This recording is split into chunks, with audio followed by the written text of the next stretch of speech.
We'll see how many people show up, but it's about privacy tools. So going beyond Bitcoin 101, which happened yesterday. So today we are going to talk about internet privacy, browser privacy, and things like that. That will be conducted by Cake Wallet team. So thank you again for that. So I'll pass it on to Adam, and he will run the show today. Awesome, thanks Hash. Thanks everybody for coming back for day 2 of the Bitcoin Expo 2025. And again, thanks to everybody online that's watching, and we appreciate all the support. And I'm not going to take any more time. You don't want to hear me speak. We've got a great keynote this morning, so I'm happy to introduce Mauricio.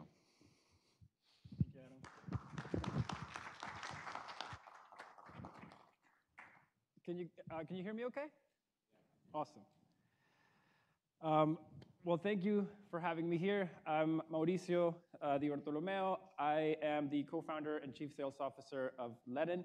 But today, I'm not going to talk to you about Ledn. I'm going to talk to you about a personal story. And as you may or may not know, I'm originally born and raised in Venezuela, as are a few people here at this conference, and I'm looking at a few now.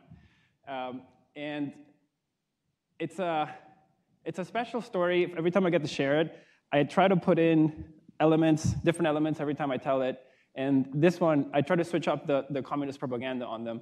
On this one, I'm using the Patria Socialismo o Muerte, which translates to motherland socialism or death. And that was plastered all over Venezuela in the Chavez times and right after the Maduro election. So throughout, the regime has just been really bombarding the population with propaganda. Very, very,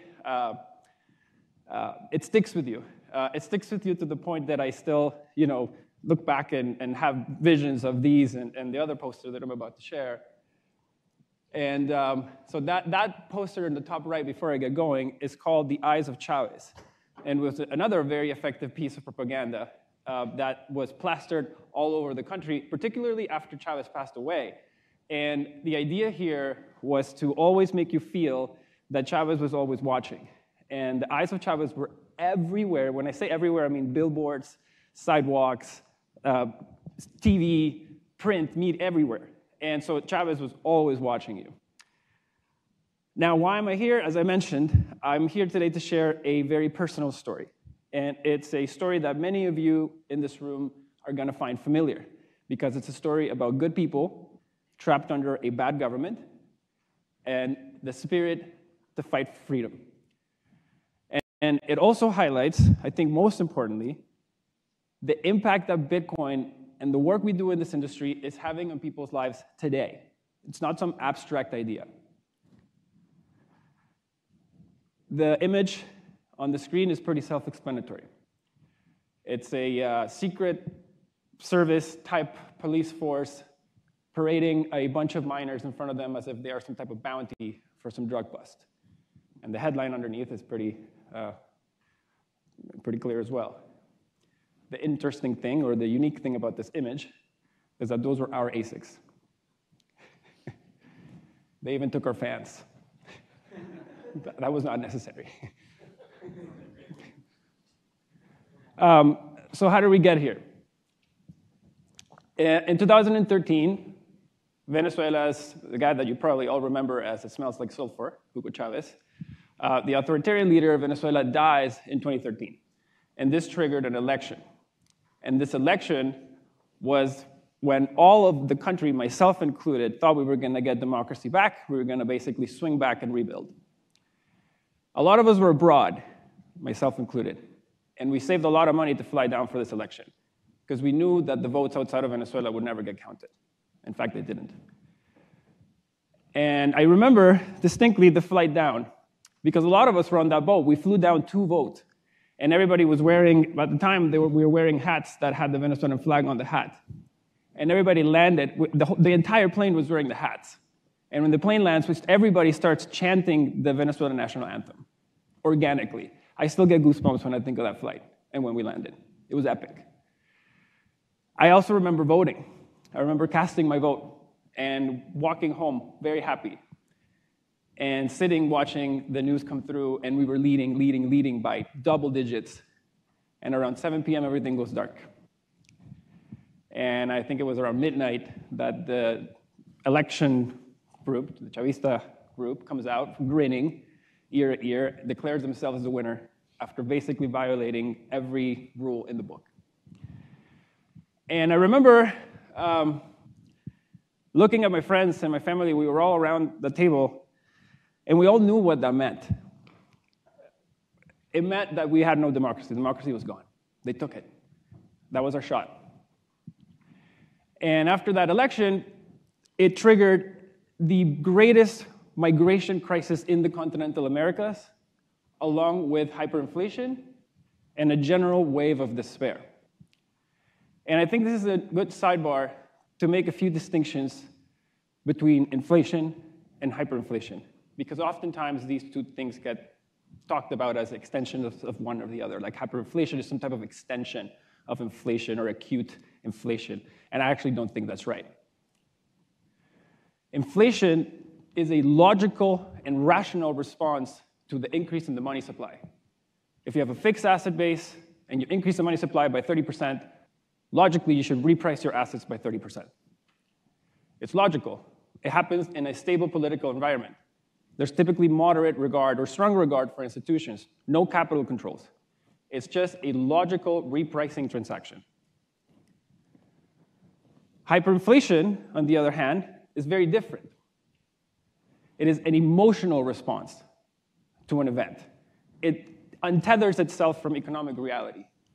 Why? Because it often happens in an unstable political environment. There is absolutely no regard for any institutions. There are strict capital controls, and it is not a repricing operation. It is a fire sale. You are basically taking whatever you can get for that asset because you now believe that asset is worth less. It's got no value. Whatever you get is extra. You get it, you leave. That's hyperinflation. So what happens when Venezuela, or the regime, basically demolishes democracy? People lost all faith in the government's ability to steer the ship. Their money printing and corruption basically disintegrated the currency. And you rush, as you would normally, as any smart being would, you rush to get rid of your bolívares the second you get paid. The longer you wait, every extra hour becomes 10% less, 20% less of what you built or worked for that entire month. So you get two jobs. You get your 9 to 5, and then you get paid, and you have to run to get rid of it because that's the most important job. So what were people doing? They were getting paid, and they were rushing to go buy dollars because their bolívares were basically melting away. What does the government do when people want buying dollars? And as they buy dollars, they drive up the exchange rate. So what does the government do? They say buying dollars is now illegal, and your price is fake, and I'm going to sell it to you at this price, the one I set. No one can get it except my buddies. So what do people do? Of course, people aren't just going to take it, so they start buying cans of tuna, non-perishable, sugar, salt, flour, and you start trading it. You start bartering with other people. I bartered, cans of tuna for dozens of eggs, tires, plastic chairs, anything, literally anything that wouldn't devalue itself as bad as the bolívar. And what does the regime do? They make stockpiling non-perishables illegal. They make buying more than one car illegal. They make they force you to hold what you don't want to hold.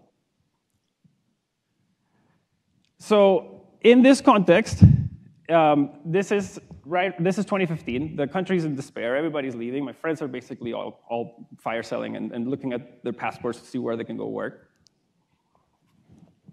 And my youngest brother, Mario, just happens to be graduating university around this time, and he is reluctant to leave. He does not want to leave. And my dad, my family, was very much encouraging him to leave. At this point, I was already out, and they were trying to do the same with my brother. But my brother didn't want to, he was having none of it. So he keeps pitching ideas and ideas and ideas to stay. And my dad basically says, no, no, no, no, until my brother comes at him with an ultimatum. And he says, I have found this thing. I want to do it. Whether you support me or not, I'm going to do it. And if you don't support me, I'm just going to leave the house. And that thing he wanted to do was mine Bitcoin. So my dad calls me up, sends me the white paper. He says, what do you think? I think he really means it this time. And all I saw was a machine that took hydro as an input, electricity, and gave you a globally sellable good that you could sell for US dollars. We thought it was, out of all the ideas he had pitched, we thought it was the least crappy idea. So we said, why not? Okay, start mining. So he starts mining. And it was a lifeline. We had found a way to earn income in a hard asset that was uncensorable, unstoppable, untouchable. And it could keep its value. We could sell it for dollars. And we could access all sorts of other things. We could make payments. We could access other types of services. And when we saw this and what it was doing, very quickly we started transitioning anything, any other business, any extra payout, any sale from any of the other businesses would get funneled right into Bitcoin mining. And we basically started growing our minds more and more and more. And we were elated. Elated is an understatement. We had found a solution to what we thought was a problem that all of us were facing. And obviously, we wanted to share that with our friends and family. And that started what I recall as the golden era of Bitcoin in Venezuela. Everybody we spoke to about Bitcoin was instantly interested. They didn't know what it was. They didn't understand it. They didn't know how it worked. They didn't know what it did. But they saw what it was doing for us. And they saw what it was doing for other people using it. It was protecting the value of their life's work from a tyrant. That was a pretty simple sell. There was nothing else mattered. And it wasn't long until my friends started mining, my cousins started mining, my uncle started mining, our employees started mining, contractors started mining. It was beautiful. But as authoritarian things or regimes go, whenever they find something that is pro-business, pro-freedom, pro-anything good, they came after it. And at this time, this was in late 2017, Maduro was sanctioned to the nth degree. He couldn't access debt markets. He couldn't print because everything he was printing was coming right back to him in hyperinflation. And he was stuck. It was Christmas. And he always used to have these handouts for his cronies around Christmas. And he didn't have anything to give. So he starts looking around and he says, okay, I can't access debt markets. I can't print.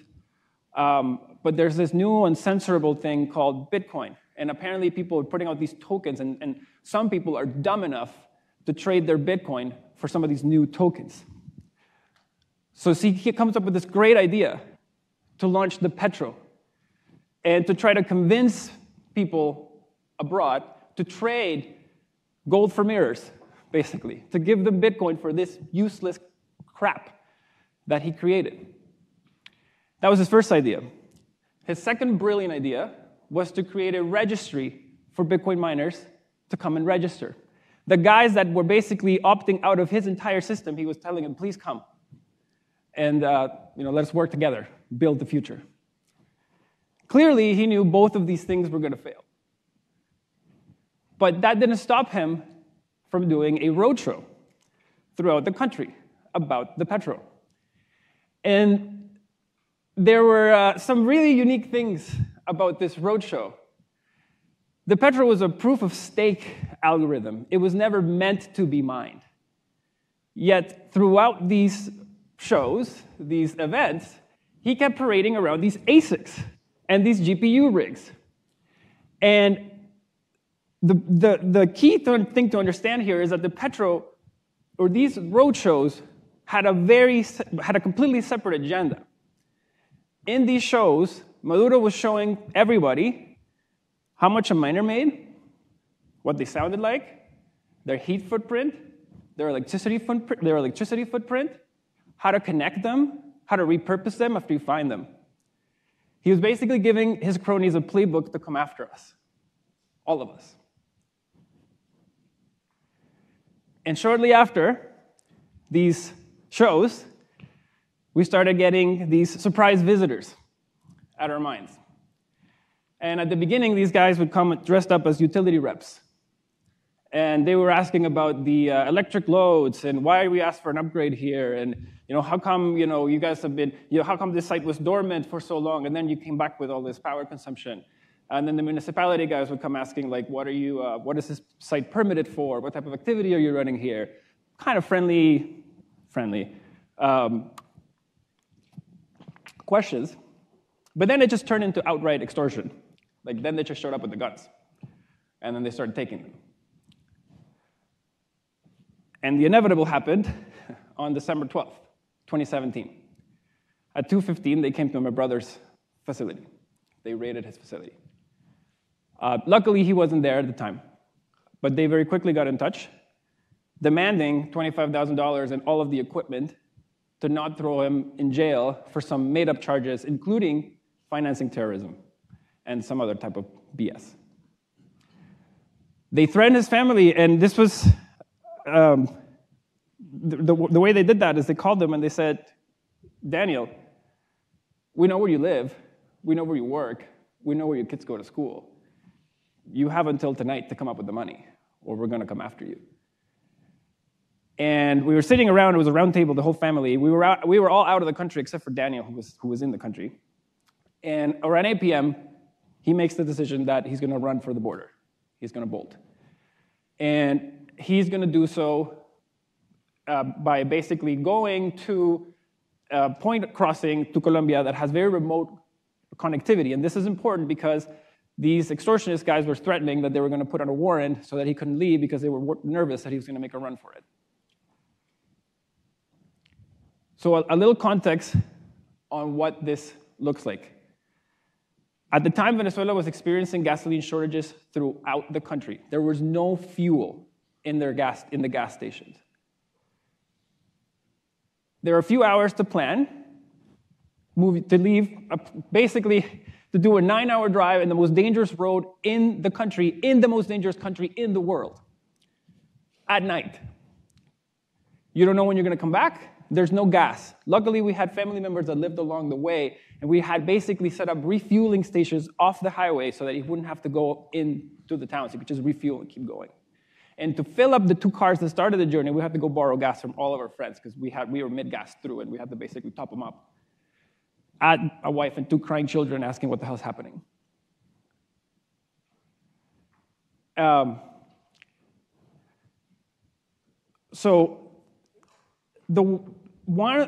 were many reasons why Daniel was able to make that decision. Even though it was a hard decision, he had to have certain things in place in order to even consider making this decision. So this is not a scenario that I expect any of you to go through anytime soon. But if you were in a similar situation, what are the things that made this move possible, or even this concept viable? Valid passports, a second passport, because once your country starts crashing, your neighbors are the first ones to shut the doors. Cash, because not everybody takes Bitcoin. But most importantly, one of the biggest tools that enabled my brother from making this decision was the fact that he didn't have to worry about getting his money out of the country once he got out of the country, because it was in Bitcoin. If you were considering this move, and all of your money was sitting at a bank, you would be effectively leaving it all behind, making it impossible for you to actually consider this. And the other thing that helped was we had to make some payments ahead of time into Colombia, so having an out-of-country credit card was also helpful. So my brother made the trip. It was an excruciating 12 hours, but he made it across. And they took our ASICs, but they couldn't touch our Bitcoin. My brother actually took a hardware wallet with him when he went to Colombia. Bitcoin, in many ways, is what allowed us to start over as a family. It saved us financially from certain ruin. And in many ways, it brought our families closer together. My parents are Bitcoiners, my brothers are Bitcoiners. Everybody became a Bitcoiner through that experience. My 2 brothers went on to start a Bitcoin brokerage in Spain. One of them actually works with me today here at Lenin. My parents live in Italy. And I started mining Bitcoin in Canada with my business partner, Adam. And the two of us got tired of selling Bitcoin to grow our minds, and that's where Ledin came from. And I'm immensely grateful and happy with the life and the opportunity that I've been given. I'm immensely proud and happy to have co-founded Ledin. It's a business that I love. I get to talk Bitcoin. I get to speak Spanish every day. I get to help people from where I'm from. I genuinely love what I do. I get to do this. I get to come around and share my story and tell people why I think Bitcoin's important and why the world needs it. And I get to work with my brother, Daniel, and my family is incredibly supported. I think my dad checks the Bitcoin price more than I do.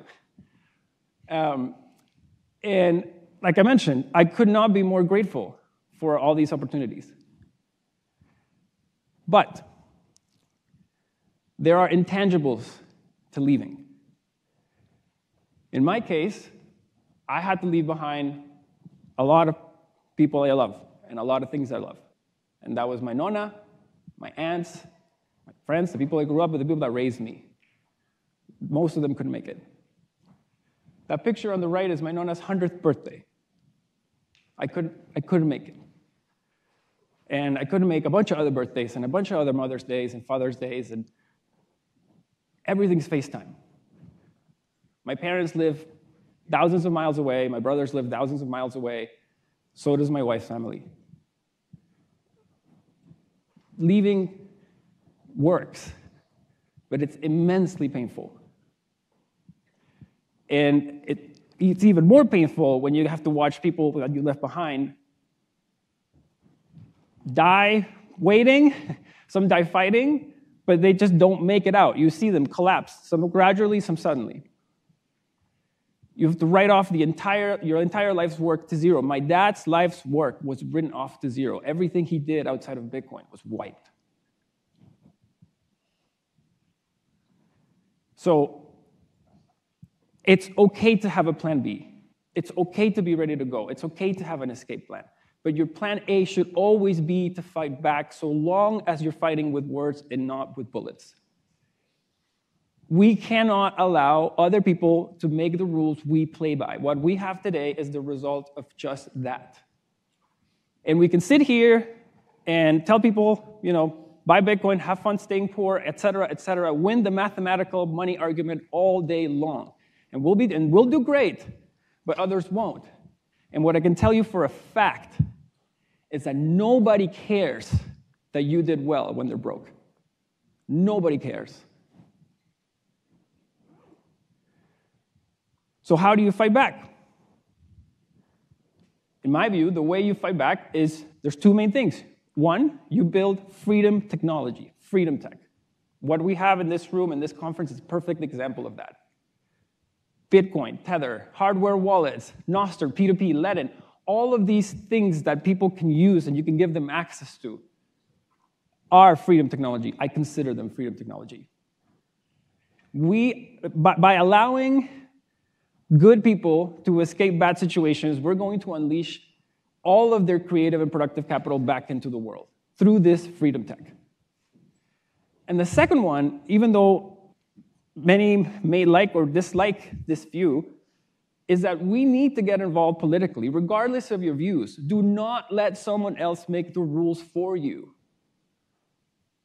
Today, we are seeing in the United States what happens when a group pushes back against bad policy. You can get it changed. And hopefully you lay the foundation for a better future. So in this room, in this conference, and the people watching, whether you like it or not, you're going to grow to become some of the leaders of this next generation, because the way this industry is going, you will become a person that is going to have a big impact on what the world looks like in the future. And so my ask or my suggestion to everyone in this is that let's go build and let's fight back together. Thank you.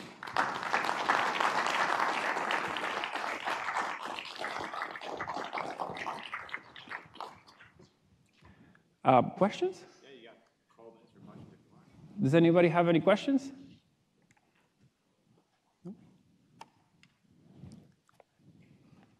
Has Bitcoin helped you send remittances back to your family in Venezuela? Yes. Remittances are an interesting point because one thing to add is that while we were going through this in Venezuela, there were no stablecoins. So the only way was Bitcoin. And I distinctly remember when I was first telling somebody about Bitcoin, there were so many variables, so many new things, so many moving pieces that people were nervous. And when stablecoins became popular, or people found out about them and they became more they scaled, they became more commonplace. People ran to stablecoins because it removed one extra variable, which was the price volatility. So today, most remittances are sent in stablecoins. So they converted into the bolivars, or do they spend it directly mostly? Converted into bolivars through P2P exchanges. And mostly the way you operate in that type of hyperinflationary scenario is you really only convert for like immediate expenses. Like you don't want to have any extra bolívares ever. Like, and you'll try to pay in dollars, but the government made it really difficult to settle those transactions for businesses in dollars. So that's why you ended up having to go to the P2P markets settled in bolívares. But yeah, it was usually, the rail back then was Bitcoin, P2P to bolívares, and then pay. Now actually you send straight tether, and people actually spend the tether. So you kind of bypassing the P2P markets on the way in and out.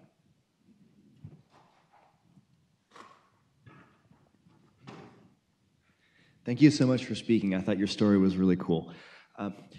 When I shared back when I was a student that I was founding a company that mostly dealt with Bitcoin, there was a girl from Wellesley who showed a very strong face of disgust, right? Because there are certain associations that the Americans, particularly the left, have toward this. And so what would be a quick argument that I can give or response to that kind of experience? I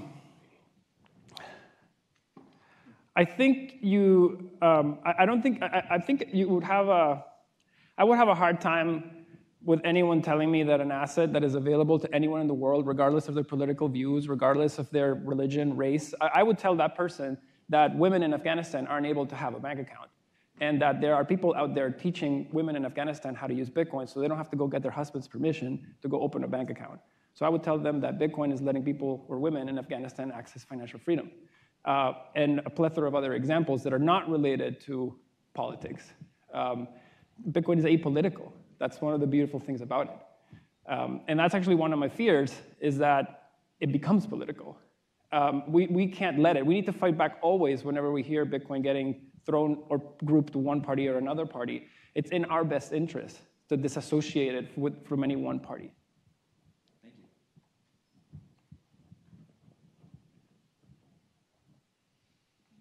All right. Thank you so much. No problem.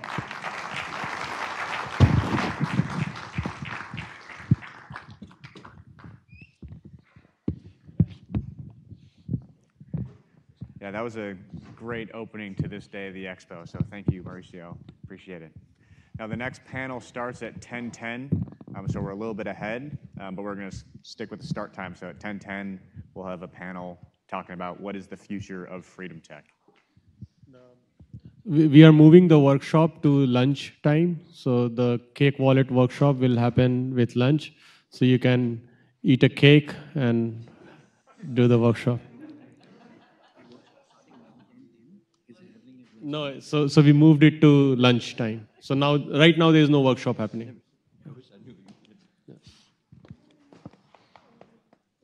Hi. Would you like a lav, or do you want to just use a stick mic? I don't mind either way, whatever's easiest. Okay. Good morning. Morning, how's it going? Great. Where did you end up staying? Staying? Yeah. I'm at the Kendall Marriott. Oh, that's nice. Take care. Yes. I'm Angelo from Camp Nakamoto and Mass Adoption. Oh, nice. Yeah, thank you. Thank you for coming. Yeah, you bet. A few of the people have come. It's been fantastic. Yeah, I think the rain and too much alcohol last night is making a lot of people not come. Not for today. But they are like, yesterday we had like 40,000 people.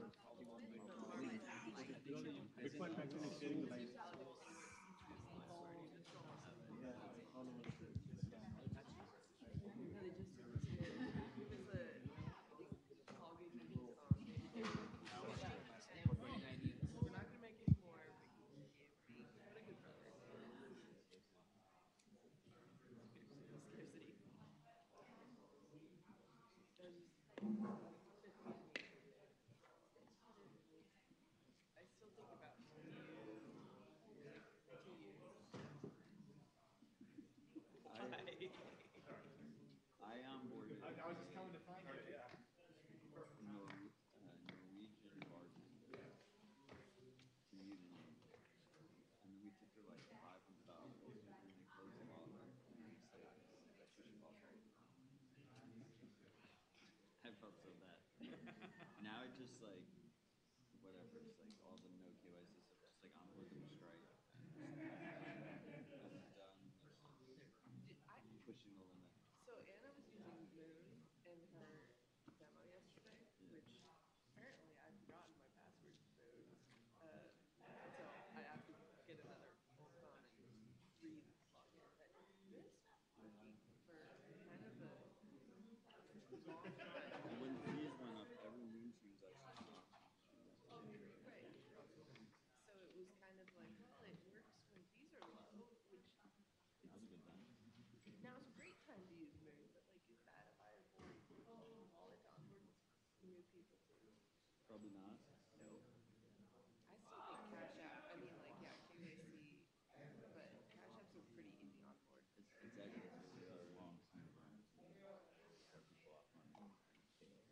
Probably won't lose their Bitcoin. Well, and I don't want to answer the questions of how they sell it. Like, Right, that's always the next question. So, like, how do I use this thing? What is this worth? Let's enter my money. yeah, like, so no, Can I pay my rent? you convinced me. Although, like, there's this photographer, she shot for Bitcoin for America. She, like, because of buying Bitcoin and stacking with dollar cost averaging, she was able to, like, cover herself during the pandemic.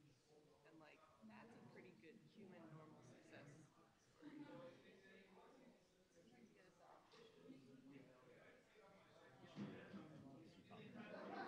She's not really like a Bitcoiner, except she's like, she believes in Bitcoin and used it. Then she's not really in the space, except when I hire her to photograph events. She loves Bitcoin. I think she's an ally. I mean, there's quiet people everywhere, right? That just use Bitcoin for savings. Right.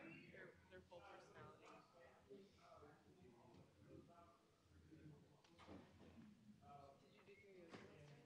Yeah, I was an ally.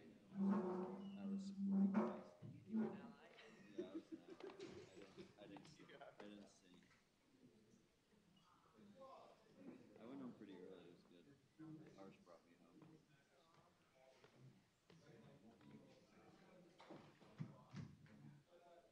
But somebody put quiet piano music.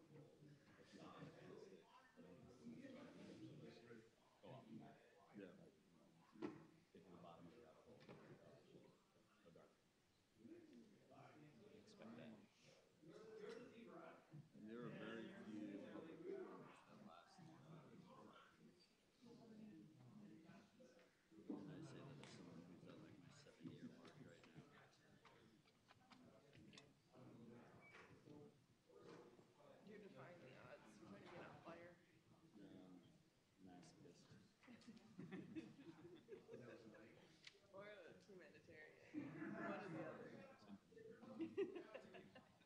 This might be my last presentation. I say that every. Yeah. You're not going to. This is my last. No, this is my last presentation. I'm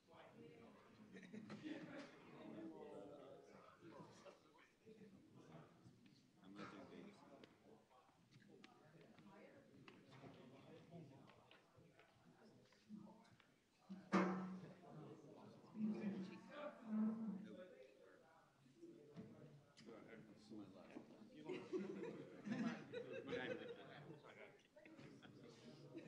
Ever.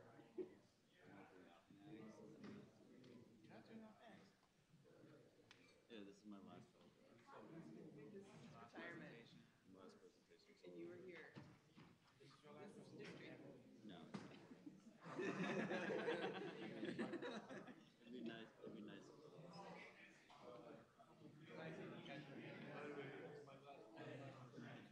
That would be such a boss way to do it, though, or like after you give a presentation. All right, we're going to get started with our panel now, discussing what is the future of freedom tech. So give it up for our panelists. got an extra mic for you. Live.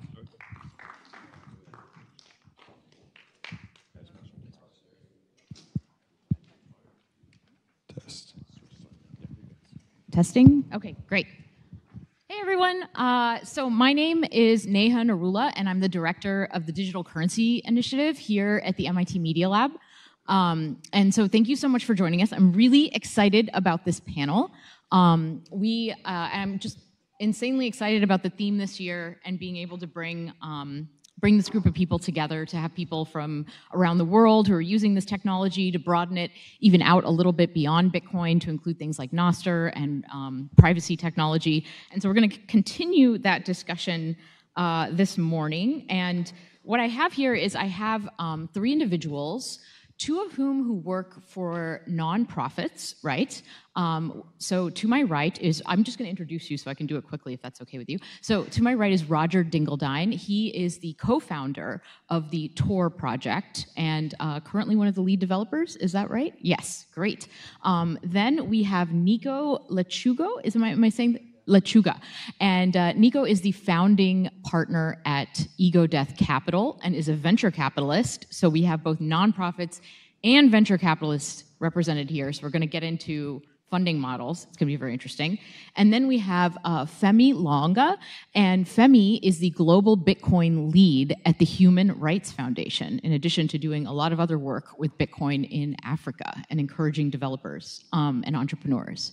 So this panel was originally about funding freedom tech, but then when I started to look at who we had and when I started to think about what we wanted to talk about, I think it's more than just funding, right? That we will talk about funding. It's about capacity and it's about organizational structure. It's about who are the people who are actually building this? Where do they come from? How do they organize themselves? What are the institutions, what are the groups that form to help them organize themselves? What are the structures, informal or formal? And is that working, right? So what is the state today? What will the state be in the future? Are we in a good place? Are we in a scary place? We're gonna kind of get into it, okay? Sound good? Yes? Great. Okay, so I want to start with funding because, you know, you got to be able to, people got to eat, right? Like, we can't just live off of, you know, pull requests and you know, airplane lounge food as we're flying from country to country, right? People really need to actually make money. So maybe we can start with maybe a little bit historically. So maybe Roger, you could give us the context as someone who's kind of been coming from a different world than Bitcoin and maybe is a bit more familiar with the broader privacy surveillance world. How has this stuff been funded historically? And then I'll turn it over to you, Femi, and Nico to talk about how the funding happens in the Bitcoin world. Yeah, hi everybody. Microphone's working. I'm Roger from Tor, and so Tor is a nonprofit. We've been around for 23, 24 years, something like that.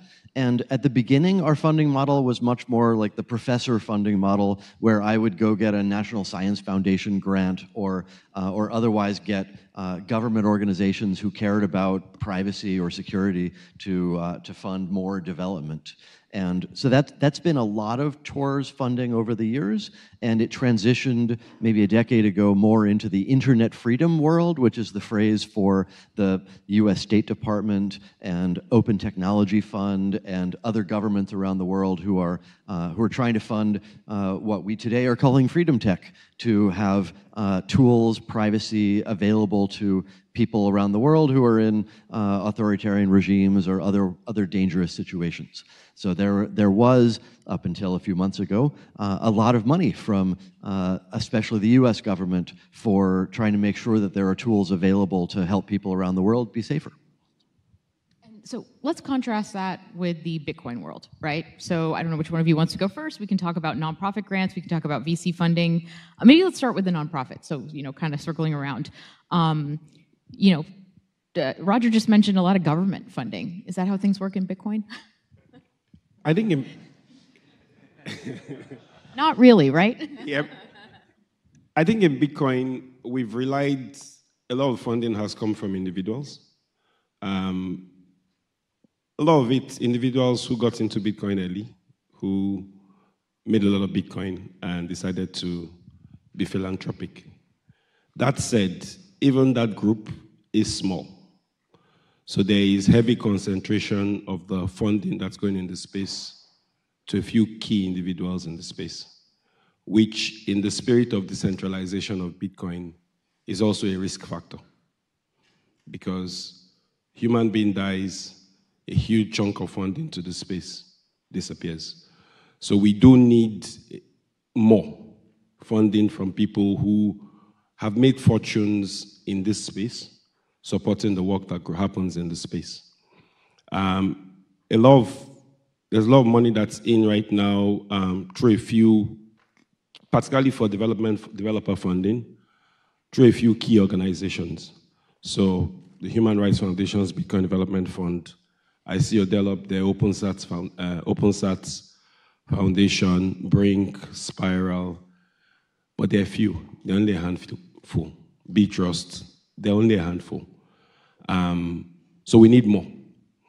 But we also need more than just funding for developers. In the space, I'd say perhaps we and OpenSats are probably the only people in the space that are funding non-developers.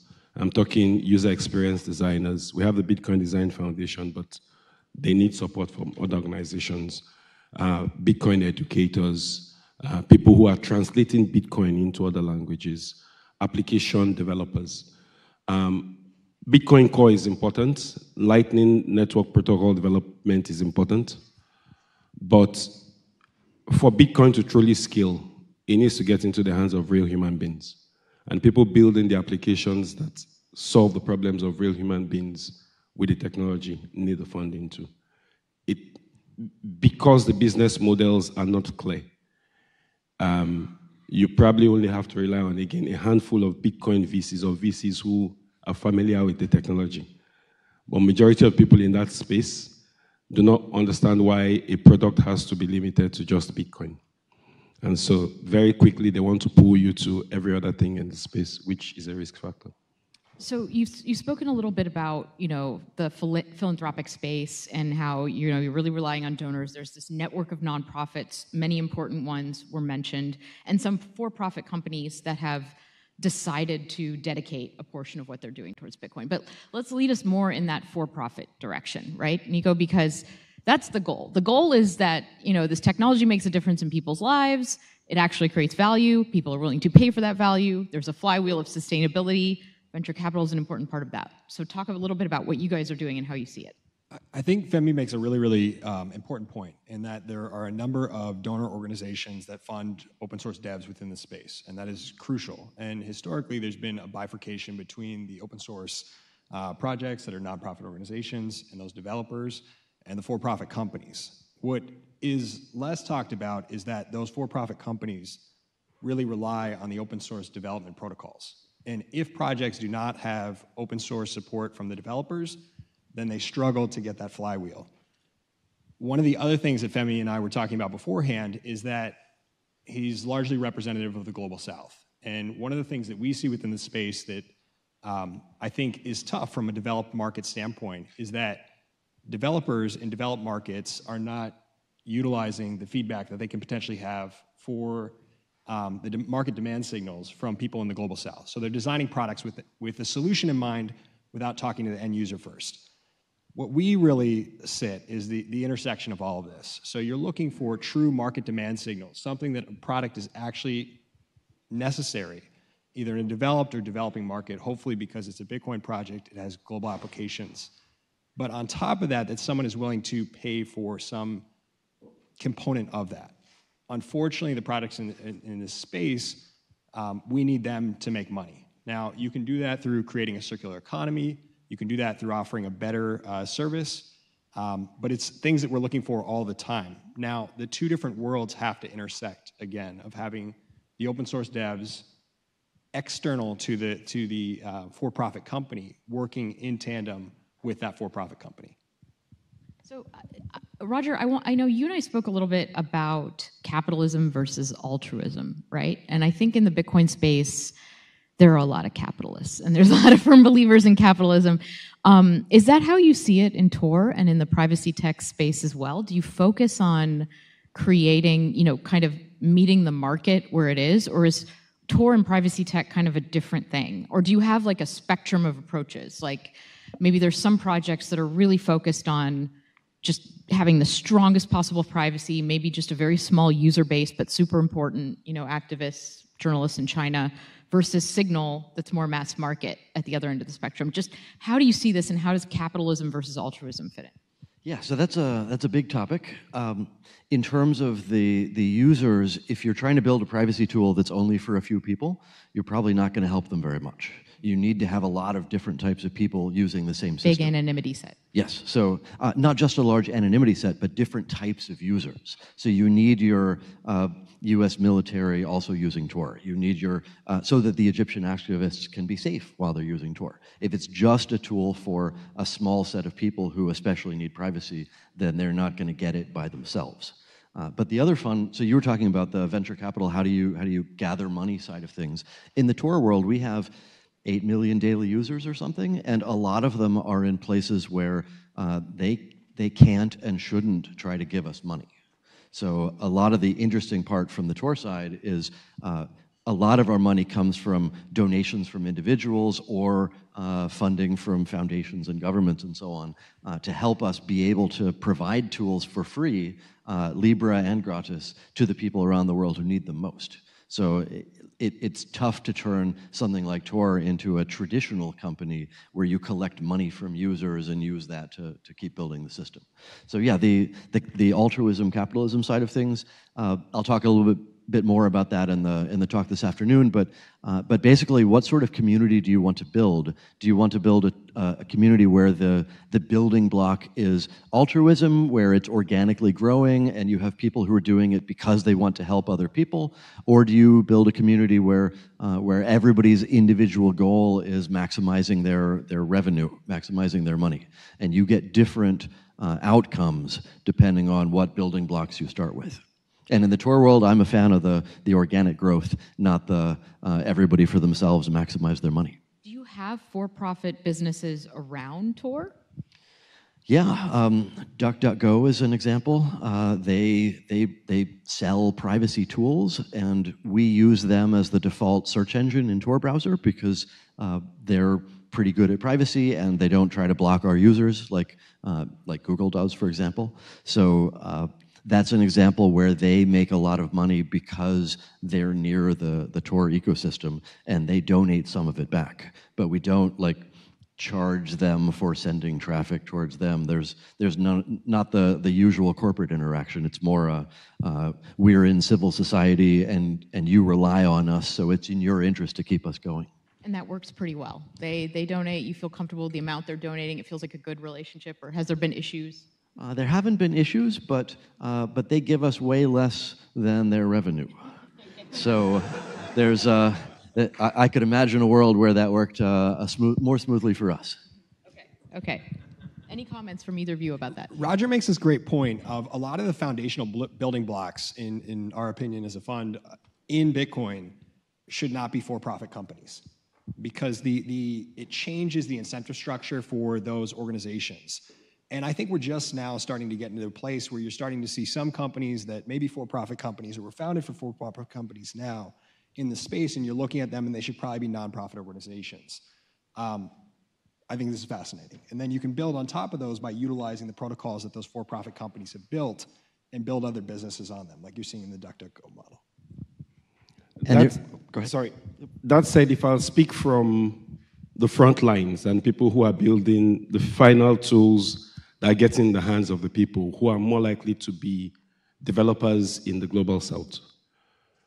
Development is a highly priced skill, and they are in societies where there's not much financial fallback. So developers themselves are a financial lifeline for their families. So the chances that they will want to go into it in a non-profit format is slim to none. And so for that group, there's need to be able to figure out business models that work. One of the gaps I think we have in this space is we don't have enough angel funding for Bitcoin application products.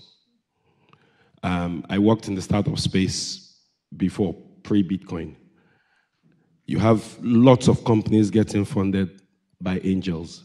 If you make it to the next stage, if smaller few get to the top stage.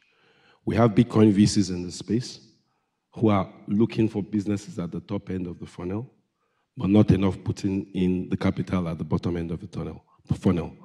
And that's part of what even we as a human rights organization that is supposed to fund non-profits, we're finding, because one of our mandates is strengthen Bitcoin and help get Bitcoin into the hands of activists.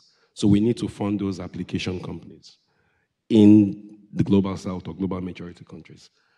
So we're finding ourselves funding companies or giving grants to companies because they just can't find funding at that level. Because traditional angels don't understand why you're Bitcoin only. Bitcoin VCs are waiting for you to be at a certain level or design a product for a certain market. So I know Wolf has the accelerator. I've seen interesting projects from Africa that I know solve real problems on the ground, try and fail to get into the accelerator. Because the people who are evaluating them are evaluating them with the perspective of Bitcoin usage in the West, whereas the markets where they're operating is very different. So they need people who actually understand and respect the fact that they know the context of where the products they're building are going to be utilized, and that they need financial lifeblood to survive. I say we can't be building money and be struggling for money. It makes no sense. So personally, rather than hoard all your Bitcoin, I think Bitcoiners need to start thinking about how do we become the angel investors that are supporting the applications that are going to make this thing more useful as money for people in the rest of the world. Nico, do you have a response to that? Do you think we need Yeah, more I think angel, there's a huge gap in the space. I mean, Matt Odell from 1031 is here. We have Stillmark. We have other funds that they're not here right now. But there is only a handful of funds in the space. The issue that I think we historically have is that the Western funders in Bitcoin, there's only few and far between. And you hit on this right away. The angel funding in the space has largely come from a few very wealthy Bitcoin individuals. And it's largely looked at for developers in a developing market or developers from the global south that fit a certain, I would say, personality. They can present exactly like how these angels would like or how they would perceive an entrepreneur in the West to present. This leaves a lot of projects that are not funded. I think that as this space continues to evolve, this is something that needs to be fixed because right now the grant organizations sit in one sect, the VCs sit in something else, and there's obviously a huge funding gap. Speaking of the whole ecosystem side of things, so in the internet freedom world, in Tor's side of it, there are a bunch of organizations that do really important work that are even like more fundamental, more behind the scenes than Tor. So for example, there's a group called Localization Lab that does a bunch of translations, and they specialize in languages that big companies don't care about. So the little languages in a small country in Asia or Africa or something, where the actual users are who really need it. And they had a bunch of funding from various governments, and now they have no funding from governments from the last couple of months. And that's and we rely on them for the Tor translations into interesting languages. So there's a whole ecosystem.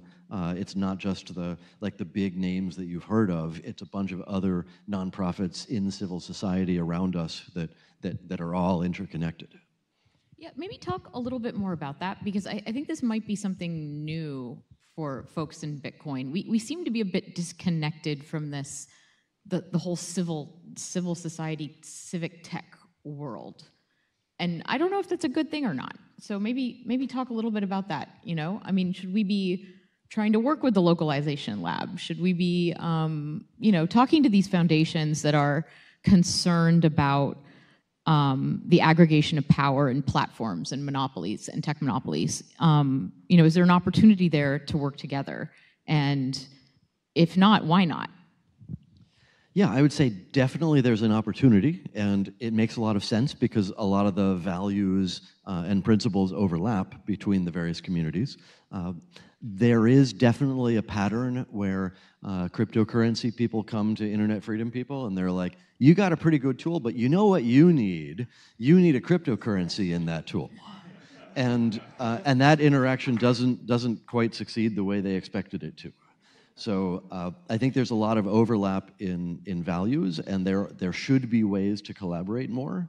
And the localization lab one is a great one because the Bitcoin tools need translations also, and you don't need to add a cryptocurrency into your translation framework in order to get that to succeed.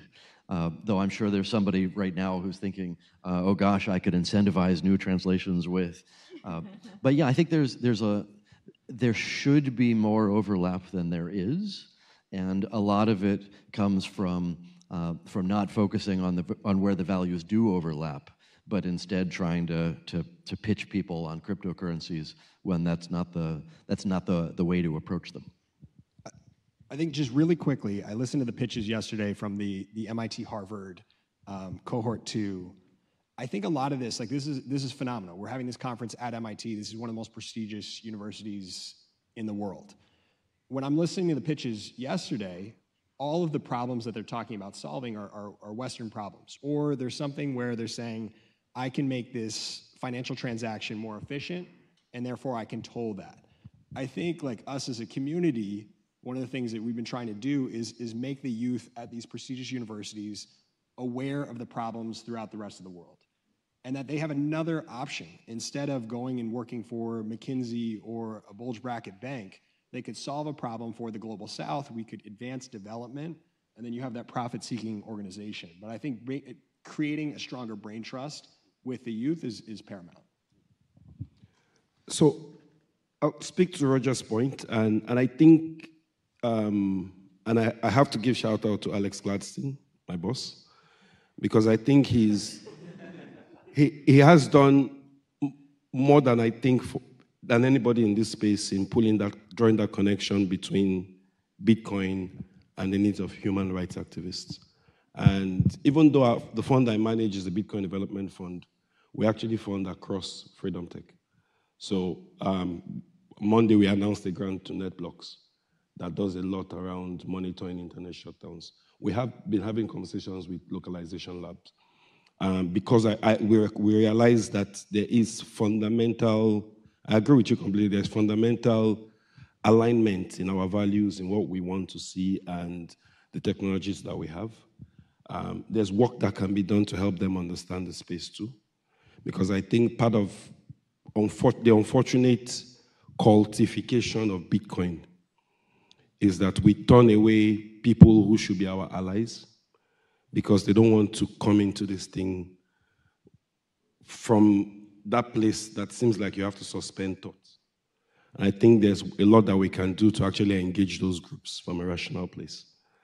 To your point, what I'd say to MIT students or anyone who's thinking of building stuff for the Global South is to actually not build for the Global South, build with the Global South.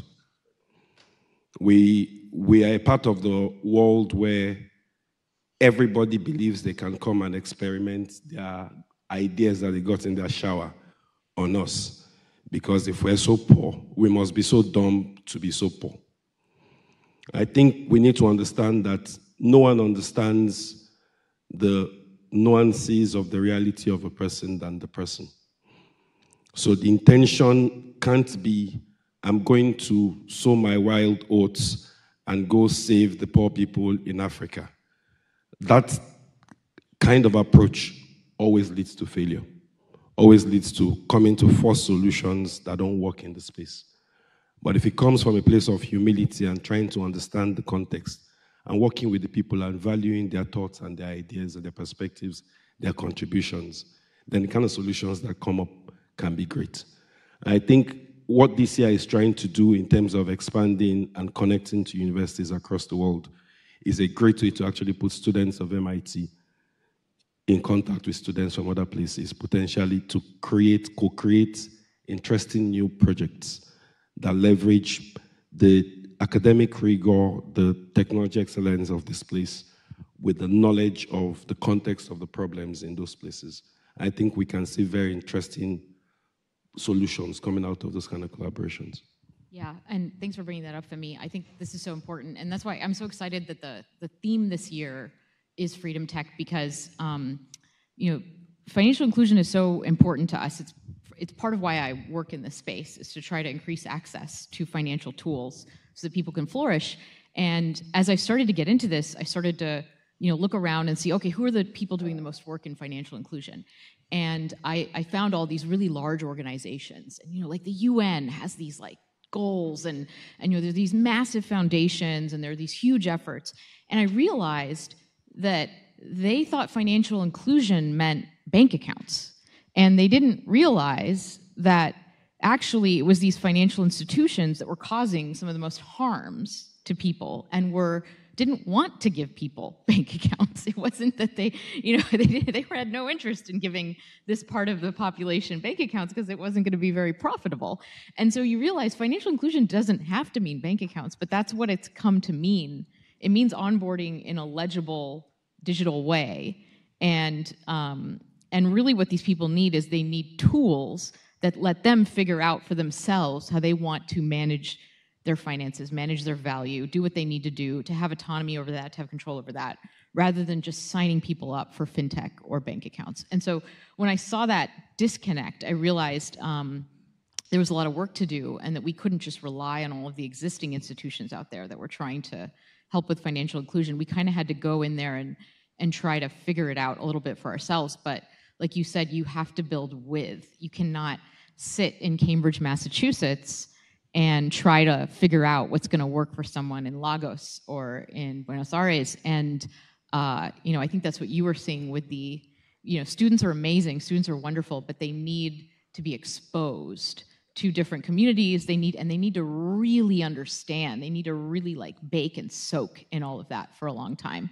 And so I'll talk more about this afternoon, but we are going to try to create these collaborations with universities in different places to try to create those relationships so that we can do work together. So thank you for bringing that up. Yeah. I do want to kind of talk a little bit about what's going on right now in Freedom Tech, and then what you guys are excited about for the future. So what is the current sort of state of things? Not just from a financial point of view, but in terms of where are the bottlenecks? Is everything going the way you want it to?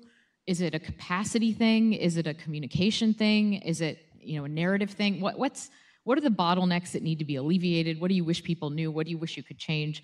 And then where do you think that's going? So I want to kind of transition to that part of the conversation. Who wants to start?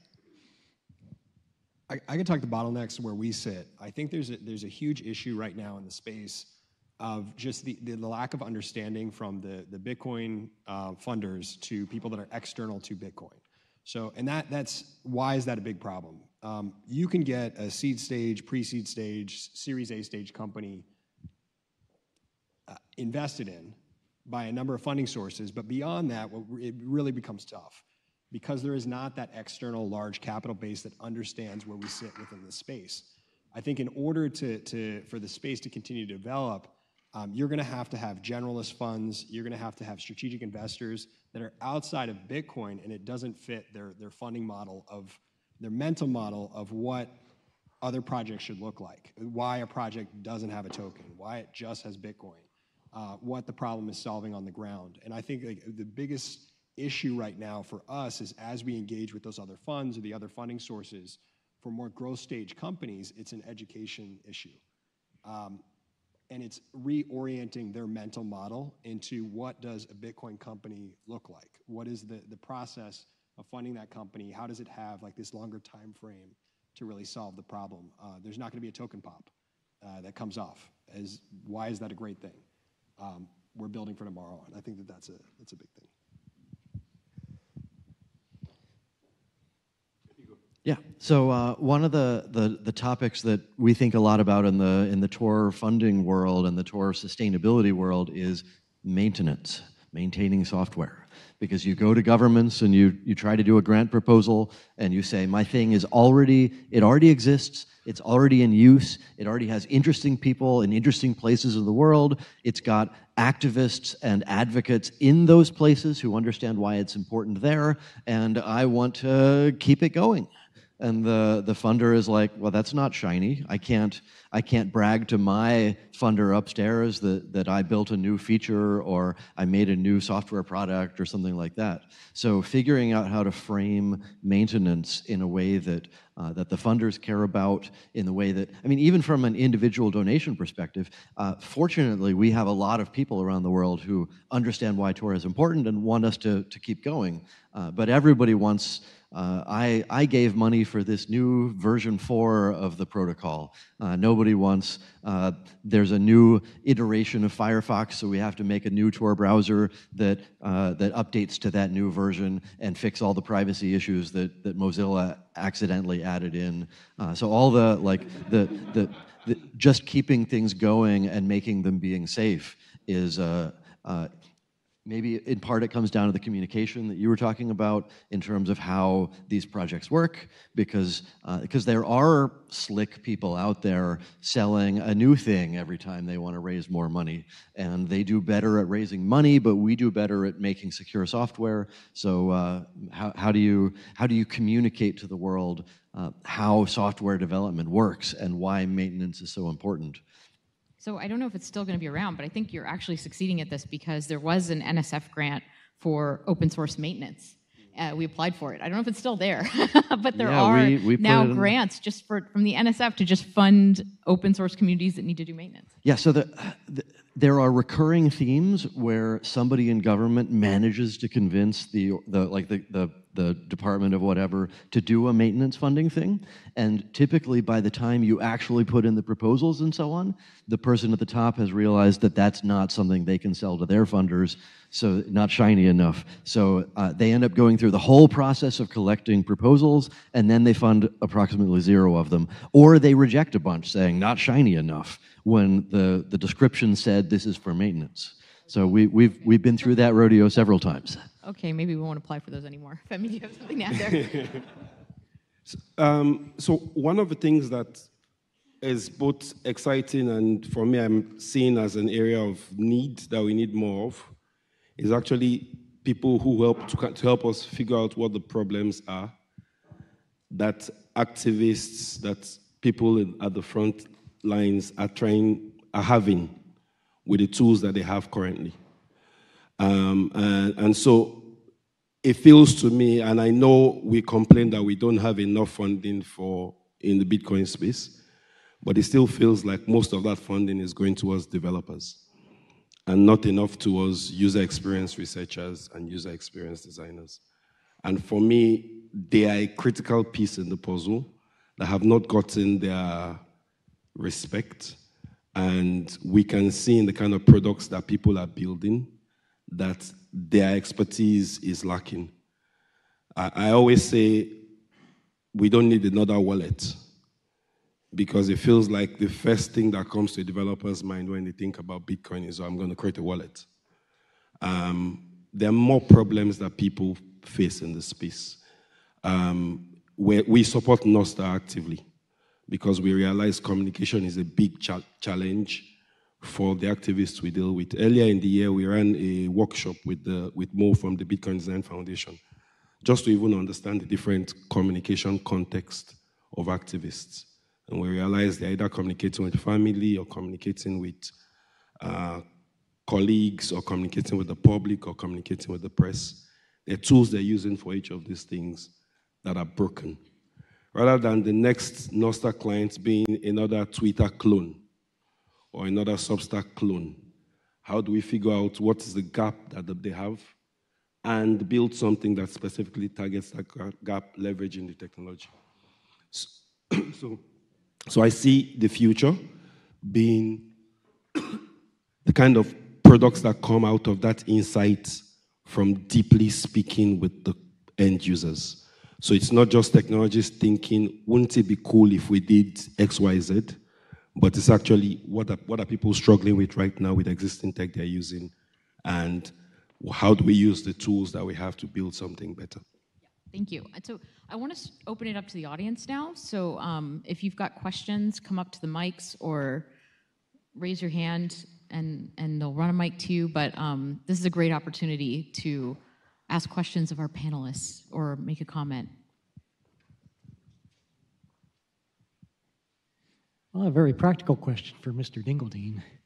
When I attempted to set up a Tor hidden service on Debian 11 Apache 2, I did not succeed. So do you have any suggestions on what the easiest way to do that is?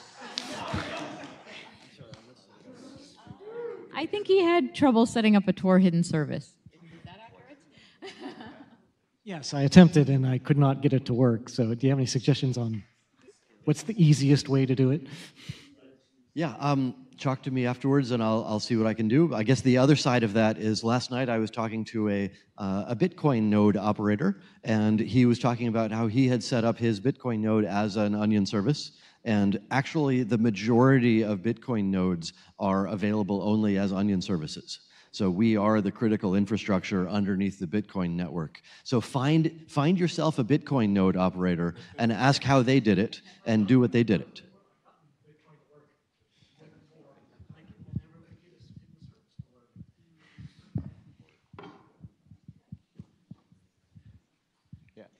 Thank you all so much for speaking today.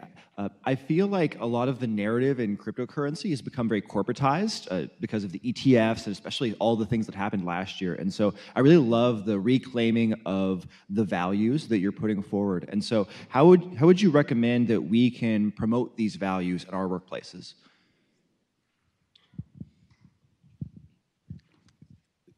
So for me, when I think about and what anchors my interest in the technology is not the ability to keep funds in a nice currency for forever, but the title of the white paper that started this all, peer-to-peer electronic cash.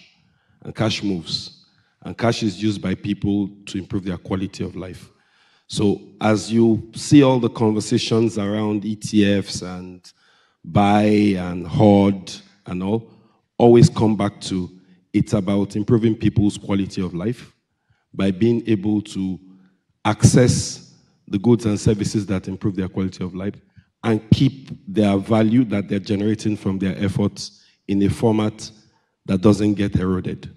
Going back to the beginning, I think in a lot of the hype of the market that we've seen over the last 14 years, lots of people in the space have forgotten the beginning or why it was created. For a lot of people in this world, their biggest challenge is how do I move value from one place to the other? And we also need to realize that our reality is not often the reality of everybody else in the world. So try and understand that sometimes we may have blind spots in the way we see the world. Yeah. I think one of the best ways to do this is through stories. So the last presentation hit on this. If you look at Roya in Afghanistan, like she was educating women on how to make money outside of the purview of the patriarchy in Afghanistan. And Bitcoin comes around and she's now able to put currency outside of the purview of those people. And that's a phenomenal story. Or the Eritrean activist that is shut out of every Western payment rail, that is paying for these Eritrean refugees that are fleeing through the north of Africa. And the only way she's able to pay them for the value of a life of $800 so that that person isn't killed is using Bitcoin. And I think those stories are the way that we bring the conversation back away from the financialization or the products that are currently occupying the airwaves. So let me double down on this word stories, because it's not just communicating the importance of your project and the values that go with it, but also actually partnering with organizations that create more of these stories. So it's not find the people who are doing it and brag about them, it's start doing it yourself. So for example, we partner with folks in Uganda and Indonesia and so on, and empower them to change their society the way that they think they should. So it's not about, hi, I'm from America, I know what privacy is. It's, here's a tool, and I know that you're using it to change your government or your country or something, and let's talk about how I can help you succeed at that. And by adding more partnerships like that, you end up creating more stories, and then, yes, you have to use them to educate people, to communicate. Yeah, unfortunately, I think we're at time, but we have to keep on going with all our great speakers. But Roger's going to be giving a talk later today, and find the panelists over lunch. Okay, thank you. Let's give a round of applause.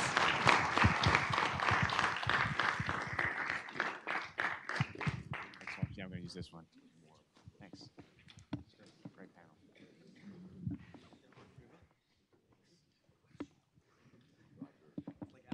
Hi. Oops. Yeah, that's like, damn. Well, or even think, like, is there a book I can get? Yes. All right. I mean, it's like, I don't know, maybe a pack isn't the right. Anything top level that.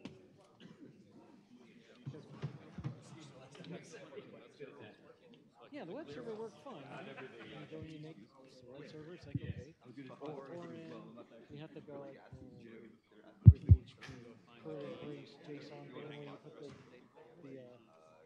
core service address there. And it's like, it says it works. Like, systemd, like, I'm not a fan of systemd. You know where I am on that holy war. Says it works. All right, so yeah, that was a great panel. I definitely learned a lot, and hope everybody in the audience enjoyed that as well. It's like there's some foundational concept I'm missing. We have a quick switch in the schedule, but today, right now, Bradley Rettler is going to give a presentation on what Bitcoin is freedom from. Bradley is the Associate Professor of Philosophy and Director of the Bitcoin Research Institute at the University of Wyoming and a Senior Fellow at the Bitcoin Policy Institute. He's the co-author of Resistance Money, A Philosophical Case for Bitcoin. So please give it up for Bradley. Thanks, everyone, and thanks for your flexibility. I'm excited to hear the privacy talk that was supposed to happen, and indeed I was going to reference it when I talk about privacy, so hopefully I don't say anything incorrect about Bitcoin privacy. So I'm a philosophy professor, and I don't write code, and I don't have personal stories to tell, but what I can bring as a philosopher is to sort of synthesize information and then raise questions and maybe provide some frameworks for answering those questions. And that's what my colleagues and I tried to do in our book. We provide a framework for thinking about whether Bitcoin is good for the world. And we recognize that everyone comes to Bitcoin with their own preconceived notions about who uses it and what it's for and what it's good for. And they approach it through the lens of thinking about whether it's good for them. And I don't think that's the right way to think about it. I think the right way to think about it is to think about whether it's good for the world. And the best way to do that is to imagine that you could be anyone in the world. If you could wake up tomorrow and literally be any of the people in the world, would you want to wake up in a Bitcoin world? That's the orange world. Or a non-Bitcoin world, imagining that you could be anyone. And then we sort of talk through what various people might want, what they might prefer, and then acknowledge that we could be them. And even if we're not them, they're them, and we should care about them. So we should evaluate Bitcoin with everyone in mind. And so I think we can do that today, focusing specifically on freedom and how Bitcoin relates to freedom. And so as a philosopher, I will make 4 distinctions here in different questions that we could ask with respect to Bitcoin and freedom. So first, who is Bitcoin freedom from? And then, given that we're free from those people or institutions or entities, what is Bitcoin freedom from? What powers do those entities have that we can sort of throw off when we use Bitcoin? And then what does that give us freedom from? And then, given that we're free from those things, what are we now free to do? There's a distinction between positive and negative liberties. And negative liberties are things that you're free from. Positive liberties are things that you're free to do. So when we are free from certain things, we gain certain freedoms, certain positive freedoms. And then finally, given that we've gained those freedoms, who is Bitcoin freedom for? It might not be freedom for many of us because we might already be free in many of these ways, if not all of them. So I have 20 minutes. We'll go fast through these. We'll spend the most time on who Bitcoin is freedom from.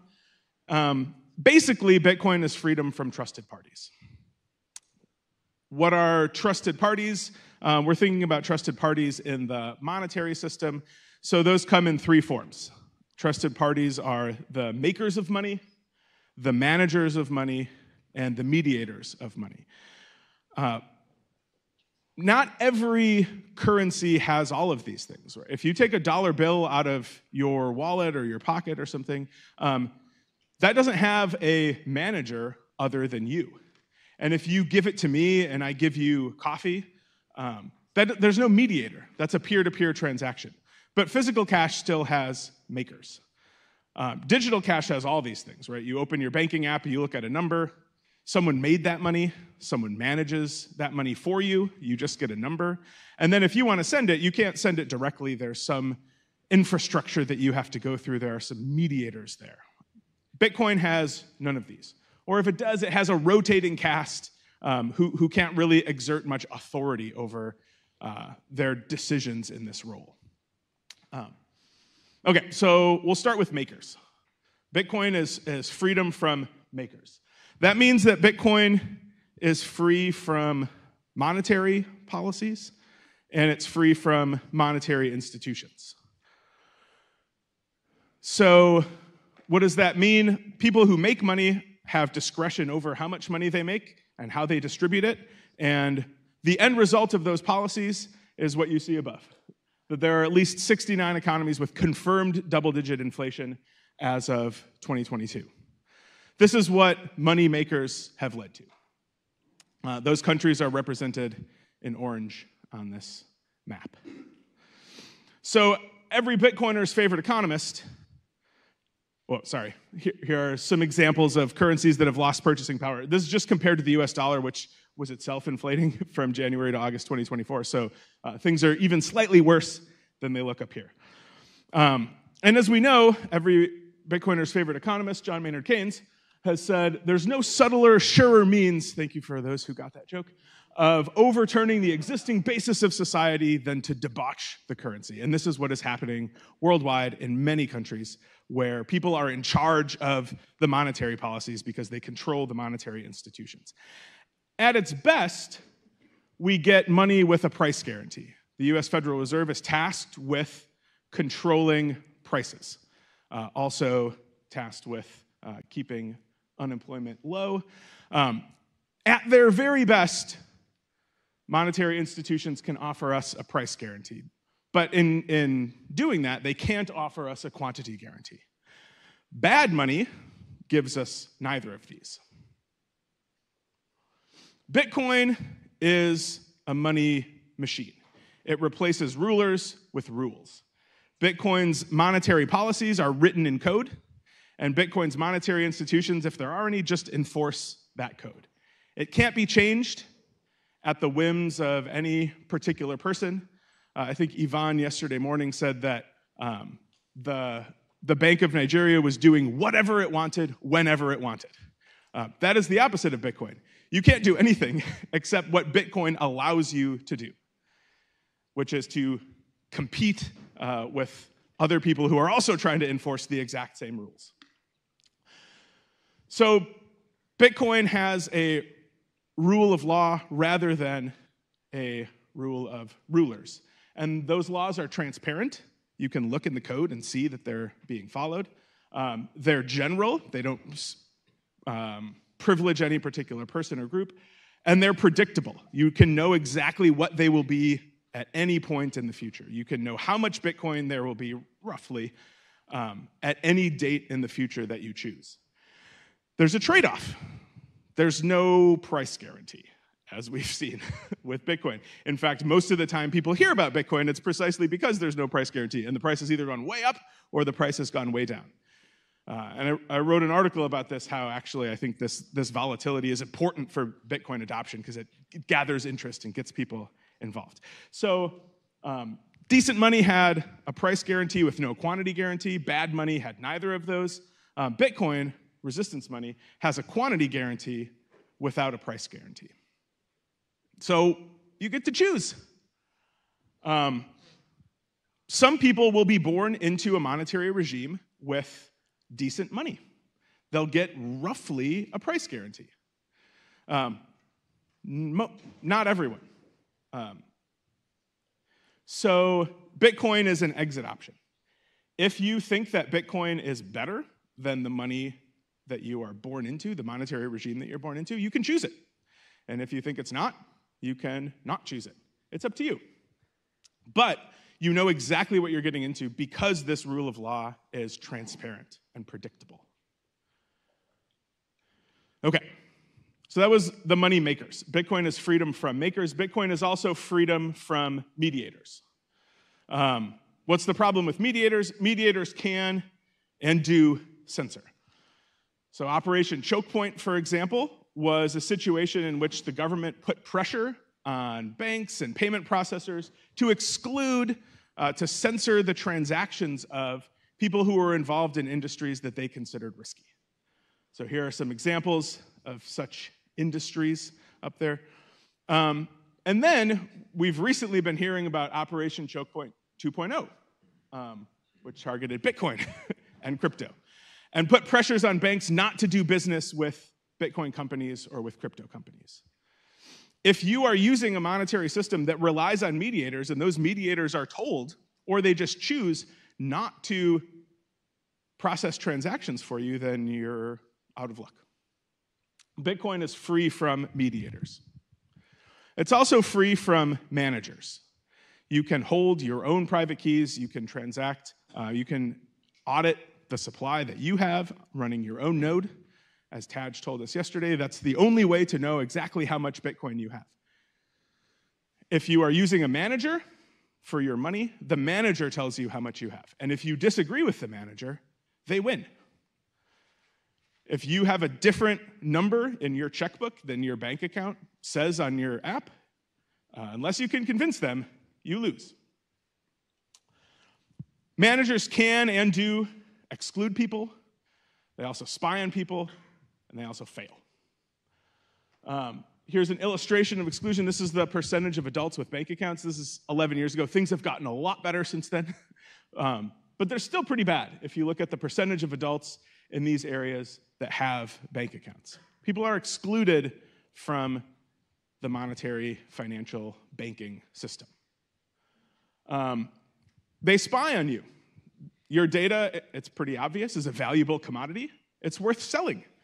People can make money on telling others about your purchases, what you've bought, when, what you've bought with other things. This was supposed to be like an optimistic, praiseworthy kind of thing, but it scares the hell out of me. New systems for data sharing and payments flexibility could spur innovation by unlocking access to consumer data now held within payment companies, banks, and other financial institutions. Do you want that unlocked? Sounds terrible to me. But this is supposed to be a really good thing, according to the consultative group to assist the poor. And finally, managers fail. Here are some bank failures from 2021, or 2001 to 2023, just in the US. And we've got it pretty good here. And if your bank fails, you probably get your money back. But we've heard in these last 2 days about bank failures in other places that just mean your money is gone, right? Yvonne said his parents had saved $50,000. That was frozen in their bank accounts, and by the time they could get it, it was worth 75 cents. Banks fail. And the lucky people get their money back, the unlucky people don't. So Bitcoin resists all of these things. Bitcoin is freedom from managers and thus freedom from exclusion, from spying, and from failure. So first, Bitcoin is inclusive. This is some data from Coinmetrics about Bitcoin's supply equality ratio and network distribution factor. Basically, these two measures are how much of the supply is held by people with a whole lot of Bitcoin and how much of the supply is distributed among people. We have to do addresses rather than people, but addresses with very small amounts of Bitcoin. And in both of these, Bitcoin is the outlier in the good direction. So it's the top line at the top where more of the supply is held by addresses with less, and Bitcoin is the outlier there on the bottom. So Bitcoin is radically inclusive, and it's pretty well distributed. We have to compare it to other cryptocurrencies. We can't compare it to dollars because there's no public ledger for dollars. So we can't really do these sorts of measures. That's too bad. It would be nice to compare those things. We can't. Bitcoin is freedom from spying. Even though the ledger is public, there are ways to obtain privacy, not perfect privacy, but with tools, some cache-like privacy. The ledger itself records no personal identifying information. It's just addresses and amounts. And this is where I was going to draw on Robin's talk, but I think, from what I can tell, using things like CoinJoins and Lightning, you can broaden the anonymity set to be roughly the same as cash transactions. So you can achieve cash-like privacy with Bitcoin. Okay, so those are the things that Bitcoin is freedom from, but they're not as helpful if they don't also bring along freedoms to do certain things. So with respect to makers, Bitcoin isn't just about removing bad things, it's about creating conditions to be able to do good things. So freedom from makers gives us freedom from monetary debasement, freedom from printing willy-nilly that brings the value down because of increased supply. What does that give us freedom to do? It gives us freedom to save. Right now, you can't save. You can invest, but if you try to save in the currency that you have, it's going to be worth less. And here, it's not going to be worth much less, right? But again, Ivan talked yesterday about his dad buying 200 pounds of salt because he knew that if he held on to the money that he had, it would become worth nothing. And so 200 pounds of salt was better than what he currently had. He knew he couldn't save. Mauricio was talking about this morning. As soon as you get your money, you're spending it on whatever tangible goods you can get. Hopefully non-perishable, but if necessary, even a loaf of bread is going to hold its value better than your money in some instances. Bitcoin is freedom from censorship, which brings along freedom to transact. You can initiate and engage in transactions regardless of the permission of outsiders. Bitcoin is freedom from custodial risk. You can self-custody. And that brings freedom to possess, to own, to feel confident in what you have.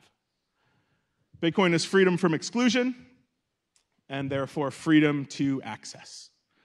You can get Bitcoin. Nobody can prevent you from getting Bitcoin. Even if every person who owned Bitcoin said, no, you can't have my Bitcoin, you could still mine Bitcoin. So there's no way to block off people from being involved in the Bitcoin network. Bitcoin is freedom from financial surveillance, and therefore freedom to selectively disclose. Right? One of the, I think, most interesting concepts that I ran across in doing research for this book was when Eric Hughes said that privacy isn't secrecy, privacy is the ability to selectively disclose. When you don't have financial privacy, then you can't selectively disclose. Your disclosure is subject to someone else's whims. With Bitcoin, you get to decide who knows about what you're buying. Think about the freedoms that we in the US take to be very important, enshrined in the Bill of Rights. Freedom of speech, religion, press, assembly. All these things have come to have a digital component to them. You can reach a lot more people with your speech by posting it online, even on a Substack, than you can by standing on a street corner and screaming. A lot of churches broadcast services, have websites, etc. Most groups now convene at least partly online, if not solely online. And much of our news that we experience is online as well. All these things require the ability to transact. You have to buy web hosting, you have to buy equipment to host things, you might have to buy an account, things like that. So if you are using a system that has managers and mediators, you might be blocked from these freedoms. They might decide together that you don't get them. And with Bitcoin, nobody can do that. So who is Bitcoin freedom for? Given that Bitcoin is freedom to do these things? Well, Bitcoin is freedom for anyone who feels like any of these freedoms that they want are under threat. So here are some examples. This column is the freedom index. The next column is the percentage of unbanked adults. And the final column is inflation. If you are unbanked, or you feel like you might become unbanked, Bitcoin is freedom for you. If you are living in a monetary regime that's undergoing inflation or hyperinflation, Bitcoin is freedom for you. If you are living in a place where you fear that some of your transactions will get censored, that you won't be able to engage in freedom of speech or assembly or the press or religion, then Bitcoin is freedom for you. And if you aren't in any of these positions, Bitcoin is freedom for other people, and you should care about them, right? The whole point is not to evaluate this solely from your own experience, but to hear about the stories of other people who are having these freedoms of theirs threatened, and to recognize that they deserve to be able to have these freedoms as well. And so instead of saying Bitcoin is bad, uses too much energy, boils the oceans, etc., we put ourselves in the positions of others. And we think, who needs these freedoms and who doesn't have them under the current system? And it's a lot of people. So the guiding question, again, of the book is, if you didn't know who you'd be when you woke up in the morning, would you want to wake up in the Bitcoin world or the non-Bitcoin world? And given all of these freedoms that for a whole lot of people are under threat, I think most of us would rather wake up in the Bitcoin world, if not all of us. And so recognizing that when you wake up tomorrow, you're going to be you, but someone else is going to be each of these people, I suggest that we think that the Bitcoin world is better, and therefore we try to bring about that world. We try to make the Bitcoin world the actual world. We try to make it the world where Bitcoin is an option for everyone. Thanks.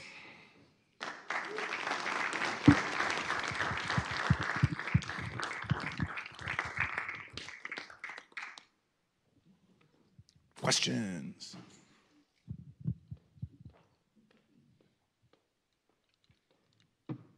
So I really like your approach to the, can people hear me all right?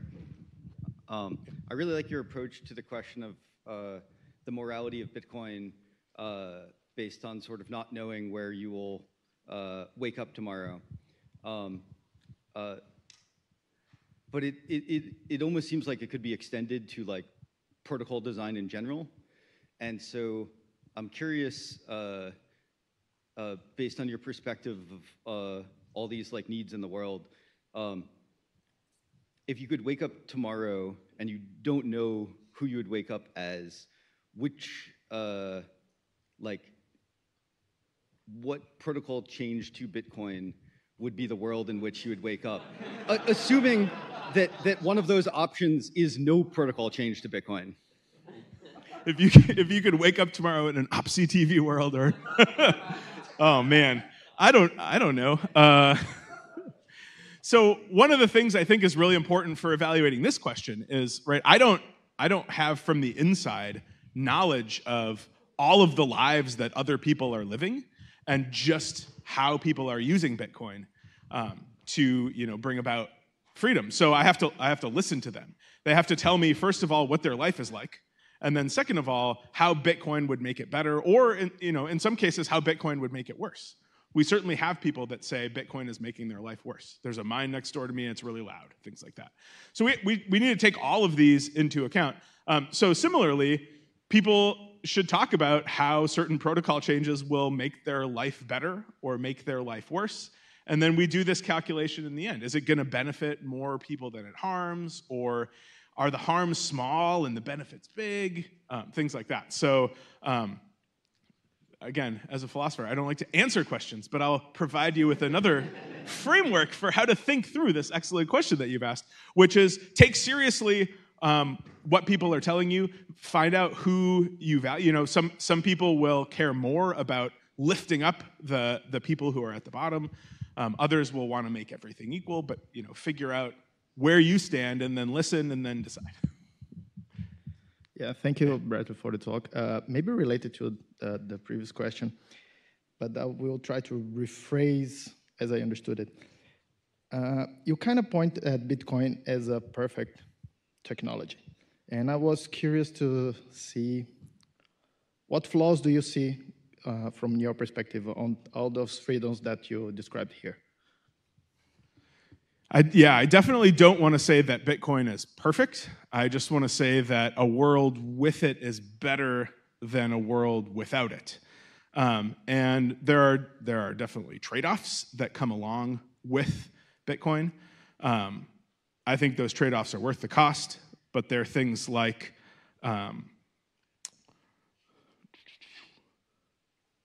volatility, energy use, money laundering, black markets, things like that. So maybe we couldn't get all those freedoms without having these trade-offs, right? So the first sentence of the book is Bitcoin is for criminals. And the last sentence of the book is Bitcoin is for anyone. You can't have money that's for anyone without having money that's for people you don't like. And then the question is, do you want to take the money away from the people that you don't like, but also take it away from a bunch of other people, or do you want to have both? Should we take it away from bad people?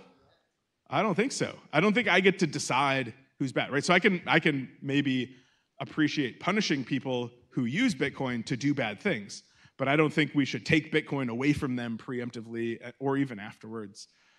I think it's good that Bitcoin is there for those people, especially because you might not like all of the laws where you live, and you might dislike even more laws in places where you don't live.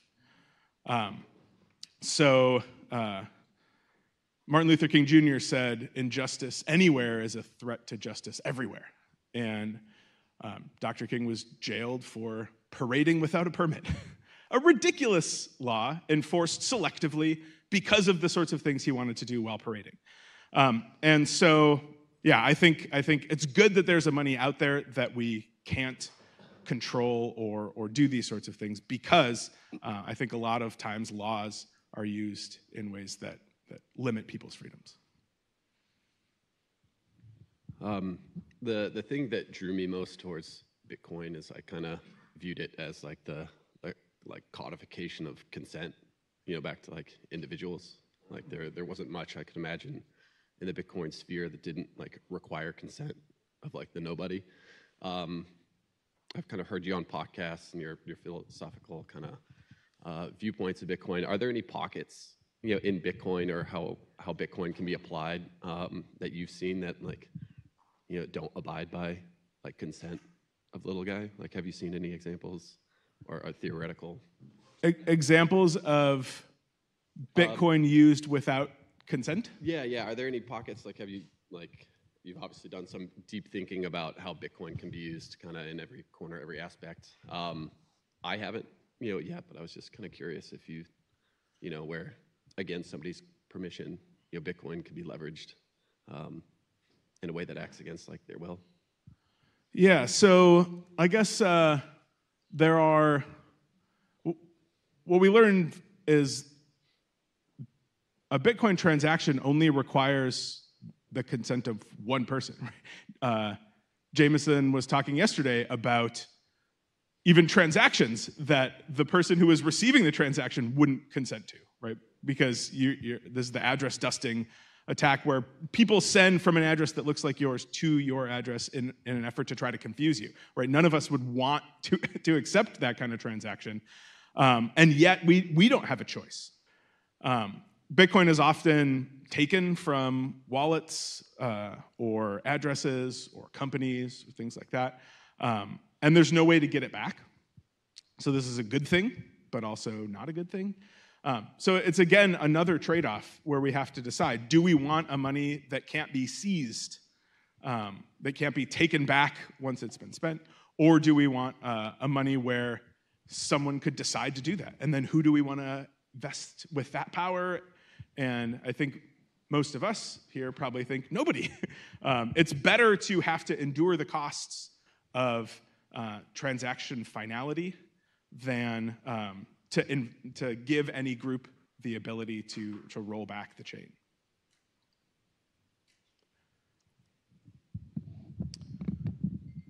It seemed from your argument, and I obviously haven't read the book yet.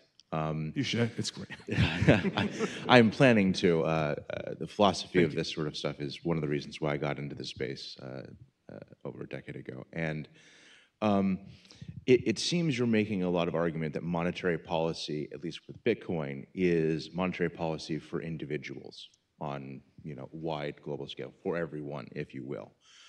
And I'm wondering if you discuss either in your book or you've perhaps I have some thoughts on how you balance monetary policy for society and collective responsibility with monetary freedom and policy for individuals. Yeah, I think the way that Bitcoin handles it is by being optional. So society can decide on a monetary policy, and then they can try to convince people that that's the best monetary policy. And if people agree, they will use the money that follows that monetary policy. Bitcoin tells you what its monetary policy is going to be forever. And if you like that, you can opt in and choose to get some and start using it. And if you don't like it, you can pick something else. It's perhaps your local currency, maybe some other cryptocurrency whose monetary policies you like better. But I think having options is really important. So we didn't talk a whole lot about like the nature of freedom, but a lot of people think that freedom is the ability to do otherwise. And so you only have monetary freedom if you can choose a different money to use. And it's really hard in the US, for example, to just choose, you know what, I really like the strategy of Japan. I think that the yen is just a great money. I'm going to use that instead. Right? Nobody will take your yen. So you could maybe save in it, but it gets really complicated to go back and forth. So that's a money that's really hard to choose if you like that monetary policy. So Bitcoin has a monetary policy that is open and transparent, and it's also relatively easy to use and getting easier. And the more people use Bitcoin for everyday transactions, the easier that it gets for other people to use it as well. So society can provide options, and then people can decide. And I think that's a really important aspect of freedom. Thanks, everyone.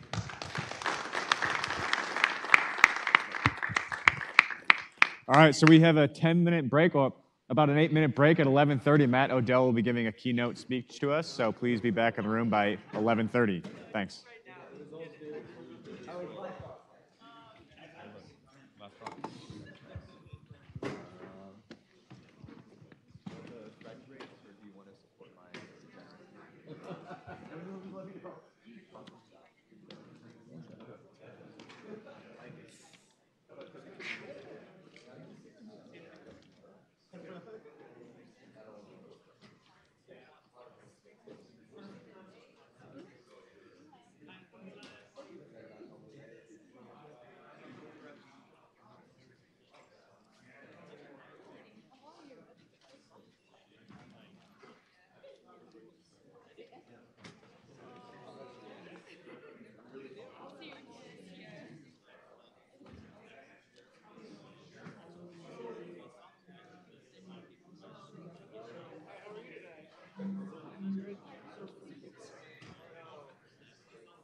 All right, everybody, we're going to be starting in about a minute, so if you'd find your seats so we can start on time, that would be greatly appreciated. Thank you.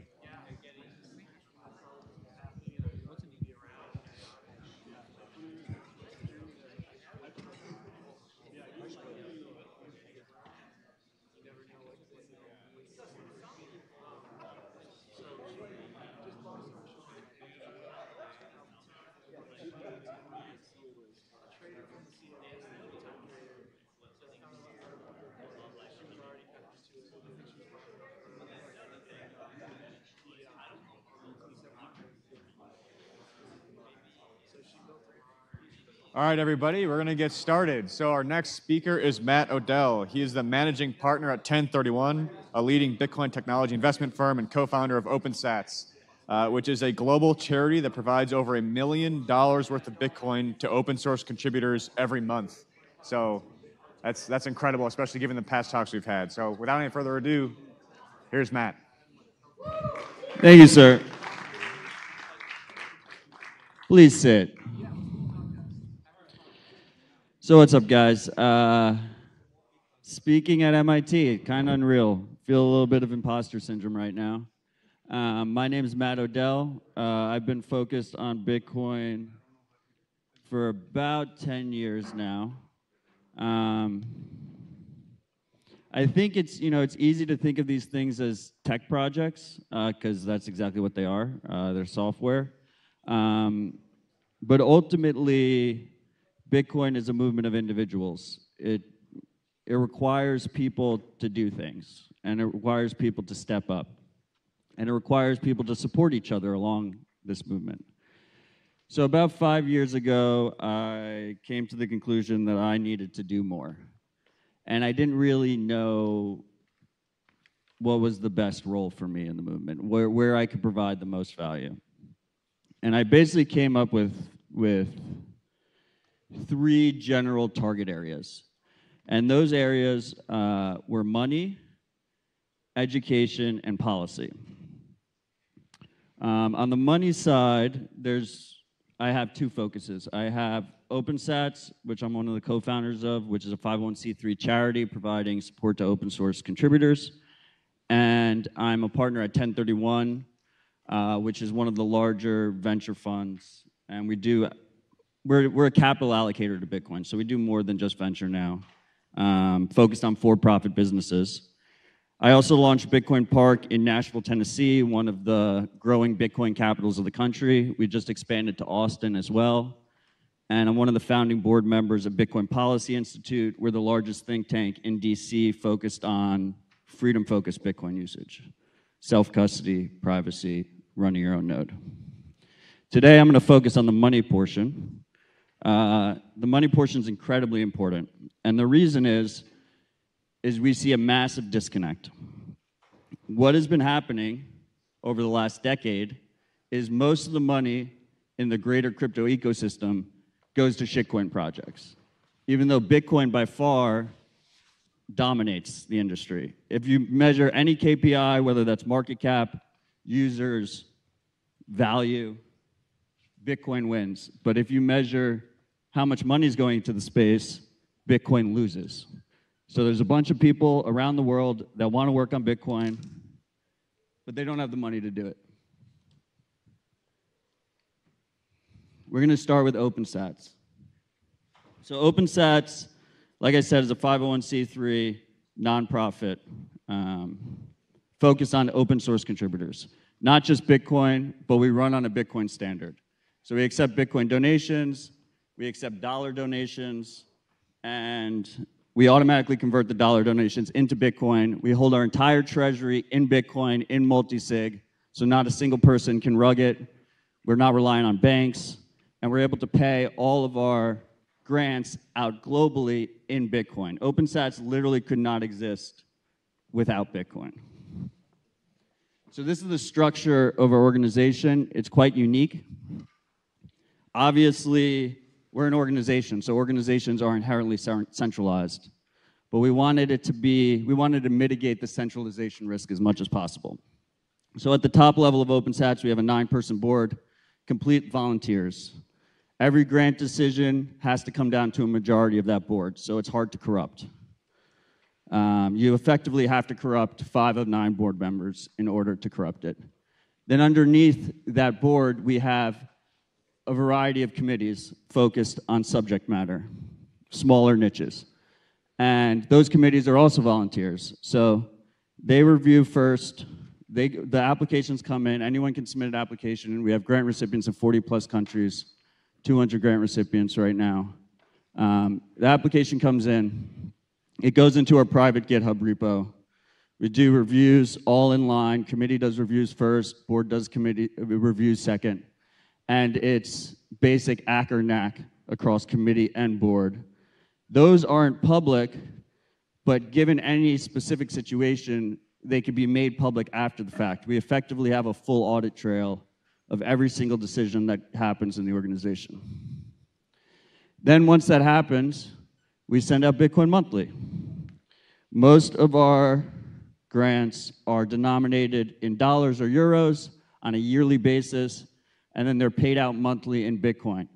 This is something that you just could not do with the dollar system. I cannot imagine trying to run wires to 40+ countries once a month.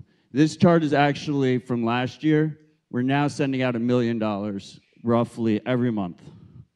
Kind of unreal that that's even possible. So now 1031. Why does 1031 exist? 1031 exists because first and foremost, I'm a capitalist, and I believe that profit incentives are incredibly effective at scale. I think that capitalism scales the best. I think that's one of the reasons America is such a dominant country. OpenSats is incredibly important because there's some things that just can't be monetized, and everything else is built on top of them. 1031 is important because of scale. So my good friend Vitter is in this room. There he is. He posted this on Nostr the other day. And I think his title was, Protocols Are Better Than Platforms. Now, a couple of things you can take away from this graphic. The first is, it's what happens on the internet in the day. Internet itself is an open protocol. And it kind of gives this expression, this example case that emails, we're seeing 340 billion emails sent per day, which itself is an open protocol built on the internet. And that open protocols are able to hit a level of scale that you don't see with closed platforms, with walled gardens. Now, what you don't see here is, of those 340 billion emails sent per day, about half of those are Gmail. So you have a private company that is scaling email in open protocol. What you also don't see is there's about 150 billion WhatsApp messages sent per day. There's no way for us to really verify that number, but according to Facebook, that's what you have. So just to provide a little bit more context here. Now, that is similar to our thesis at 1031. Our thesis at 1031 is quite simple. Bitcoin adoption will continue to grow. Bitcoin as an open protocol will dominate. The companies that build on top of Bitcoin will be able to scale out the protocol further and will be able to reap the benefits. There'll be some of the most profitable businesses in the world will likely be Bitcoin companies, similar to how we saw internet adoption. Enter VC. Historically, I've always hated VC. One of the interesting things about my journey is I do have a podcast called Rabbit Hole Recap that we've been doing for 7 years every week. If you listen to every episode of Rabbit Hole Recap straight, it'd be 24 days. So you can torture a prisoner by just playing Rabbit Hole Recap constantly. Why do I bring that up? I bring that up because in the early days of Rabbit Hole Recap, all I would do was shit on VCs. And now I run one of the largest venture funds in Bitcoin. So this is your traditional VC. Everyone thinks it's easy. Even the VCs think it's easy. The reality is, when they come into Bitcoin, it's actually very difficult for them. And why is it difficult for them? It is difficult for them because traditional VC is based on an easy money environment. Their performance is pretty much correlated with interest rates and easy money, cheap money, being able to take as much money as possible in an easy money environment, scattershot it all over the place, and hopefully have a few winners. A16Z itself was founded in a zero interest rate environment. This is not a sustainable phenomenon. This is a rare thing. This is a blip in society with broken incentives. And they're self-aware. They realize that they're a zero interest rate phenomenon. They said the quiet part out loud. So what does investing under a Bitcoin standard look like? It's quite simple. You have an opportunity cost. Bitcoin's the hardest money in the world. Purchasing power should increase substantially with adoption. And as a result, you have this built-in hurdle rate. You have this hurdle rate that you have to outperform, otherwise you're just better off holding Bitcoin. In simple terms, businesses need to stay humble and stack sats about it. So let's dive into this a little bit. You can acquire Bitcoin 2 different ways as a business, and it's actually very similar with individuals. You could be profitable, not a really complicated concept. Be a profitable business. Stack sats about it. Or you can do like financial engineering tricks, which I think, like the MicroStrategy approach, which I think is more of an arbitrage opportunity that probably won't last very long, but it's just because of where we are in the adoption phase. You have to assume that if you are not a profitable business, you will fail. This is not a complicated concept. Somehow this was lost on people. You need to be a profitable business. And you have to assume that Bitcoin is going to go up forever, because that is what has been happening. It is a scarce asset, and as adoption increases, so should price. So what does that mean? That means that if Bitcoin is going to continue to go up with adoption, earning Bitcoin today can be worth earning 10 times in 10 years, right? You need to earn it sooner rather than later. So this is what Fiat VC built out.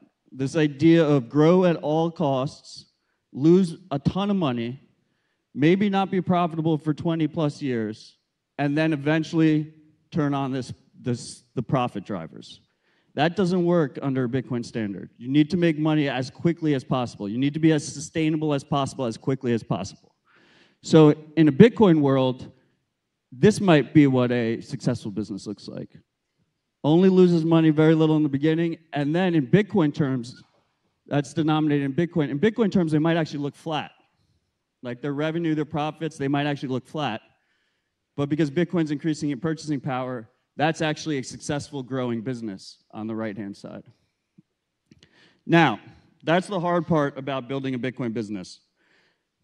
There's good news, and the main good news is that we have this open protocol to build on that aligns incentives across all companies that are building on it. You can almost think of it as this shared equity pool, right? If you're in a startup, let's say you're a startup at Google or you're a startup, Facebook, when Facebook was a startup, you only have your own internal equity. You have to hope that Google is successful, that you'll eventually get liquidity. But if you're in a Bitcoin startup, most employees own Bitcoin.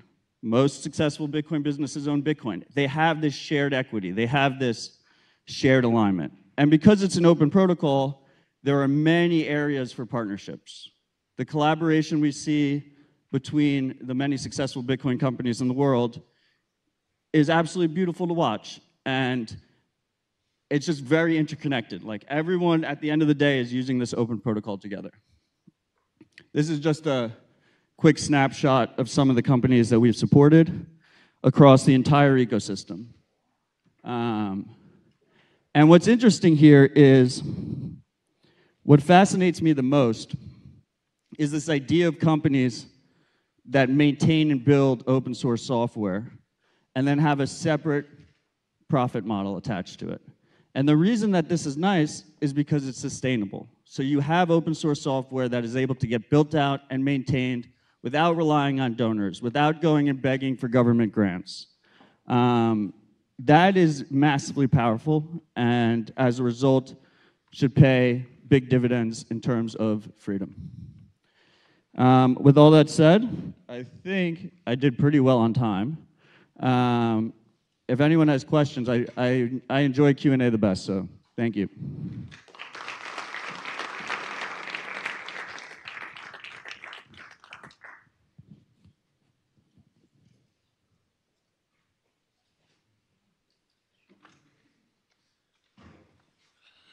Hello. Hey, thank you for your talk. So you had a layer 2 investment in your deck. So I want to know, because I know you're a little bit more maybe specific or like with your investments. So what does an ideal layer 2 or meta protocol or whatever you call it investment look like in your, again, that kind of uses your thesis the same way, but do you have any other criteria for investing, let's say, a successful SATS flowing layer 2? Would you invest? So layer 2, it's the hot topic, or at least it's been the hot topic for the last 4 months, 5 months, talking to investors. The only layer 2 that we really focus on right now is Lightning. It's actually being used at scale. I think there is some other promising proposals and initiatives, but we're kind of doing a wait and see approach and seeing how it plays out and where adoption happens. And specifically, we will not invest in anything that requires a Bitcoin soft fork or any kind of change at the protocol layer. I just think that's a recipe to burn capital really quickly, and Bitcoin is very hard to change by default, and that's a feature, not a bug. So you kind of need to lean with that.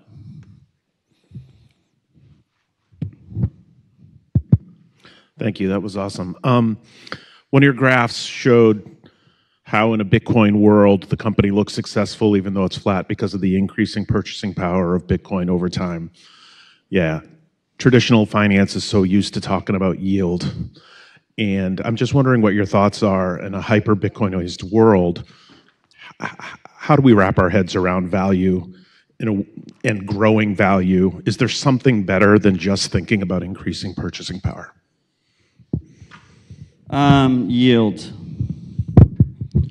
is what screwed over this guy.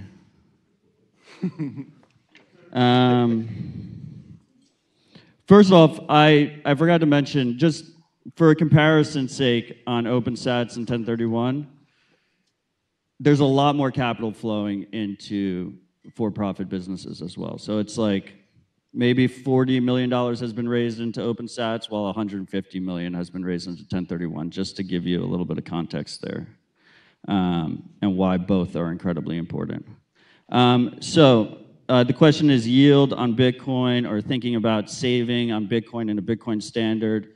I think first and foremost, this idea that your money loses value over time is kind of a perverse thing. Like, I think most people, like the average person, probably doesn't want to deal with investments or hire an investment advisor or pick stocks or figure out which high yield savings account is the right one for them. I think they just want to work hard, care for their family, do the things they love, and just save their money in something that goes up in purchasing power over time, and they just don't have to think about it.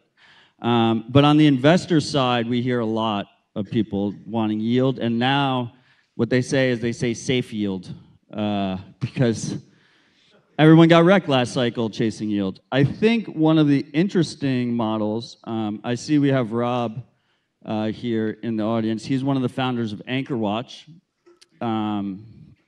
which is a self-custody insurance-focused product. So they offer insurance on self-custody. Hopefully one day there'll be an example of a company that's building out an open source stack with a profit motive on top, but he hasn't open sourced his wallet yet, but hopefully he will do that soon. Right now they denominate their policies. They have a Lloyd's cover holder, Lloyd's of London, and they denominate their policies in dollar terms. Now, I think there could be a world where it's denominated in Bitcoin terms, right? So if you have one Bitcoin, it's insured as one Bitcoin. And then you could basically have a one-to-one Bitcoin coverage, and then if you put Bitcoin into that, on the opposite side of that, on the insurance side, then you could take a cut of the premiums. And then you kind of have a non-G-Gen yield pool that is lower risk than basically what we've seen up until this point, which is just you take money and you lend it to D-Gens, and the D-Gens just lose all the money. So you have that, and I think, you know, profitable businesses is a way to look at it. Sats flowing businesses that have positive cash flow, and those are either coming in as Bitcoin directly, or they're coming in as dollars, and then they're converting it to Bitcoin and storing it as Bitcoin long term. My wife and I are veterinarians, and we're kind of one of these for-profit businesses operating in a kind of an industry that's turned more like hyper fiatized and hyper financialized. So it's made it really easy for us to stay humble, stack sats. Nice. We recently bought just a super ugly veterinary hospital and are running super lean. But I was kind of just thinking about the kind of way to operate. We built a farm and kind of plug our extra Bitcoin into spreading meat through farmers markets and donating to soup kitchens. And I thought I'd be happy just doing that, but this kind of makes me want to scale up and like kneecap all the super corporatized things that are taking over our industry. Are there any funds, like you guys specifically fund like Bitcoin building companies, but do you know of any funds that fund like an anti-fiat, anti-corporate Bitcoin standard for-profit company? Like, is that not yet? Not yet.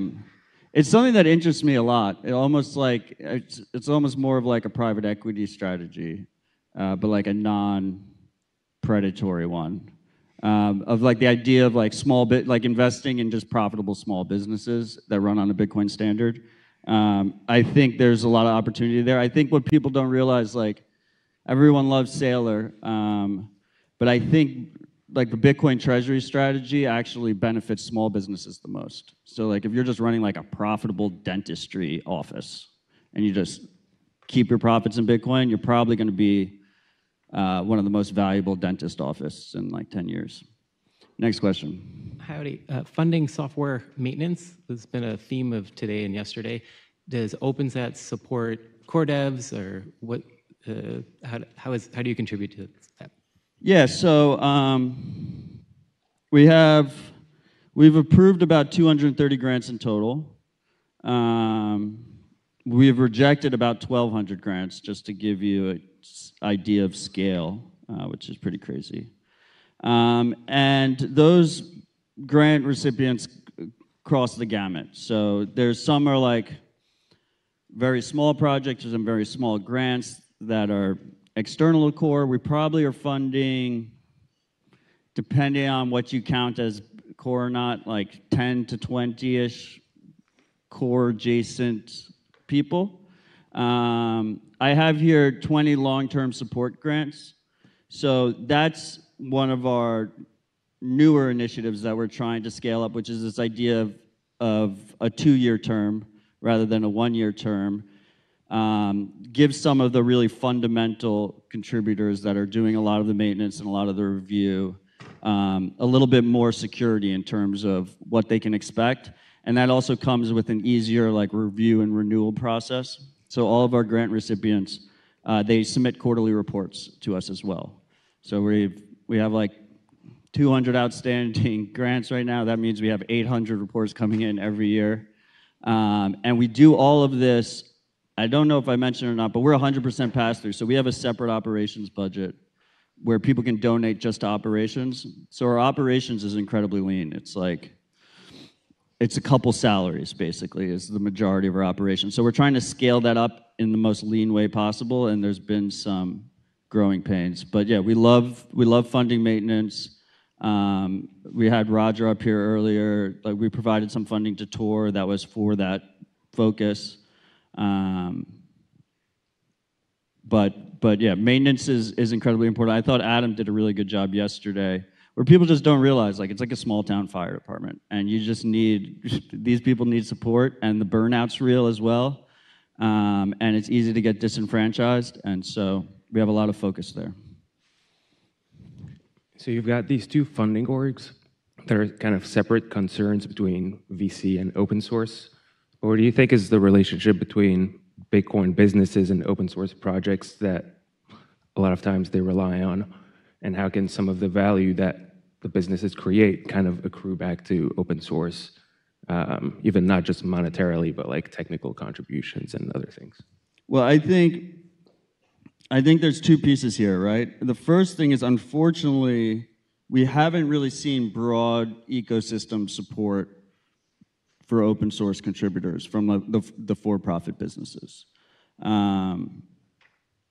You know, like Coinbase historically, for instance, probably one of the most successful quote-unquote crypto businesses in the world, hasn't really given much back to Bitcoin developers and Bitcoin open source contributors. They do a little bit, and it's appreciated. Every bit is appreciated.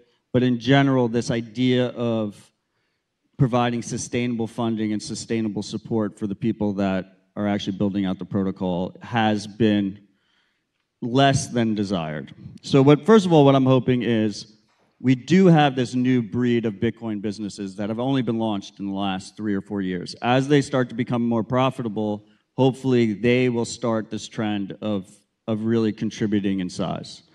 The second piece is only until recently has there been any kind of real funding for Bitcoin businesses that are building out more self-custody, open source kind of focused verticals. Historically, where you see the majority of funding goes in 2 directions. It's KYC exchanges, so just buy, sell Bitcoin, charge 1%, very easy, not easy business, but straightforward business model. And mining, which is a brutal business, very capital intensive, but is easy for capital allocators to wrap their head around. Businesses like Start9, for instance, right, which is a completely open source stack where you can host things at home, right, basically a server at home, and then build premium services that you sell on top of that, is a harder business to raise money for. And we're just starting to see capital allocators willing to take that risk, and support those types of projects. Mempool.space is another perfect example of that. Like, Mempool is a completely open source stack. Anyone can run their own mempool instance at home.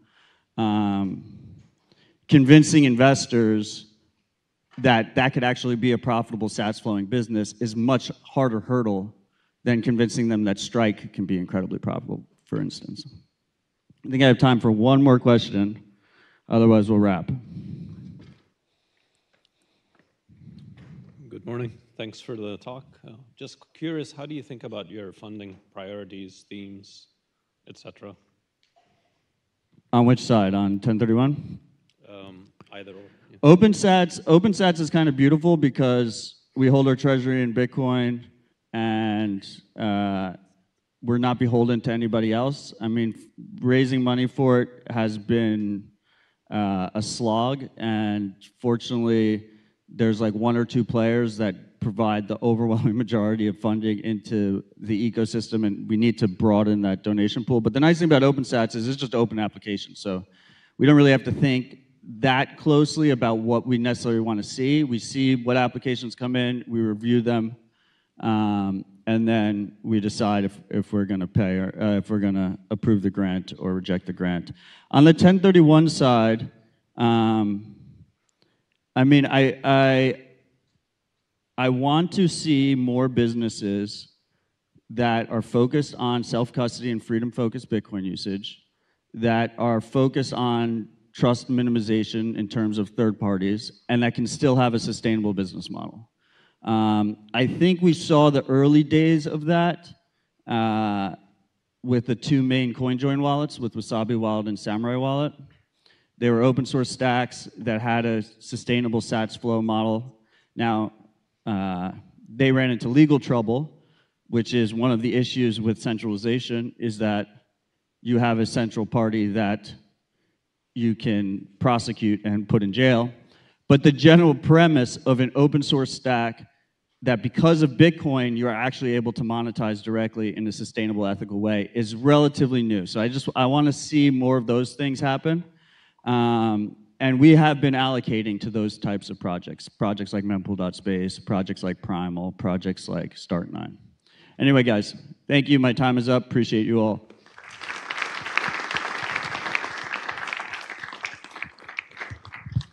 Thanks, Matt. Thanks, Matt. That was great. I appreciate it. All right, up next, we have a panel discussion moderated by Arsh from the Human Rights Foundation. So please welcome them as they get seated, and we'll get started shortly.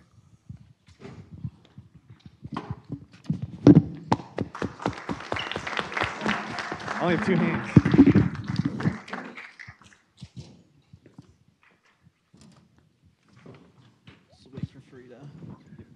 And that is on for you. Frida's up there. And this mic is also on. So we hand it to Freedom. Yeah.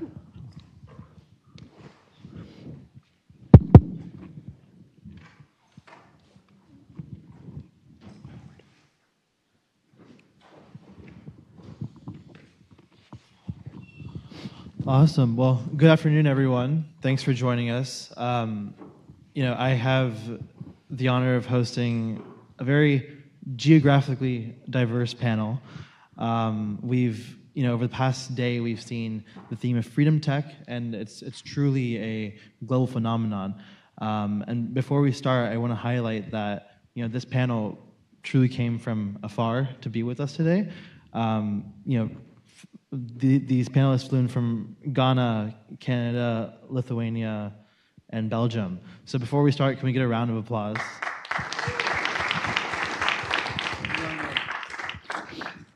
Thank you.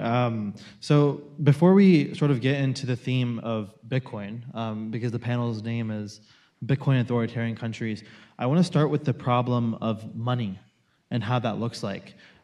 Because for this panel, that's kind of been the stem into Bitcoin.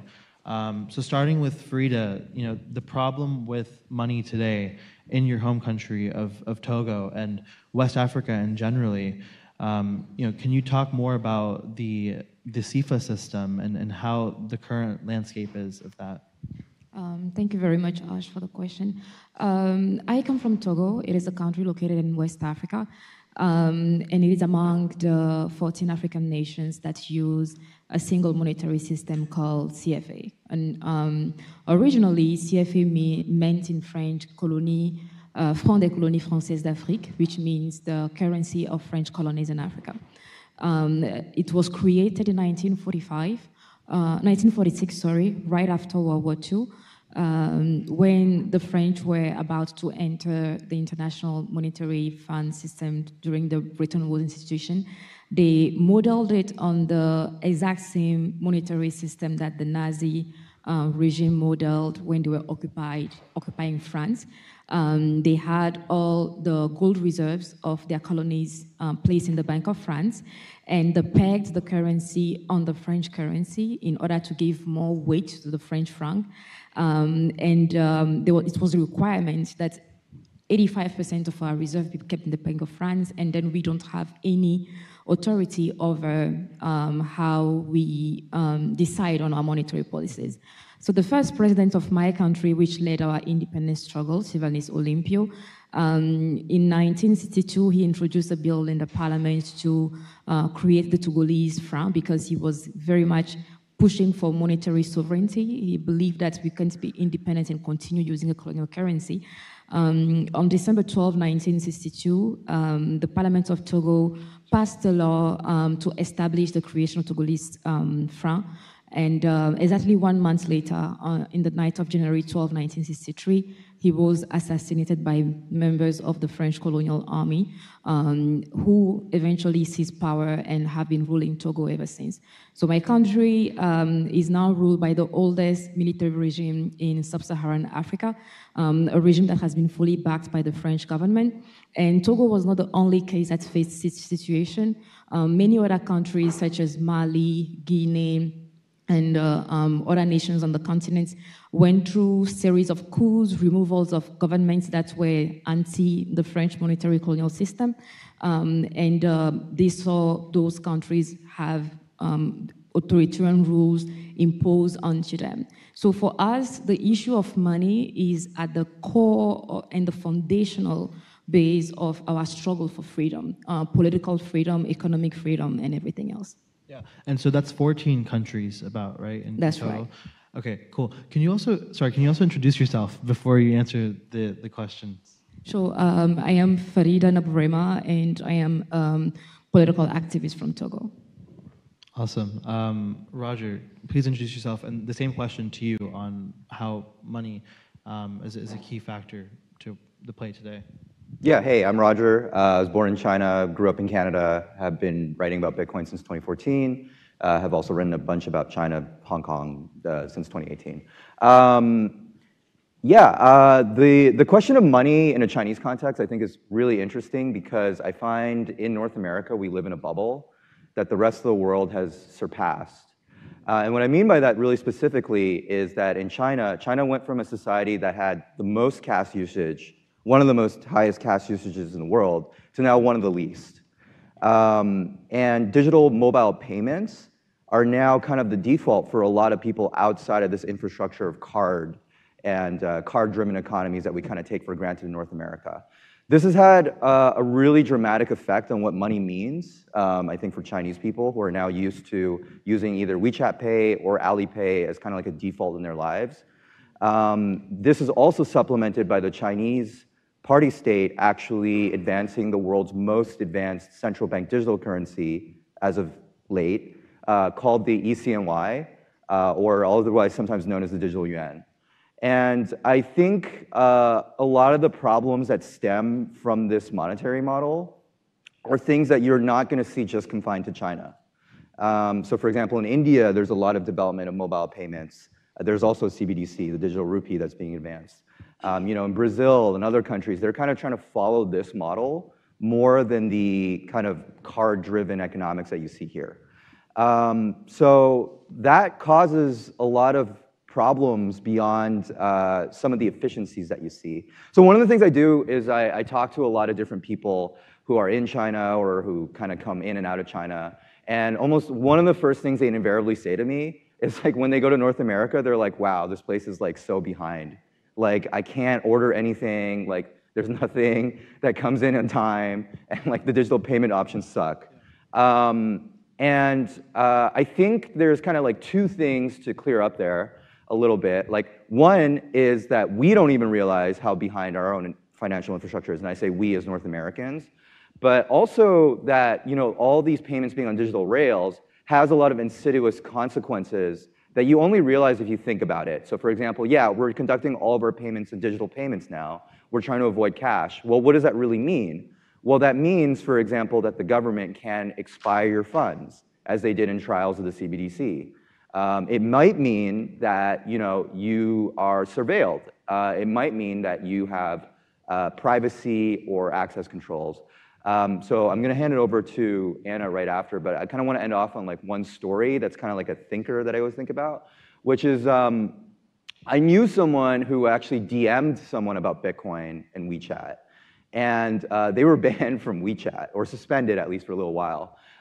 In China, that's actually a pretty big issue because your WeChat is not just your social identity, it also is your payments layer. So effectively, this person was banned from paying for DMing about Bitcoin. That may not have been intentional in the sense of like the government is probably not deliberately thinking in that way, but this consolidation and control in digital rails allows for this dystopia. Even though sometimes I call it like Curb Your Enthusiasm dystopia, it's like you didn't intend for it to happen, still nevertheless, the effects are terrifying regardless. So with that, hand it over back to you, Arsh and Anna. Yeah, same question for you, Anna. Hello, everyone. My name is Anna Chkhovich. I'm a political activist from Russia, living and working in exile now. I manage finance of the Anti-Corruption Foundation, the leading opposition organization of Russia that was founded by Alexei Navalny, and also I work as a nonprofit Bitcoin adoption lead at the Human Rights Foundation. So I basically educate activists and freedom fighters how to use Bitcoin in their work. And since I started my journey from Russia, working in Russia under surveillance of Putin's regime, what's happening in Russia now is that the banking system is completely weaponized by the regime, and the government is using it against freedom fighters and activists like me, and all financial transactions, all informational data about any sort of donations, any payments, all this information is used against us. And people like me have to use Bitcoin a lot, and especially after Putin decided to invade Ukraine, and all freedom fighters, all independent journalists, media, everyone had to leave the country in order to continue work, and we are all working in exile, and we are all currently deprived of access to the banking system in Russia since we are abroad, and the SWIFT system in Russia doesn't work anymore since Russia is under financial sanctions. So we're all kind of stuck in a situation where we cannot send money to Russia from exile, and we cannot receive donations from our Russian supporters as well.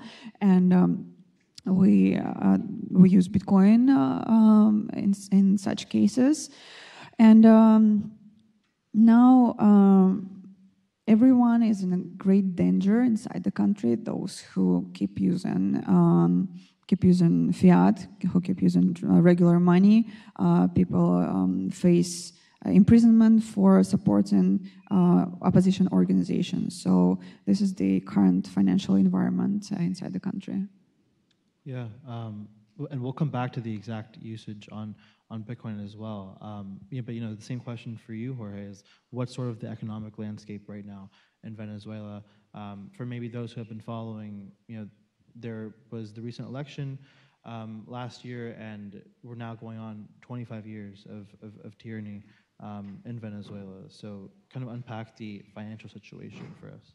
Sure, thank you very much, and thank you for the MIT Bitcoin Expo. Thank you for organizing it, and thank you for everybody being here. My name is Jorge Gerizati, originally from Venezuela, and as you were mentioning, we have been 25 years in a brutal dictatorship.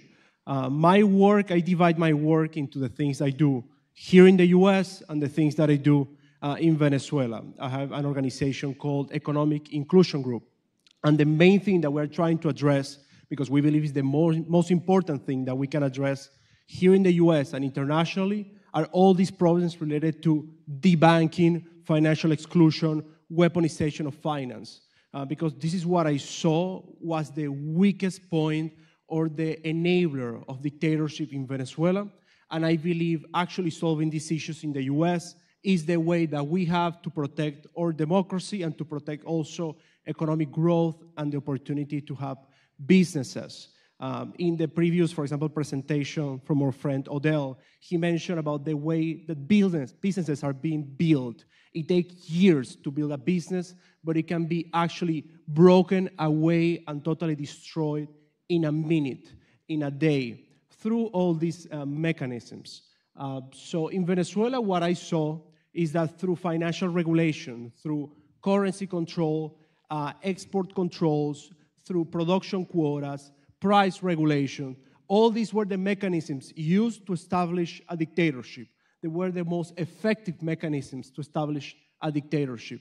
So what we need to do is to take away this power from regulators so that way everybody's private property, ability to do business, ability to grow your business is actually protected. I believe that the most important kind of lessons that we can get from examples such as the one that we have here today is about the importance of protecting economic and financial freedom. It's the bedrock of actually a free society, people's ability to protect your money that takes years to build. For people like us that have built our own initiatives, projects, companies, I believe it's the most important thing that we can do. And in Venezuela, particularly, what we see is that from financial repression, economic repression, political repression became the norm. Yeah, and I mean, the theme amongst all of these situations is the money, right? So we're witnessing how authoritarian regimes and dictatorships are actually using money as a weaponized tool against its citizens, right? And the common theme also is that you all have now found Bitcoin in the last few years, right? So starting with Farida, what has been your journey with Bitcoin and how have you been able to implement that in your work? Thank you, Ash.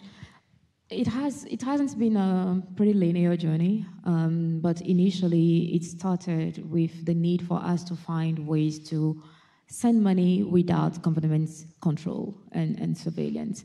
In the case of my country, 2017 and 18, we had several months of protests against the ruling regime. I am one of the leaders of the Former School movement, which was among the opposition coalition that was rallying people against dictatorship in Togo and were demanding change. And in those difficult months of protests where we had hundreds of activists arrested, abducted, many protesters killed, we had a constant need to provide resources to support the movement's work on the ground. Unfortunately, many people who contributed financially to our effort found themselves in trouble with the regime, got arrested as a result. Unfortunately, some of them still haven't been released from prison and have spent the past 7-8 years behind bars. The regime was also tracking payments sent from the diaspora because we rely heavily on diaspora donation to determine who was supporting the movement. So for us, it was critical to find alternatives to send money safely without the government not only being able to confiscate the money, but also track who sent the money to who. And Bitcoin became that tool that provided us that extra layer of privacy, which we depended on to continue doing the work. Eventually, the realization that Bitcoin was just beyond a tool to circumvent censorship came to us. It made us realize that in our quest for political freedom and economic freedom, but most importantly, economic decolonization, we could start using Bitcoin as well to counter the existing colonial monetary system that has kept us in bondage. So it is work in progress that we have been doing over the past years, supporting education program, but also supporting rural communities understand how Bitcoin could be used to access funding for agriculture.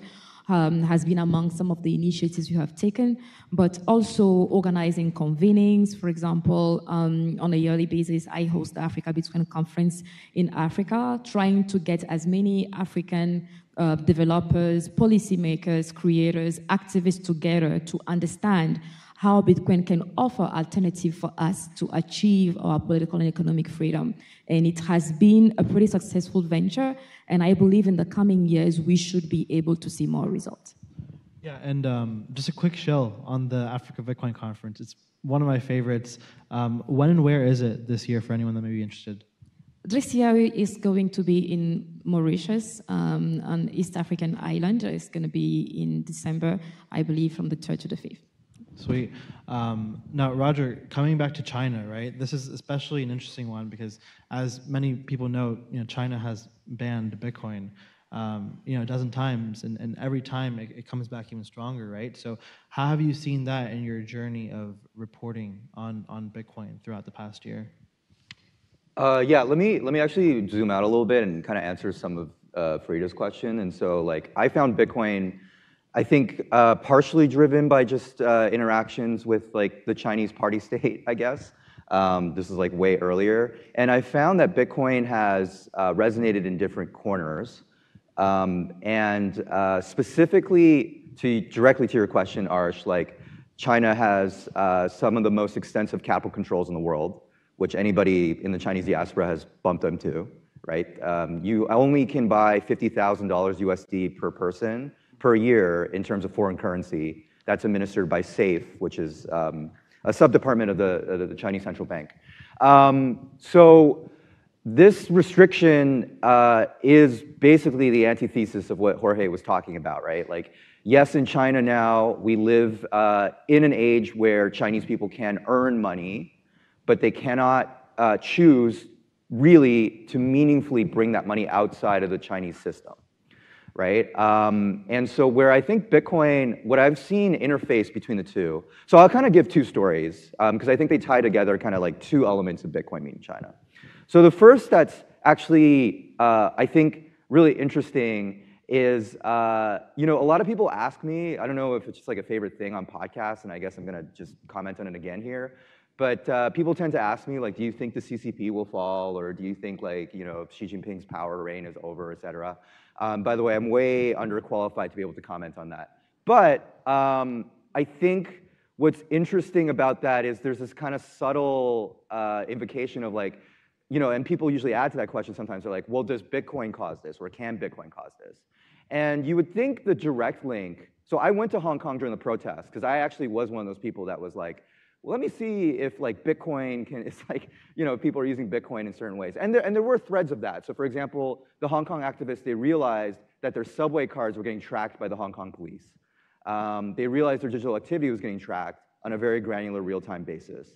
They also, a lot of them were actually trying to diversify away from the Hong Kong dollar as a vote against what they thought was unfair, suffrage and voting practices. So there certainly is that kind of like, I thought there would be like more direct expression, like you would have forums that would say like, let's buy Bitcoin as a hedge against the Hong Kong government. That doesn't really happen by and large. Like one of the funny things I remember is I was asking the Bitcoin ATM operators, I'm like, hey, there's all these protests going on, right? Like, are you guys seeing more volume? Like, are more people using Bitcoin? They're like, no, you idiot. Like, there's protests. There's like millions of people in the streets. Like, nobody is going out like and going to Bitcoin ATMs. There's like literally like too many people out in the streets. So there's that element. But one thing I will say about that is I have seen some signs. I think in some, I'm reminded every time I come to Boston. Last time I came was for the Fairbanks Center at Harvard, which has some of the best kind of like China events, at least from like an American perspective. And that was during a commemoration in Tiananmen Square. And the Tiananmen student leaders are actually pretty progressive about this stuff. I mean, they raise through Coinbase. I've been trying to convince them to raise Bitcoin only, but that's another fight. It's another spiritual struggle. But that's an example of where Bitcoin and different movements, including dissident movements in China, intersect. But what I always tell people, and in a not so like subtle way that might preserve my life or liberty in different places, is the real revolution is actually like people exiting the system. Because China's capital controls depend on money circulating in the economy, actually the most meaningful and rebellious thing you can do is to take your money out of the system. Now, not in a way of like, like I'm gonna do this because I wanna revolt against the Chinese government, but literally you would do it because that's just what the incentives tell you to do. Like if you keep your money in the Chinese system, you're looking at like negative real return across a number of different assets. So it just makes sense to do that. And that's kind of what I point out. Like Bitcoin by itself, like by people using it, and people using it in a way where they are hedging against this, that is a way where you can see Bitcoin impacting China. And that impact just continues to increase year by year.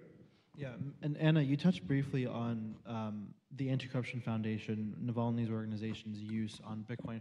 Walk us through the sort of journey with that the past few years and how you guys have been able to raise and sustain your organization using Bitcoin.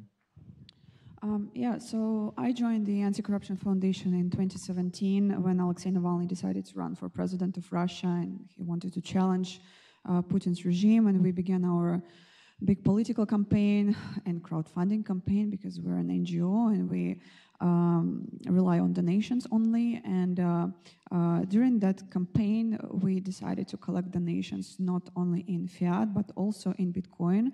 And we made the decision in 2016 because back then it was clear for us that the banking system was going to be weaponized against us. So we preferred to keep our savings in Bitcoin because many times the government arrested our bank accounts. Many times we saw negative balance because our bank account was frozen, and the fabricated criminal cases constantly against us froze our assets all the time because it was clear for them that depriving our organization from access to money is like depriving us from oxygen because we need to pay salaries. And we had more than 300 employees. We had more than 40 offices all across the country during that campaign. And we had a huge network of people. And I was making all of those payments manually. I was paying salaries, I was paying taxes, rent, and thousands of different kinds of payments. And when you don't have money on your bank account because it's arrested, people are not going to work with you if you don't pay salaries. So it was really hard to work in such environments. So that is why we turned to Bitcoin in 2016. And every time when we lost access to money, we could simply take our Bitcoin savings, convert it into cash or whatever, and continue operating. And we preferred even to convert our fiat savings into Bitcoin, so we didn't keep any money in Russian rubles. And we were operating like this in Russia for several years, till the moment when they labeled us as an extremist organization, because it became obvious for Putin that whatever he does, we still survive, we still find a way, we keep using Bitcoin, and we continue operating. So he finally decided to completely get rid of us, and he arrested Alexei Navalny, and he was killed in a prison a year ago. And he labeled our organization as an extremist organization, which made us completely illegal on the territory of Russia. And we had to relocate our organization from Russia to Lithuania, where we continue our work now in exile. And we're a big organization of 130 employees. We continue our opposition work. We have many projects. And we thought that our financial struggles were over since we left the country, and now we're not under that crazy surveillance. But unfortunately, it became even more difficult for us to continue operating with finance since, as I mentioned before, after Putin invaded Ukraine and Russia is facing financial sanctions and the entire country is completely cut off from the global financial system, and we cannot send money to Russia, but we need to do that to support political prisoners inside the country, to support their families, to cover their lawyers. We support political activists who keep working on the ground, and we cannot send them money for two reasons. First of all, it's not possible physically since SWIFT doesn't work, and secondly, people who donate to us or receive money from us, they face up to 8 years of imprisonment for collaborating with an extremist organization. So we use Bitcoin to send money to Russia. We use Bitcoin to receive donations from our Russian supporters. So Bitcoin is our lifeline today. So when Russian supporters want to support the Anti-Corruption Foundation, you mentioned there's a risk, right? They can face up to 8 years in prison.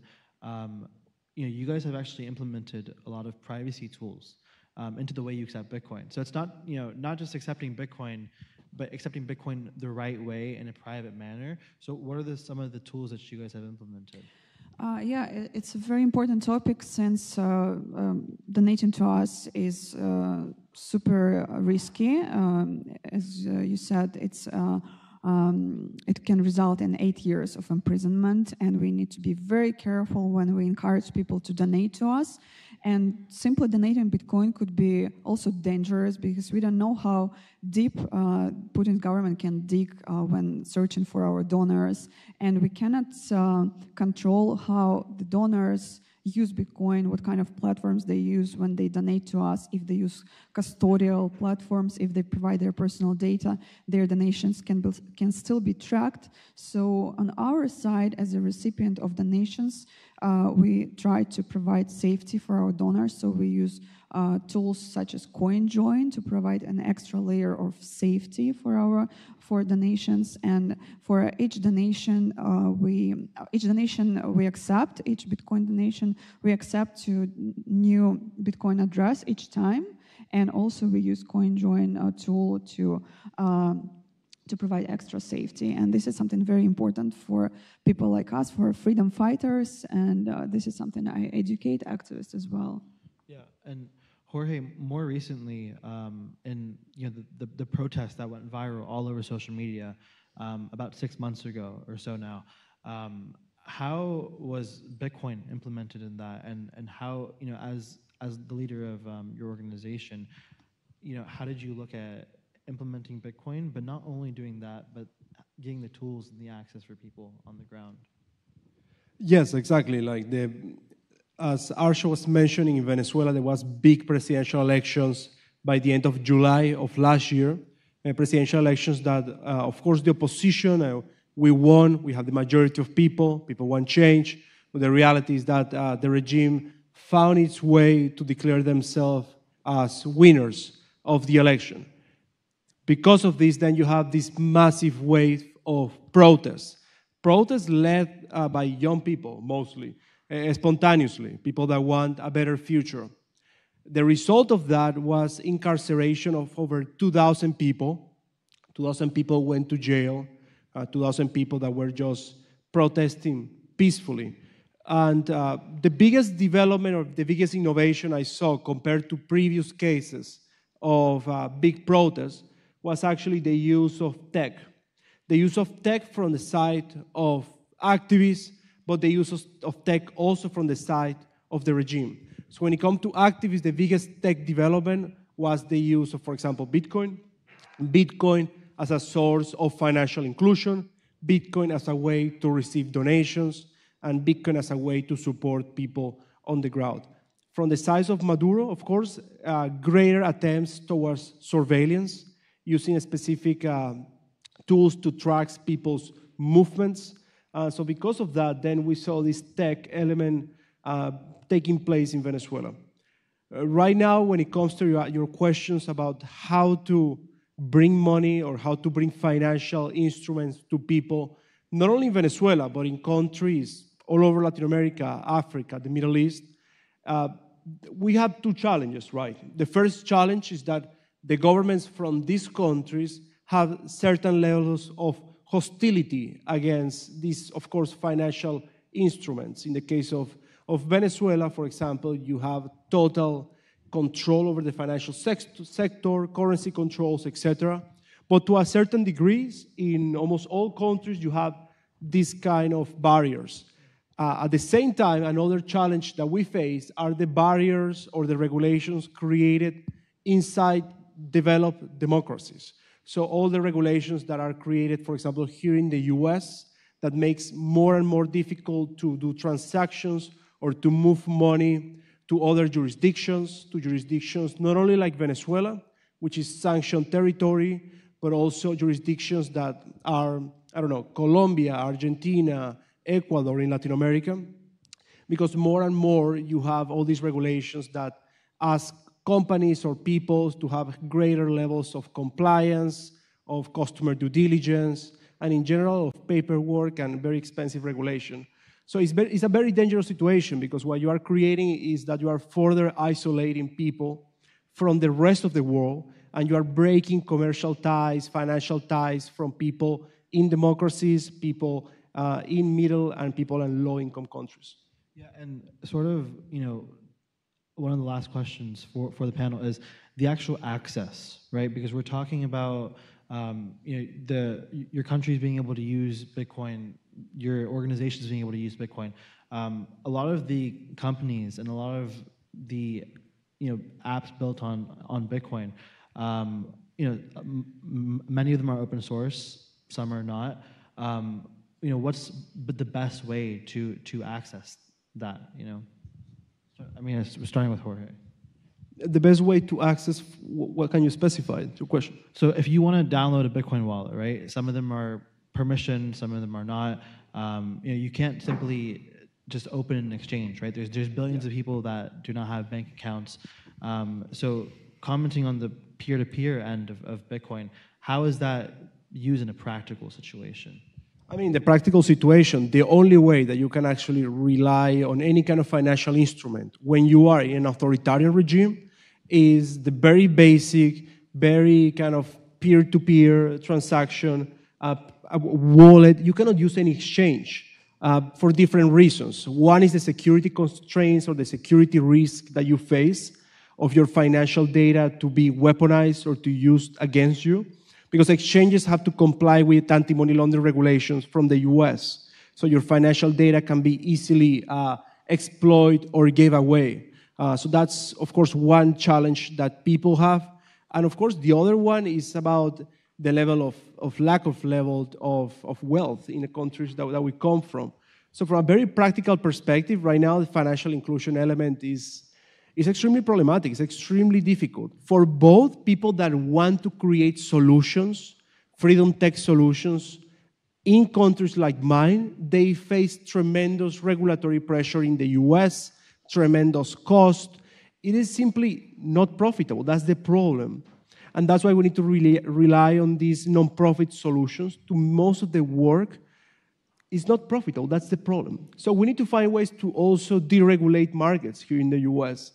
Because the way the regulatory tendency is going in the US is that there is more and more regulatory pressure towards new technologies, especially new technologies that want to empower people in low-income jurisdictions, conflict zones, like, for example, Ukraine, Russia, in sanctioned territories, like Venezuela.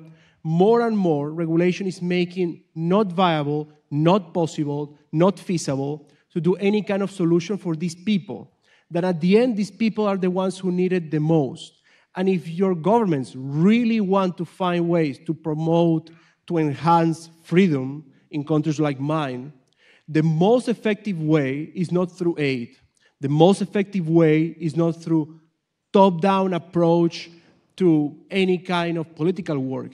Is to actually give the tools, is to actually give the capabilities to people on the ground, which I think connects with the panel of this morning about the importance of localization.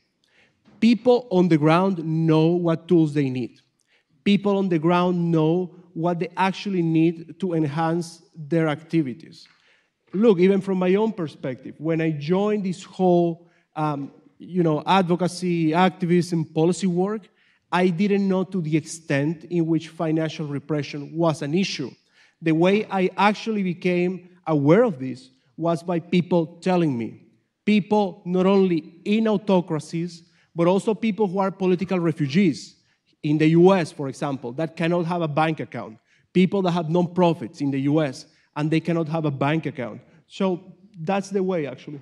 So, and And do you have anything to add to that, Anna? Yeah, I want to add to this because we are a victim of these regulations, the Anti-Corruption Foundation, since we are a Russian organization in exile, and it's crazy that actually it's not the authoritarian government, it's democratic states who deprive us of access to freedom, of financial freedom tools, and we are in a gray zone of global financial system because we cannot use regular money, as I described. We cannot send money and receive money from Russia, and also those regulators, Western regulators, deprive us of access to Bitcoin, and they say if you're an NGO, especially if you're from Russia, you cannot use these tools. And it was funny when we just moved to Europe and we wanted to open a bank account for our organization. When we moved, we opened a new legal entity that was called Future Russia Foundation, and we couldn't open a bank account because there was a word Russia in the name of our organization,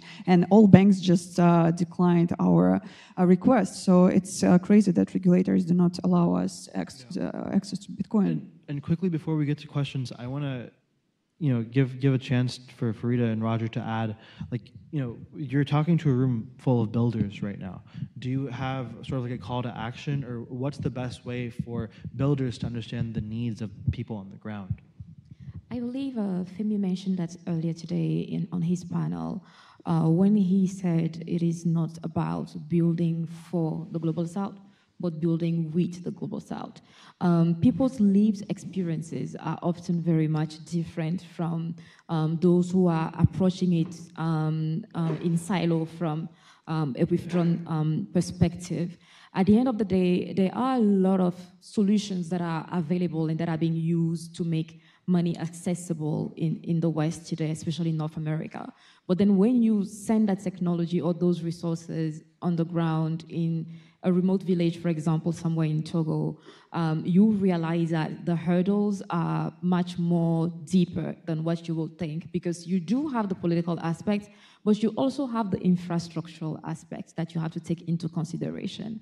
So the best way to understand people's needs is to work with them, is to approach them, and is to include them in the process. So what I want builders here to know is to have an open mind and to have the ability to seek information in a way that allows them to understand the needs of the people on the ground. Yeah, so I think we have time for maybe one or two quick questions. Yeah, I want to thank you guys for coming. This is mainly for Roger, but obviously this is an issue for all of crypto. Given the recent, I believe the analyst was from Kawande Management, where he burnt the message in Ethereum. I don't know if you remember seeing that. It's like a month there's ago. like a few messages in Ethereum. Like there's that one. There's also Dr. Ifen. Yeah, and then there's a whistleblower on the Sean Ryan show that says that the mind control thing. Yeah, is possessing this weapon. Do you see that as the major threat? Because obviously with crypto and freedom, if you're in an authoritarian country, you've got that seed phrase, you can escape with your money. However, if you're targeted like, you guys probably are on the stage, with a weapon like that, they can even steal the seed phrase out of your mind, which is kind of like the last frontier of freedom. It's people want to address them as crazy, but it also could be a canary in the coal mine. You've got the guy burning $1.5 million. So I'm just wondering if you've heard anything like that on the ground, or has it just been an isolated incident? Right. So with the them gentleman's using that type of weapon. Well, what the gentleman's referring to is like there's been multiple instances of people from China who have posted messages on the Ethereum blockchain. It turns out they usually like to use Ethereum. Sometimes there's op returns on Bitcoin as well. This last message that you're alluding to is like something about like mind control of like employees, and I just don't know if that's happening. There's a weapon. Raytheon's got a patent of it where it can read your mind essentially. So if you had your seed phrase in there, obviously if Raytheon has it, China probably has it too. There's been a whistleblower in America. I don't really know if that's happening, but I will say that people are using that as a mechanism to broadcast messages. So the example I usually use is actually Dr. Ifen was actually the whistleblower that started the COVID-19 kind of whistleblowing. And so she wrote a letter which was immediately censored by the Chinese state upon publishing about what she thought were the origins of COVID-19, or like how the medical culture in China helped accelerate it. And that does live on Ethereum. There's like similar things on some op returns in Bitcoin. So the specifics of like the mind control thing you're talking about, I actually have no idea, but. It's actually mind control. It's like mind reading, and they can. Yeah, I don't know, something like that. Yeah. Just but I don't know. We have like 1 more minute left, so let's give the question to this gentleman. Sure, thank you. You mentioned technology being one of the main things that would be helpful to you. I was just curious, what have you guys found specifically to be the main barriers or pain points for you? Like you mentioned, you use CoinJoin, for example. And what technologies do you wish existed to help you that currently don't? Since I provide Bitcoin education for activists at the Human Rights Foundation, and I see what exactly freedom fighters need, I would say we don't need the new technologies to be created. We need the current technologies to be improved. And there are many amazing wallets, platforms, but they are simply not accessible for those who don't speak English, let's say. And I think that we better focus on improving what we have now, making it simpler to use, more accessible, and we will be fine. Yeah, I wanted to add on that because the realities in Africa are pretty different than many other parts of the world. We do have a huge problem on the continent with energy poverty. More than 60% of the population still don't have full access to electricity. The second problem is access to the internet. The level of internet adoption is not as high as we will see in other parts of the world. So one of the difficulties for some in this situation has been, how do you use Bitcoin when you cannot access electricity and when you cannot access the internet? Interestingly, whenever there is a problem, human beings being very creative, always trying to find solutions. So on the continent right now, we have a couple of projects that are still new, but that are getting really good results, where they're doing Bitcoin mining through renewable energy, and then using that energy that is produced to mine Bitcoin to provide access to electricity to communities in rural regions. So Bitcoin, while being a tool to help people access money, is also generating energy and increasing access to energy.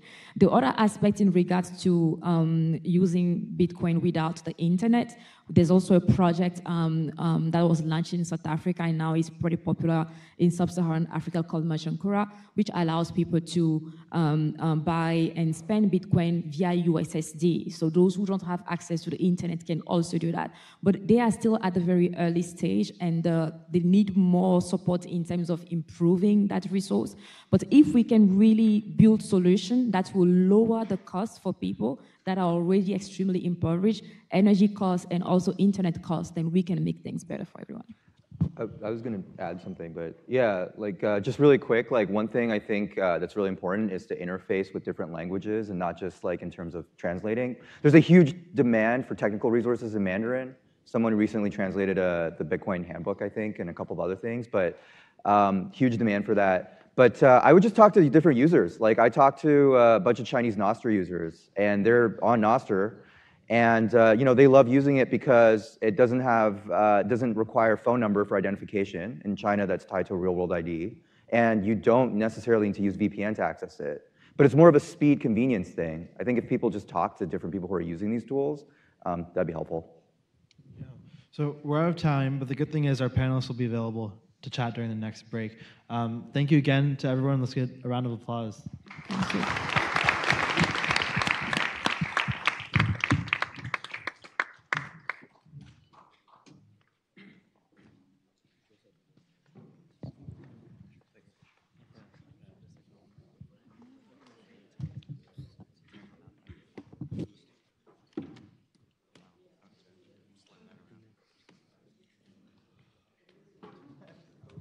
Quick announcement about the privacy tools workshop. It will happen in room 141, which is right next to this room on this side.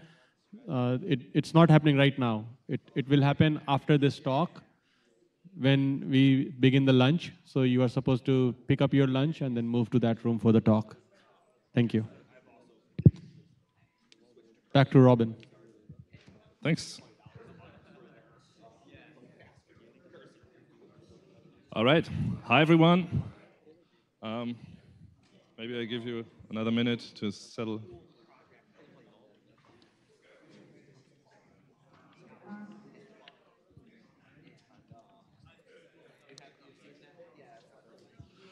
All right. I'm delighted to give a talk about Bitcoin privacy today. More specifically, I'm talking about the project ZK Coins, which is a way to improve Bitcoin scalability and privacy. First of all, overview and motivation. Bitcoin is a peer-to-peer electronic cash system. I'm in it for the money.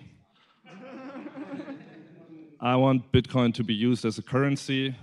I think the entire store of value narrative is just a way to lurk the rich people into our revolution.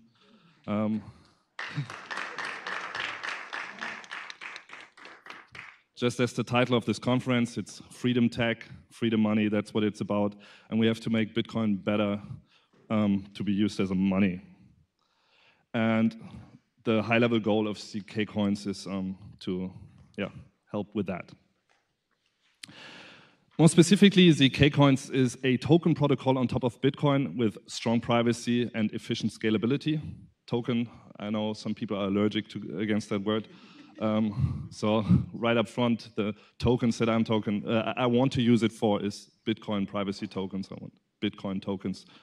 But it's a general token protocol. I'm just saying that because it's easier to understand that when you understand that it's a general token protocol.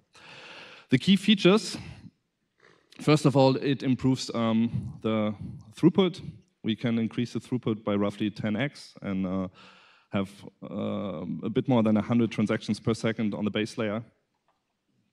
Second, it offers strong privacy comparable to Zcash, even better than Monero, in theory at least.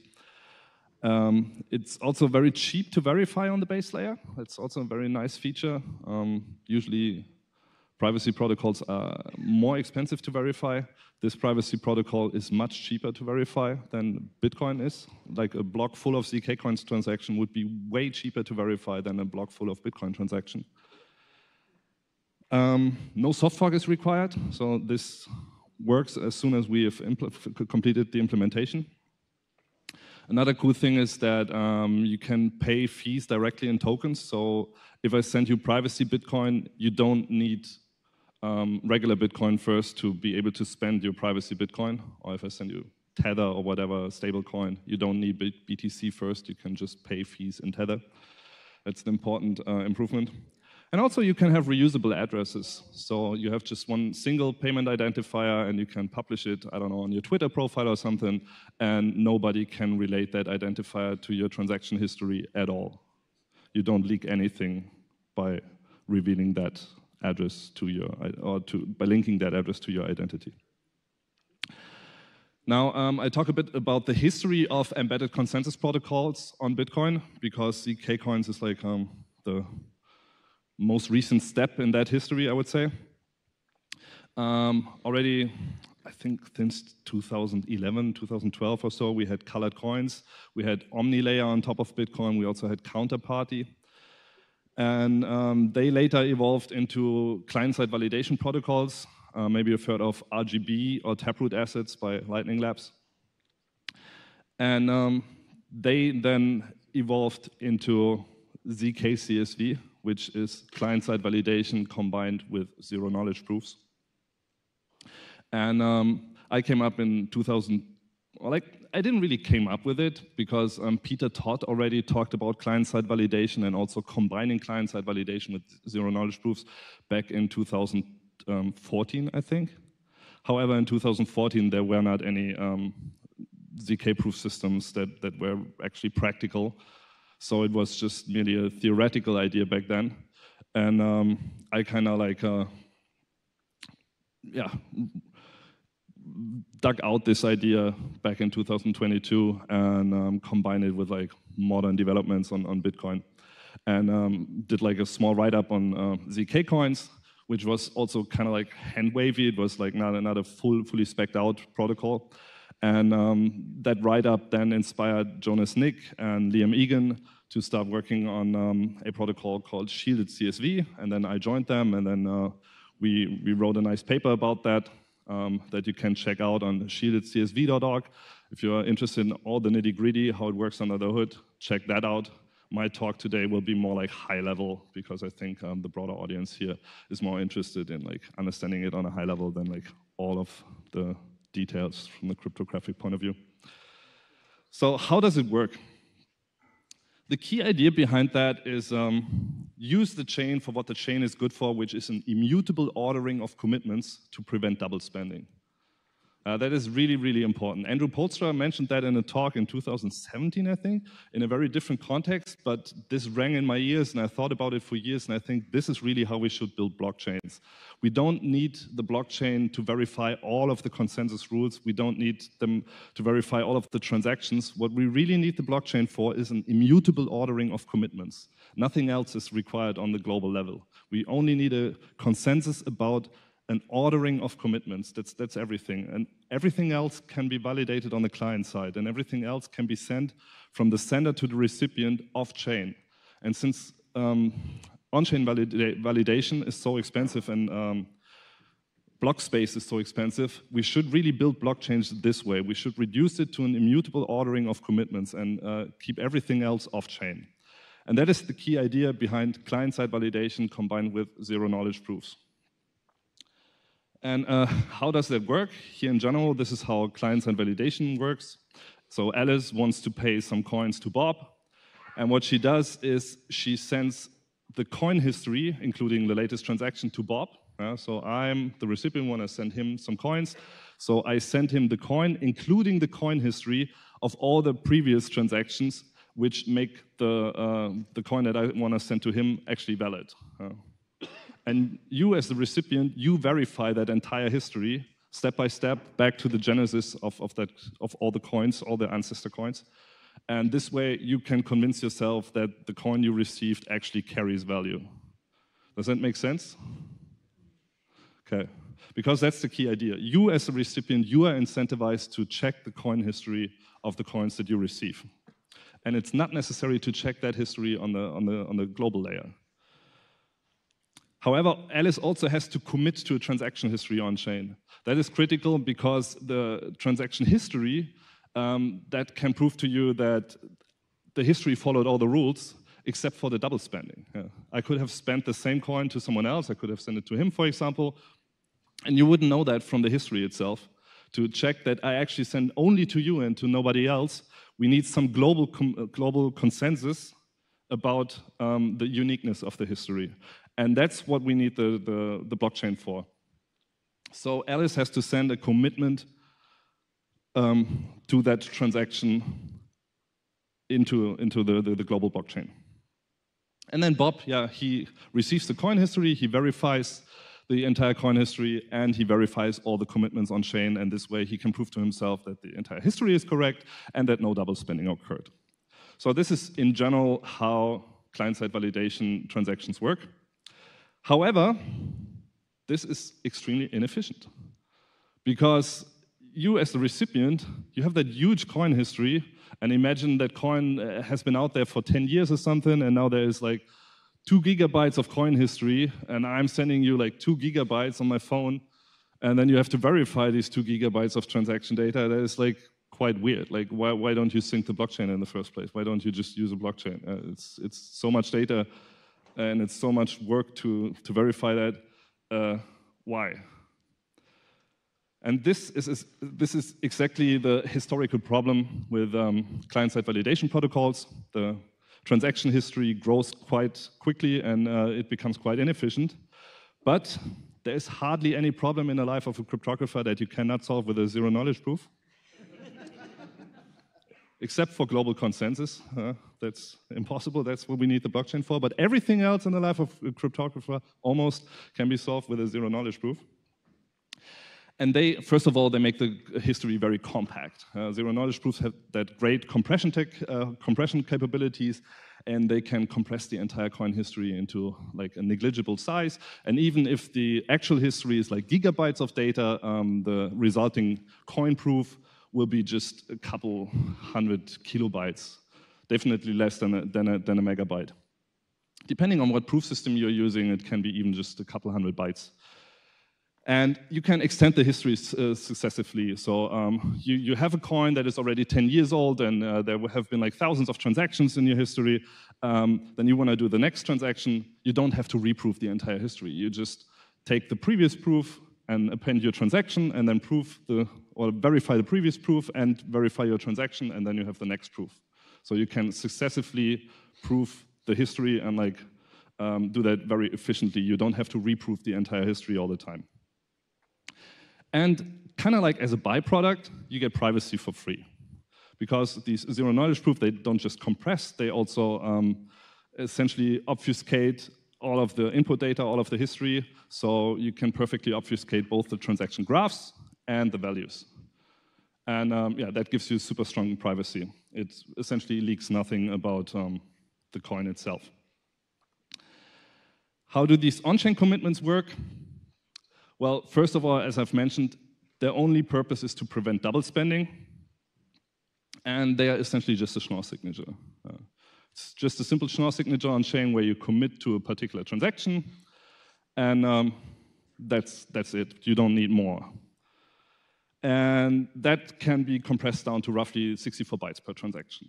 That's also where we get the throughput increase from 64 bytes, or it's 16 V bytes.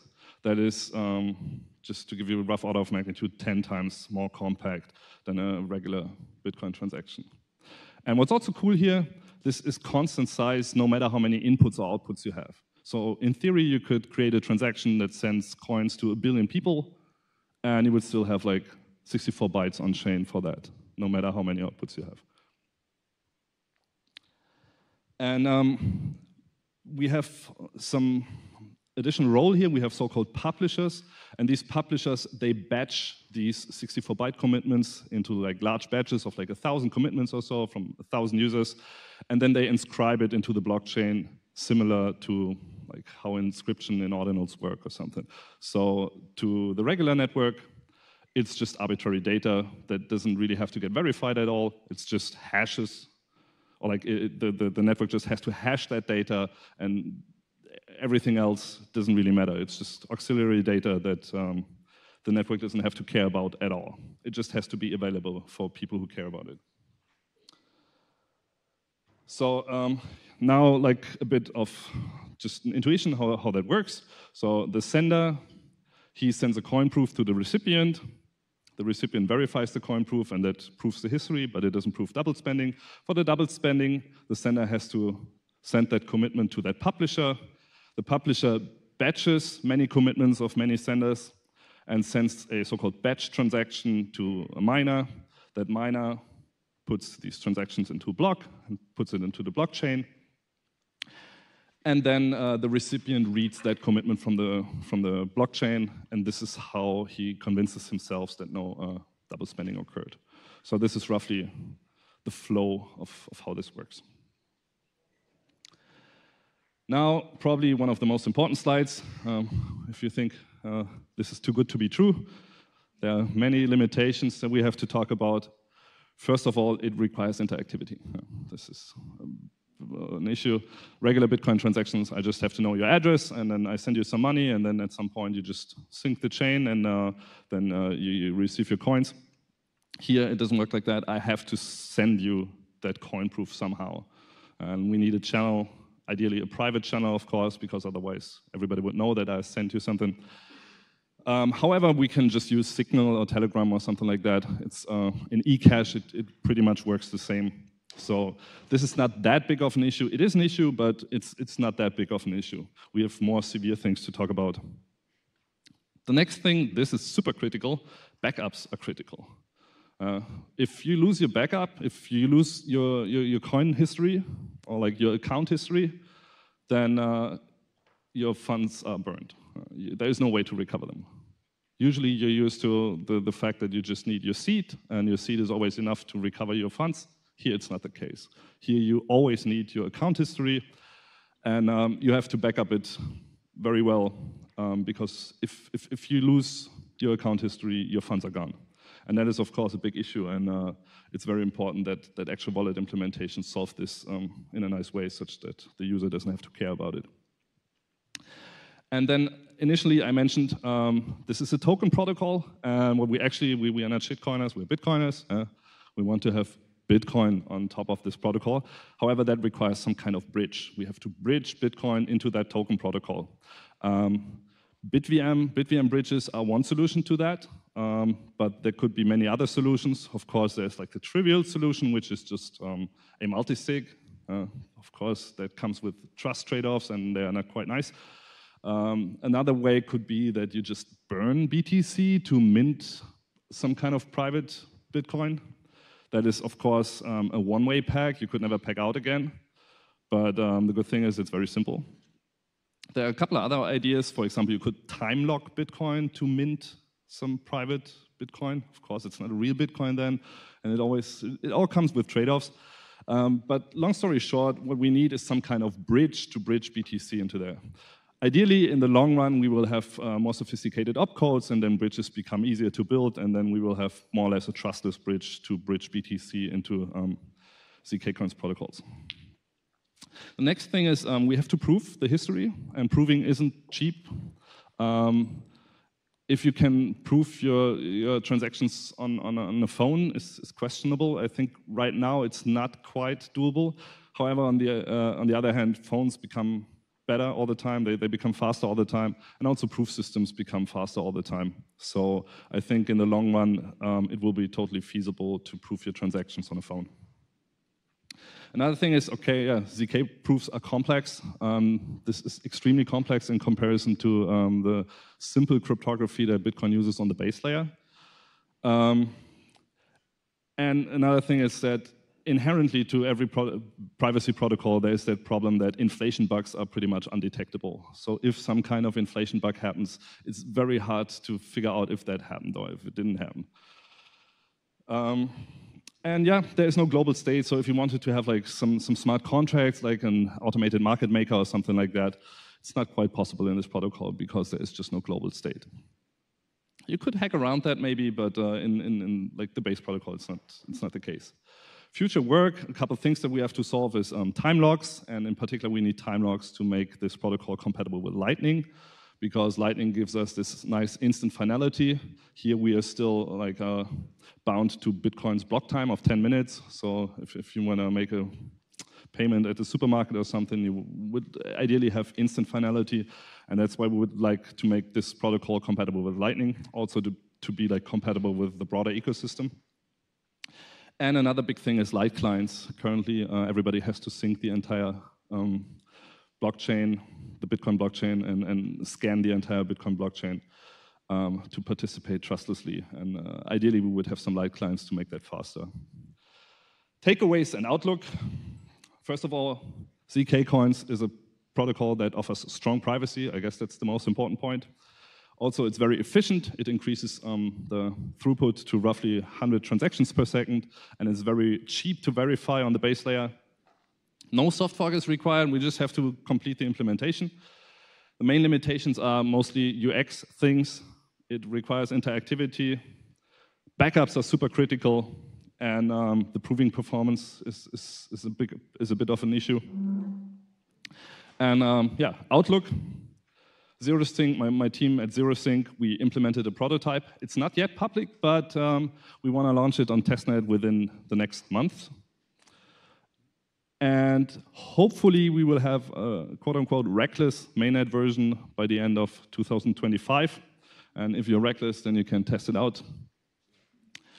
And yeah, another interesting thing, maybe a bit controversial, since this protocol is so cheap to verify on the base layer, we can start talking about block size increases again, because everybody loves that.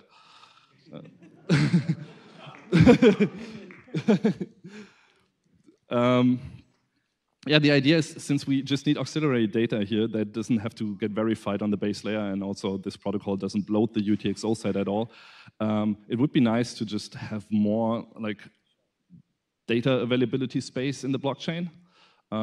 For example, if we double the block size, that gives us 100 transactions more per second.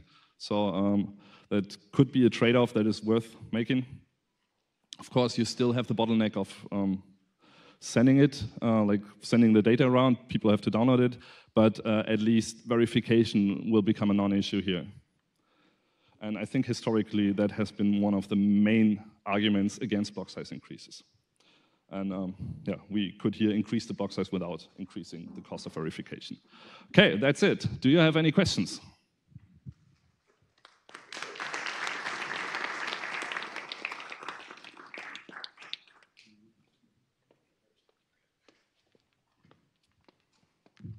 So I was curious why 64 bytes for the commitments rather than 32. Is there any? Because it's a Schnorr signature, actually the entire commitment is like a public key, which is 32 bytes and 64 bytes for the Schnorr signature. But then you can use half aggregation, which essentially allows you to compress the signature to 32 bytes when you batch them. And then it's 64 bytes. Makes sense. Thanks. Yeah, the technical trade-offs remind me a lot of Mimblewimble, the interactive transaction, and only keep the final state. Is this related in any way to that? From a cryptographical point of view, it's very different. But actually, that quote of Andrew Polstra that I said was from a Mimblewimble talk. But this is more efficient, I would say, way more efficient. Thanks for the talk. Do you have an idea what the light clients might look like? And also, do you need to keep the chain state all kind of like in memory? Like with 100 TPS? Like you need to scan like all the commitments? Yeah. So that is an important part of the research around it. Like how do we exactly structure this accumulator that stores all of these commitments? And there are definitely ways to like use a time-based accumulator such that the accumulator has like epochs and you can forget all of the previous epochs. And as long as you have seen them, you just need like one non-inclusion proof for that epoch and you can forget everything else about that. And this is one way to make it more efficient. But yeah, in general, that accumulator is a big design question, how to make it such that it's most efficient. Okay, thanks. Hello. Yes, please. It sounds a lot like Lightning with the interactivity requirements and the backup requirements. So, like, would there be any kind of reusable components or kind of working together somehow, right? So it looks like a lot of similarities. I think they're very much complementary. Here it's more about improving, like, making on-chain transactions more efficient. Lightning is mostly off-chain, like all of the transactions, most of the transactions are off-chain. But here, once we make it compatible with Lightning, channel openings and closings become essentially 10x cheaper. And as I said, we actually want to make it compatible because Lightning gives you that instant finality. But yeah, maybe a good way to put it is like,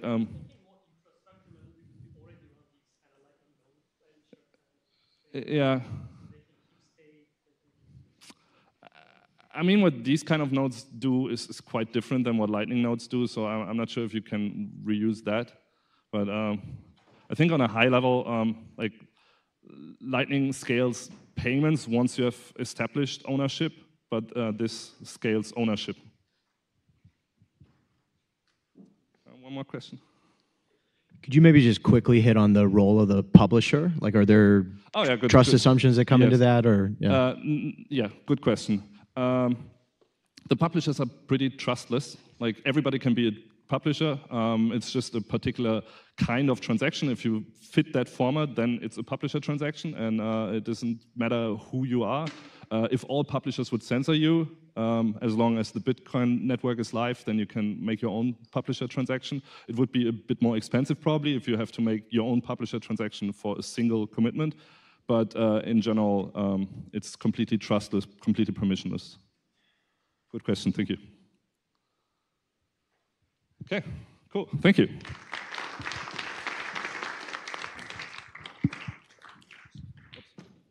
No problem.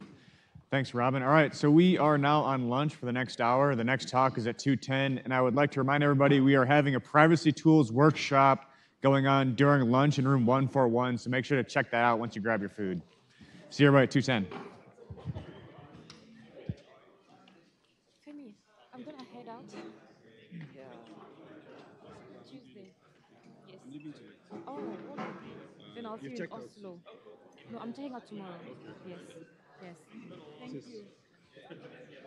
My regards to everyone. Let's start talking about ABCP. Oh, and even.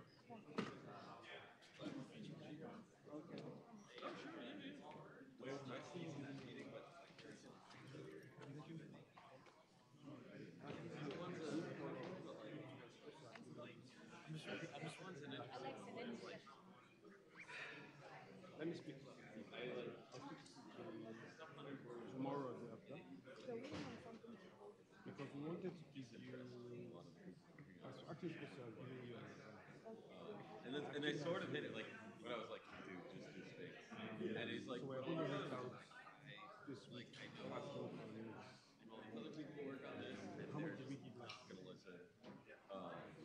But if you just You know, we had like, we give you a it's different. just like, I think he's gonna end up being he's I guess a whole bunch of time. And like, I like to keep anyway.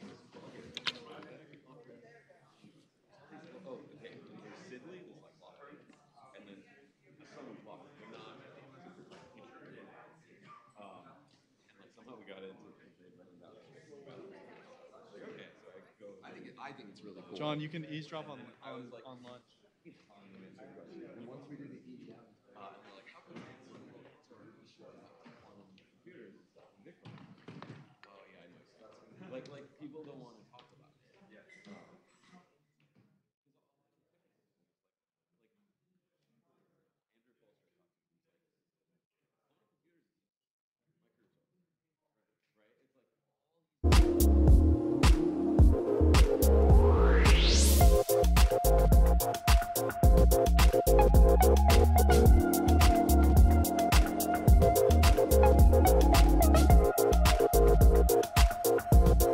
Andrew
Right, so I'm trying to get private information so that I can browse through and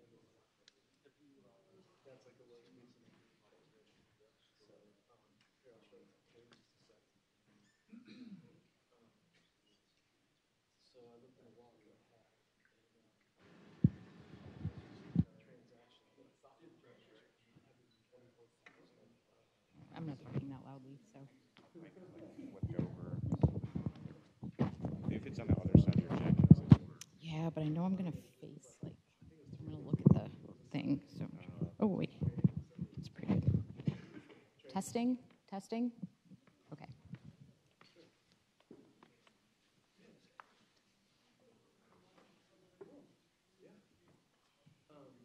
So I thought I was just going for it, take it easy, and then do my subjects of training session.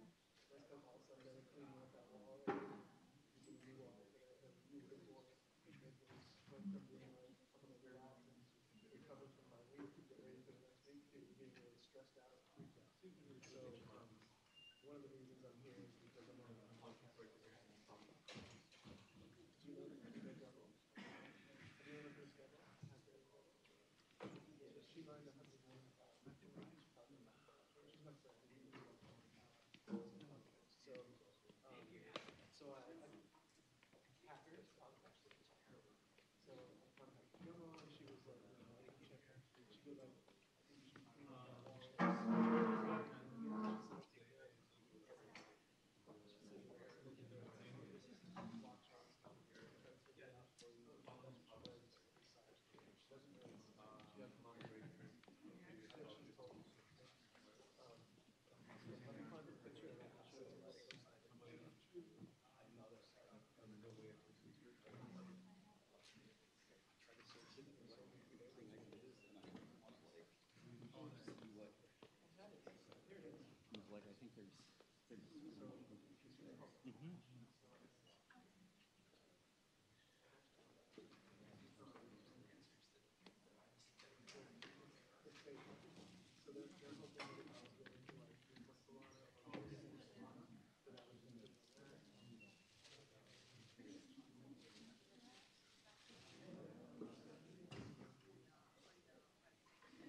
yeah, so like,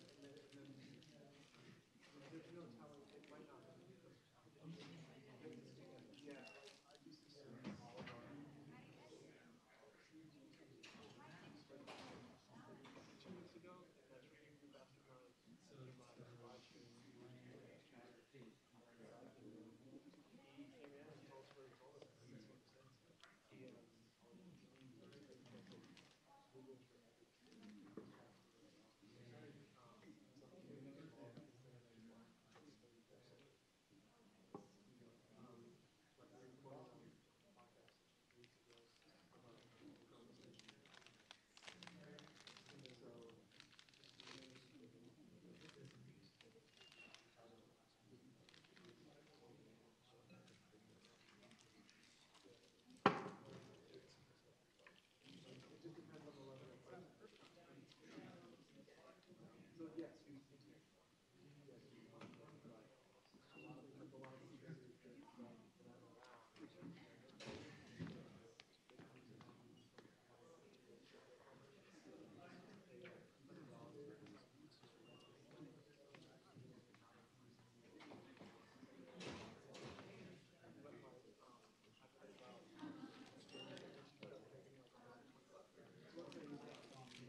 All right, I think we're going to go ahead and get started.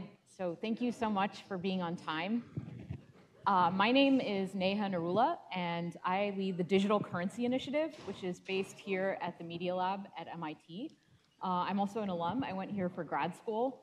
And today I'm going to be talking about whether or not Bitcoin self-custody can scale to 1 billion users. So I think this is a really interesting question because people talk about Bitcoin being peer-to-peer electronic cash, and people also talk about Bitcoin being the money of the internet and things like hyper-Bitcoinization. And I think if you sort of play those things out and you think about what they imply, then you realize, okay, if you want to believe in that, then that means this. That means that, you got to think about, can Bitcoin even do that as it exists right now? Can it support that? Not just on a usability level, but even on like a physicality level from a technical perspective. So that's what we're going to talk about a little bit in this talk. I want to start with a story. So, just as an aside, this is the 10-year anniversary of my initiative at the Media Lab, the Digital Currency Initiative. So we've been around for 10 years, a little bit less time than the Expo's been running, but it's a special year for us, and so it's caused me to reflect a little bit. And so some of you might have heard me tell this story a little bit on Friday, but just bear with me. So a year ago, I had the opportunity to tour the gold vault underneath the New York Fed. So you might recall it from the classic 1995 movie Die Hard with a Vengeance. But in case you are not familiar with that movie, that's okay. The New York Fed provides a service to store gold for governments, central banks, and official international organizations like the IMF. The vault is the world's largest known depository of monetary gold, and it holds over 6,000 tons. It's 80 feet below street level in Manhattan, and they have their own special police force to protect it. Now, what you might not have thought about is that the New York Fed Gold Vault actually has some surprising similarities to Bitcoin. So first of all, it has multi-layered vault technology with time locks. There is a 90-ton steel cylinder door, and once this door is closed, it locks the vault until the next business day, and it is an airtight and watertight steel, so you don't want to get stuck in there.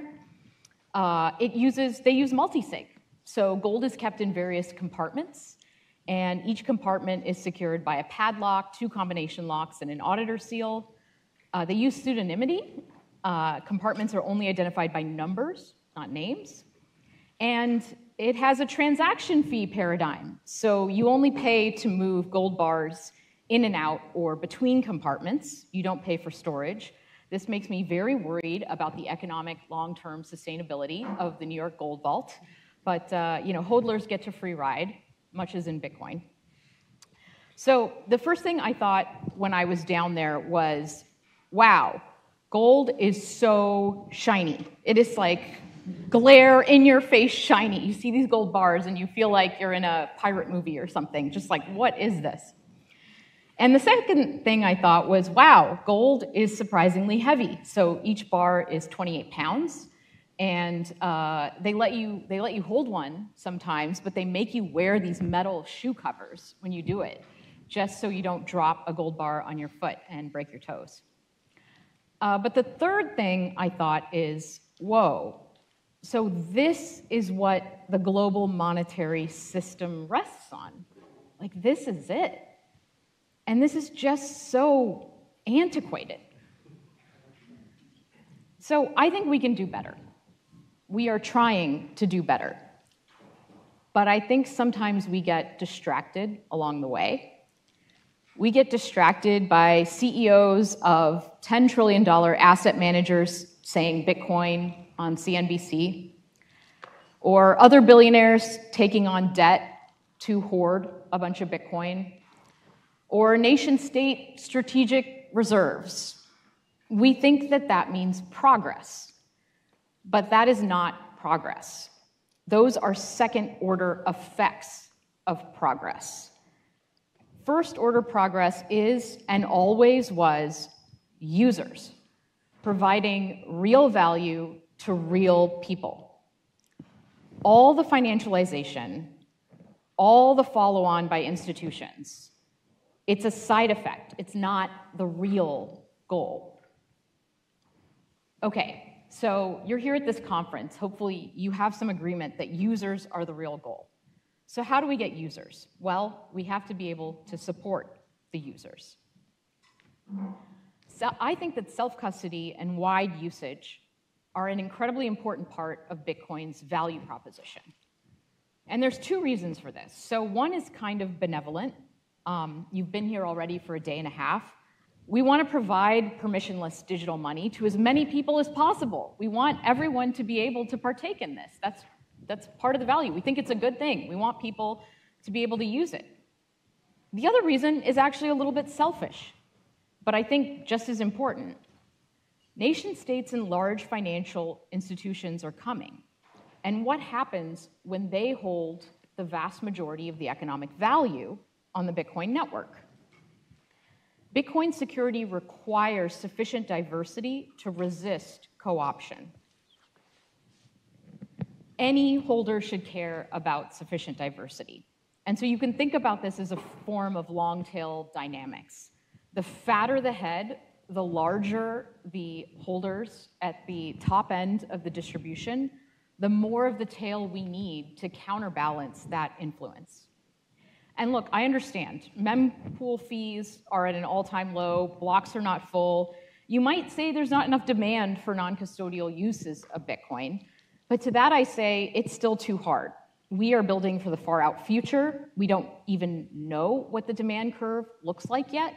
And the easier and cheaper we make it, and the more useful we make it, the more demand there will be. But unfortunately, self-custody at scale is really hard. So we know how to build systems that can handle many, many, many users, even operating at a super high rate. And we know how to do that for payments. You could build something like PayPal. We know how to build self-custody, very strong self-custody. We know how to do that with something like Bitcoin.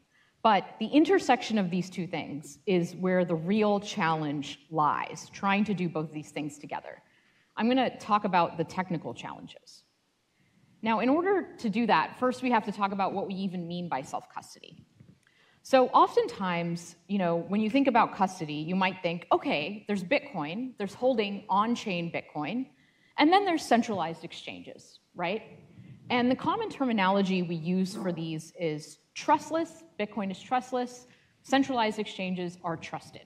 So we kind of sort of force everything into this binary dynamic of trustless and trusted. I hate these terms. I think we should just strike them from your memory. They are horrible terms. They do not serve us. So first of all, nothing is actually trustless. I'm sorry to break it to you. Even with math, there are assumptions. Bitcoin relies on ECDSA. There are security proofs for ECDSA, but they rely on assuming that discrete log is hard. There is no incontrovertible proof. There's no incontrovertible proof that discrete log is hard. We trust that discrete log is hard. I'm sorry, there's no way to, and probably when there's a quantum computer, it will stop being hard. So there's really, this whole trustless, trusted thing is not a good paradigm for thinking about this. I think the right way to think about this is you start with something like Bitcoin, sometimes I call it vanilla Bitcoin, and you think about layering on additional security assumptions. So what are the additional security assumptions over vanilla Bitcoin that you have to add on in order to get certain properties out of your system or out of your protocol? And so, okay, with this kind of framing, now we can think about custodial versus non-custodial. We can think about it as, okay, if we're layering on additional security assumptions, maybe we can draw a line, and on the right side of the line, we have custodial services like centralized exchanges. On the left side of the line, we have what we call non-custodial. We can, apply the binary that way. Unfortunately, a lot of things that people are very excited about, sometimes with good reason, fall on the custodial side of the line. So, maybe people with a lot of expertise here understand that, but sometimes there's misleading language. So when we talk about things like eCash, Fediments, and sidechains as ways to scale Bitcoin, yeah, those are really cool. Those are great services. Those are all very strongly custodial. Whether it's one entity or 15 entities, there is a small number of people who can get together, and if they collude, they can take your Bitcoin. You don't have your Bitcoin anymore. It is in the hands of these others. That is how all of these systems work. And so in the rest of this talk, I want to figure out if we can focus on solutions that are on the left side of that line. How far can we get before we have to start giving up self-custody? Before we have to start making that type of a compromise.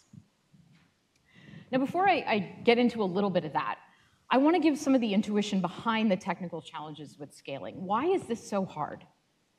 Well, first, there are a couple of really important properties that we're trying to achieve with blockchains. So first of all, sovereignty or self-sovereignty.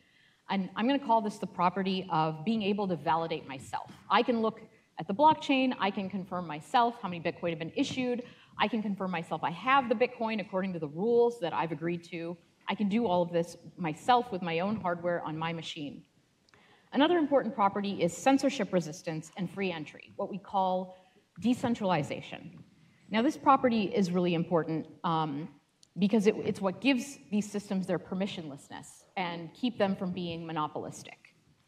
But unfortunately, the way that blockchains achieve these two properties is that everyone looks at everything. That is the technique we use, is that everyone downloads and looks at and validates every transaction. And there are fundamental limits to computing. There are fundamental limits to physics that have to do with bandwidth, compute, and storage. Not to say that these things are not getting better, sometimes exponentially over time, but the simple fact of the matter is that the demand will always outstrip the supply. And at some point, everyone just can't receive, execute, and store everything. So the important properties of blockchains rely on everyone looking at everything, but that's not a sustainable paradigm for us to be in. There are techniques to get around this. There are techniques to achieve better scalability. The big one being aggregating off-chain transactions and then moving the responsibility of validating over to just the participants in this off-chain protocol. So instead of relying on the entire network to validate for me, myself and my counterparty, we might do something offline and or off-chain, and we self-validate. Now, my counterparty still might try to screw me over, but an important property here is that I can always unilaterally exit back to the chain with what is a safe state. Unfortunately, these techniques require additional security assumptions. So mainly liveness and game theory. So we have to make sure that we're actually online and that we're able to get transactions on chain in a reasonable amount of time. And there's some questions about, well, is it in your counterparties, do they have the incentive to screw you over or not? And this is the basis of the Lightning Network, which is amazing. So this is how the Lightning Network works. So let's add the Lightning Network to our graph. So yeah, we have some additional assumptions, but they're mostly acceptable. We think that they're reasonable. We're willing to operate this way.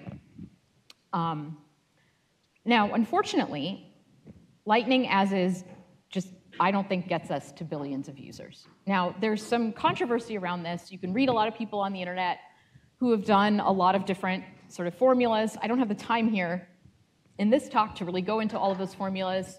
You can sort of insert your own assumptions about how many on-chain transactions there are and rebalancing liquidity. But I'm just going to summarize some of the challenges. So first of all, there's the simple fact of the matter that Lightning as is requires a UTXO per user. And we just it's not clear we have the UTXO set capacity to scale to billions of users. That would be an order of magnitude or more increase in size in the UTXO set.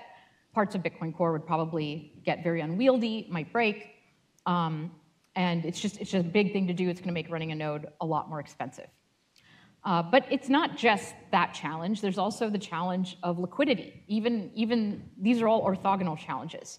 Economic relationships are not always balanced, and so you have to go back on-chain in order to rebalance, and so you have to take that into account using on-chain space. And then there's a lot of interactivity, and there are these online requirements. And when we're talking about billions of users, we're talking about mobile phones. And mobile phones are not always online to sign new states. So we have to think about how to reduce the interactivity requirements of these protocols. So there are some techniques to get around this, which I'm excited to tell you about. So there are some shared UTXO designs to get around this UTXO per user limit, so multiple users using one UTXO. And when you add that to a role for a special operator, then you can do some pretty cool things. Now, this is not a custodian. I just want to be super clear about that. The special operator is not custodying funds. They are taking on a privileged role, and they can sort of, instead of being like a vanilla user, they can perhaps aggregate a lot of liquidity. They can be a little bit more professional, but the way that these protocols are designed is that they are not taking custody of the funds. And this is pretty different than people who've talked about scaling Bitcoin with eCash mints or banks or whatever. This is not that. Those are custodial. These are non-custodial. So let's talk about some of these solutions. So I'm going to add a new dimension to my graph. This is stuff to figure out. So, okay, we have additional security assumptions. We have Bitcoin. We have Lightning. Lightning has been around for a very long time now. We know how to operate centralized exchanges. But there's this new set of protocols, and these have really come up in the last couple of years. I'm going to box them under shared UTXO designs. So we have Lightning with multi-party payment channels, we have ARC, and we have ZK rollups. Now, I put stars next to a couple of these, and this is kind of complicated. So before you come after me, it is true that these only fit my definition of non-custodial with either a soft fork or some insanity like Bitcoin pipes or Kaleidoscript that we don't even know if those things really work yet. But I'm just going to sort of like capture all of that behind a star. So there's still some work to do. Those don't work on vanilla Bitcoin today. You can get kind of close, but it technically wouldn't meet my definition of non-custodial. There's also different points in the design space. You can make different trade-offs around usability versus interactivity versus what I would define as custody. So it's a complicated space. And the way that these protocols work is, like I said before, they rely on the ability for a user to unilaterally exit. That means that if the user can get a transaction on chain within a certain amount of time, they can get their money out, even if the operator goes away, even if the operator is malicious, even if the operator tries to steal their funds. That's the idea of unilateral exit. And so these protocols are referred to as non-custodial only because they try to ensure that you're able to credibly unilaterally exit to the Bitcoin blockchain. But that adds a whole new layer of complexity. So first of all, there's the online requirements. The user needs to be around, similar to Lightning, but these protocols are different. They need to be around to notice when they need to go on chain. There's this whole issue with the fee paradigm. So the fees that you have when you set up these protocols or enter into these protocols, the fees on chain might be totally different than the point in time when you need to exit. We might have seen a huge fee rate spike, and if you set aside fees beforehand, that might not be enough. Now that you want to exit, you just won't be able to get your transaction on chain. And sort of something that kind of derives from that, if you think about it, is just the simple fact of the matter is that there's limited block space. And so, certain transactions are not going to be economically feasible to get on chain. So if you're interacting with one of these operators and you're interacting in a very small amount, it just might not be worth it to try to exit with that amount. So you're going to end up with this idea of minimal securable amounts. Now, there are some techniques to get around some of these challenges, or some techniques that I think help with some of these challenges, namely the ability to pre-commit to a partially constrained exit path. So this is something that is colloquially known as covenants.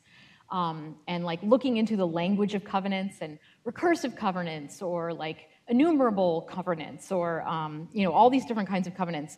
There's we don't quite have the language right here, but this idea of being able to set up a partially determined and committed to exit path is part of what could make these protocols work a bit better and could make them more flexible to changing fee rates. So this is kind of a way forward.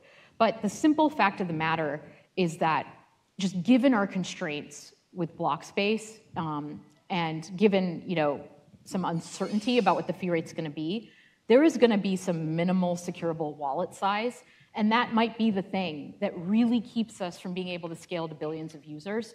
because we just can't simply support economically or feasibly small wallets on Bitcoin, even in Lightning, even in one of these protocols, because you're not self-custody, not with the ability to exit, to get out on chain without trusting someone. We're gonna have to shove people into more custodial arrangements if they want to transact below a certain amount. I think a really important question for the next time period is figuring out what that is. With everything we know right now, without dramatically new ideas, how do we characterize the minimal securable wallet size in Bitcoin? Okay, so one of the axes that I added here was like stuff to figure out, and there's a lot of stuff to figure out. This is all kind of happening right now. But another important axis is hoped for scaling benefit. So how well do these protocols actually work? And if we look at the centralized realm, or sorry, custodial realm, we see that, these things scale really, really well, almost like inversely proportional to how custodial they are. So centralized exchanges, just like PayPal, you can get them to scale super, super well. eCash, you could probably scale really well. Might have some challenges if you want it to be auditable, but it works. Fedimint, sidechains, etc. Lightning, like I said, gets us some distance. We're still characterizing exactly how far. There's a lot of debate about this. And the rest of these protocols, right now, it's just like question mark, question mark. I haven't seen anything that really characterizes well how much these protocols, when you get everything down, how well they actually scale. From the perspective of liquidity, from exiting, from setup costs, all of it. And part of the challenge here is that you have to think about worst case versus the average or even optimistic case. So what do I mean by that? You should beware super optimistic scaling numbers that assume optimal batching and perfect cooperation. So a lot of these protocols, if you have a cooperative operator in this special privileged role, remember, not a custodian, the on-chain footprint can be extremely low, super low, really awesome. You can batch so many transactions together. But the non-cooperative case can be much, much worse than just transacting on-chain. And there are many normal reasons why one might end up looking non-cooperative. This isn't that unreasonable, actually. First of all, users are on mobile phones, so they're not always online. So in protocols that rely on a join pool or working with a bunch of users, they just literally might not be there. Their device might be off. Operators fail, sometimes for perfectly innocent reasons. Their machines go down or they lose internet connectivity. And if an operator fails, then this is actually really bad because you might have what we call a thundering herd problem, where the operator failing causes a lot of stuff to have to go on chain because they were the counterparty in a lot of different transactions. And so you end up having a whole bunch of stuff that has to go on chain all at once within a certain time period. And the fact of the matter is that people just want to go back on chain sometimes. I think Taj was the person who first made me aware of this, that it just makes them feel safer. They just feel like when they're holding Bitcoin on chain, it's a different thing than holding Bitcoin even in a Lightning channel or on another layer 2. And there are other challenges. So it's really, really hard to characterize the actual scalability benefit you get from these protocols, and we need to do a better job, I think, of laying that out, especially considering average and worst case. So where are we now? Well, there's a lot of paths forward. There's a lot of different ways to think about potentially scaling Bitcoin. There are these shared UTXO models that I talked about, multi-party Lightning channels, ARC, ZK rollups. It really seems like for these protocols, new opcodes can be helpful. Characterizing exactly how they can be helpful and comparing these different opcodes to each other in a really rigorous way is something that I just haven't seen enough of done, but I am pretty convinced, based on what I've seen so far, that new opcodes are helpful for all of these solutions.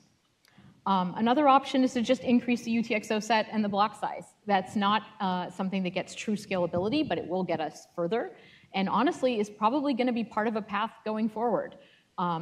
There have been a lot of improvements in storage, bandwidth, and compute since Bitcoin was first launched and since we first raised the block size with SegWit.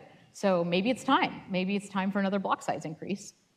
But I think unless we do one of these things, then you are still implicitly making a choice. And that choice is abandon the billions. I think if what we have in 10 or 20 or 50 years is the New York Fed Bitcoin vault, but 90% of users can't self-custody, then we failed. Building a version of digital gold, or building a version of gold but digital, will probably just end up mostly replicating the existing structure of the financial system. But also, I think it's just kind of boring. I don't know if what we're seeking is possible to achieve at scale, but I don't know that it's impossible either, and I'm not willing to give up yet. I think we can do better. We have to remember that users are the real point. Our job is to solve real problems for real users. And that means empowering them to do what they want to do, even if we might not like it, and giving them the tools they need to financially flourish. That includes things like access to open, permissionless financial systems, strong self-custody, privacy and security, but also a platform on which application developers can explore points in the trade-off space to build hopefully delightful experiences and applications for users. So in summary, we should want self-custody at as much scale as we can get for Bitcoin to remain Bitcoin. There's a road ahead to technically scale to more users, but it's going to take a lot of work and new ideas. And existing proposals all seem like they could benefit from new opcodes, but we haven't done a good job yet of articulating the differences between proposals and how much each one will help. And if you care about this, you should absolutely get involved. This is, more than anything, a call to get involved in helping to illuminate this space. So thank you so much, and I hope we have a couple minutes for questions.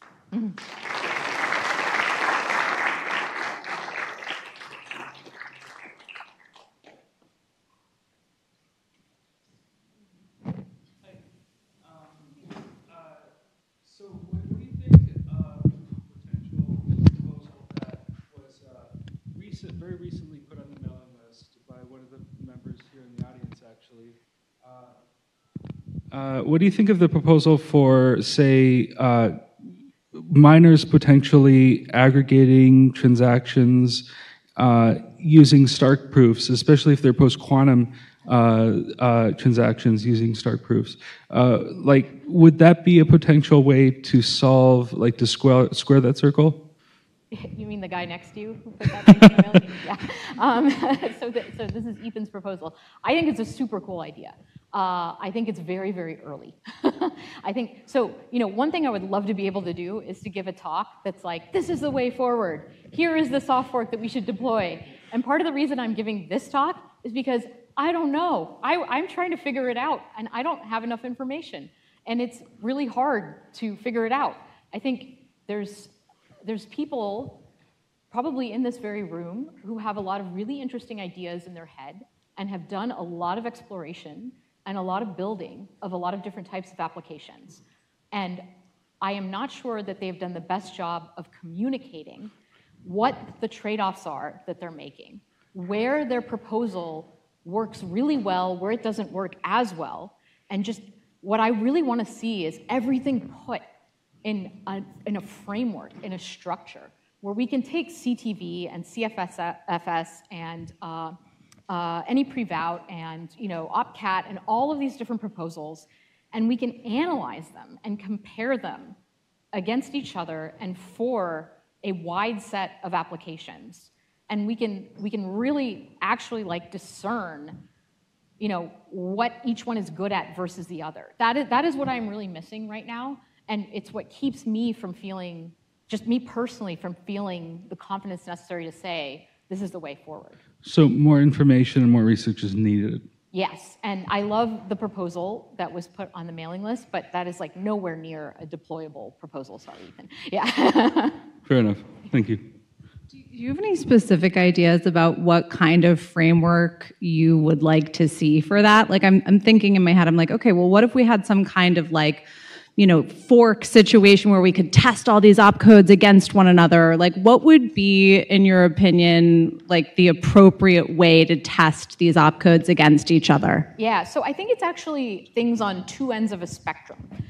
So first of all, one end of the spectrum is you got to actually implement it, and you got to actually like write it, make it work in Bitcoin Core, put sort of like code, hands to keyboard, make it work, write the tests, make a pull request, deploy it on Signet, make a wallet work with it, make it work with these protocols you claim that it's good at.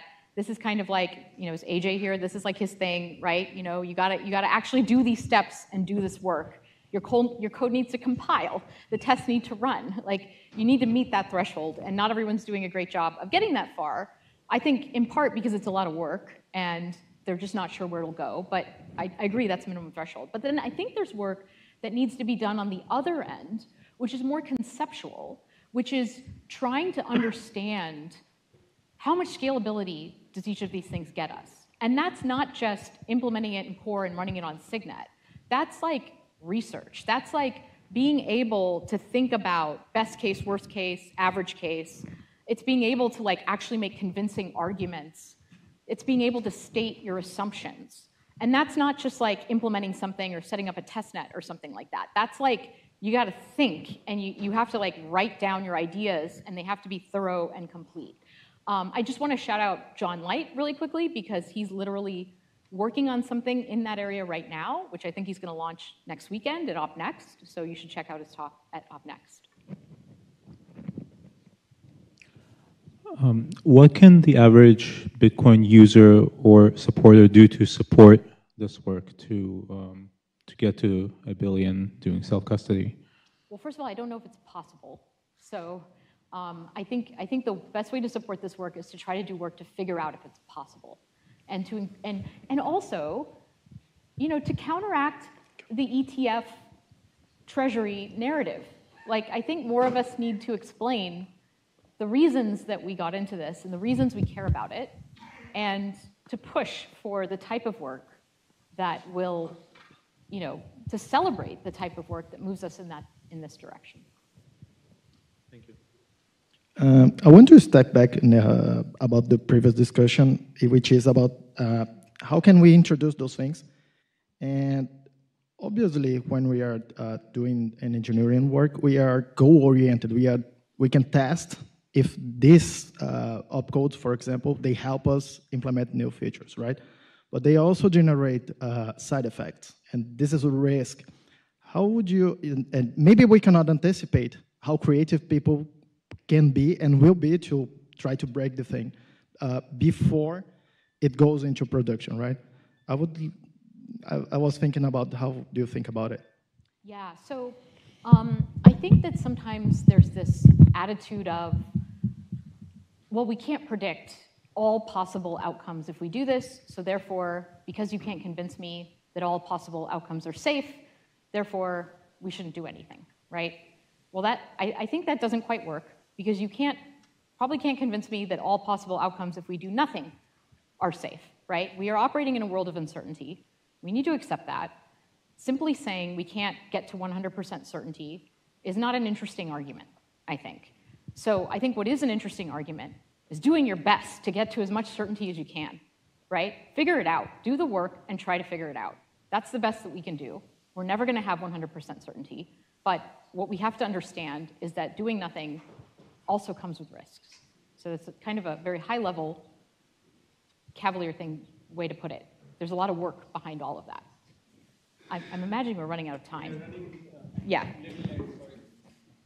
Okay, we can end. Okay, thank you so much. I'll be around the rest of the day.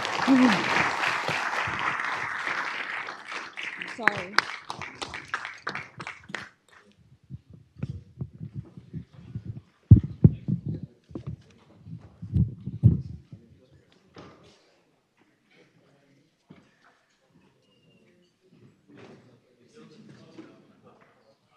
This mic is...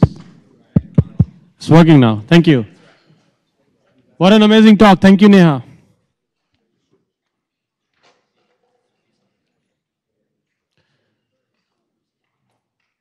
Ladies and gentlemen, be ready for our next talk. with Steven Roos. I believe most of you already know him. He will probably introduce himself. He's working on ARC. It's pretty cool. Thank you.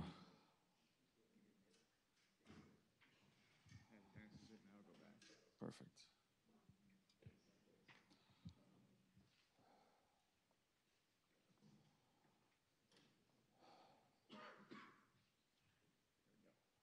Hi, everyone. Haven't been feeling too good the last few days, so I almost didn't make it today, but here I am. Let's see how far I can get. Yeah, so I wanted to kind of take a little bit of a step back and kind of look at the more general concepts of how we do upgrades in Bitcoin, because, well, what I liked about the audience at this conference the last times I was here was that there was a lot of people who were not really deep technical Bitcoiners yet, but more like new to the industry. And in many other conferences, everyone's kind of like a Bitcoiner, everyone kind of knows, and if your thing is not really new, no one's going to be interested in your talk.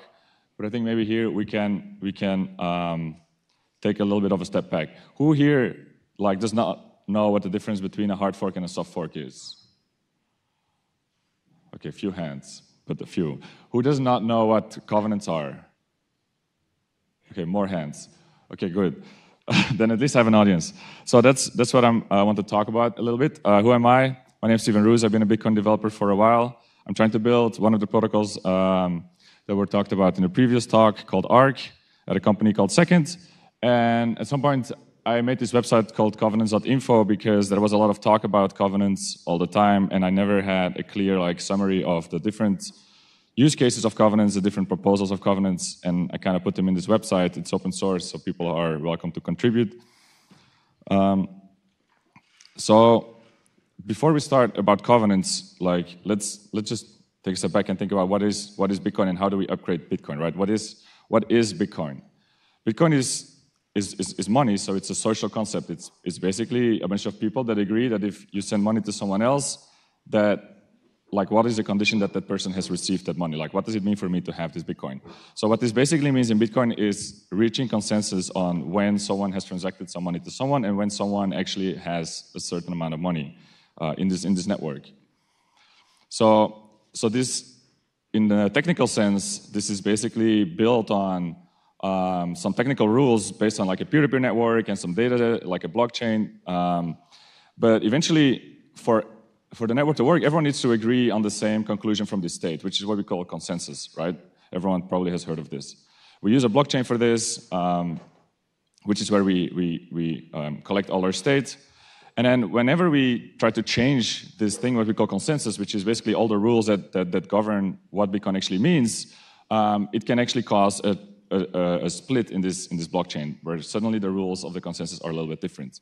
And there's two types of these chain forks that can happen, soft forks and hard forks, and I'm going to try to detail a little bit, very high level, what the differences are between them. So hard fork is more the simplest one. I'm going to use a practical example. So let's say we have ECDSA signatures in Bitcoin, which we still have, and we want to upgrade them to Schnorr, which we kind of recently did. But let's say we want to do it again because we didn't do it yet. So the way signatures work in Bitcoin is you basically attach some kind of condition to your script that is saying, I have a pub key here and I want a signature for this pub key. And we use this opcode check sig verify for that. And then when you want to spend your money, you basically put in the witness the signature for this pub key, and then the script verifier will see this thing at the bottom and it will compare the signature with the format of the transaction and see if it validates for this pub key. It's very simple. So let's say we want to change this signature scheme and we want to use Schnorr signature. So we want it to look like, we're just going to say, okay, instead of ECDSA signatures, we're going to now expect Schnorr signatures, right? So let's say we have our blockchain and our network and people have been using ECDSA signatures, and suddenly we activate our consensus change and we're now going to have Schnorr signatures. Well, obviously not everyone is going to upgrade their software at the same minute. So there's going to be people making some transactions using Schnorr signatures, and some people are going to make transactions using ECDSA signatures.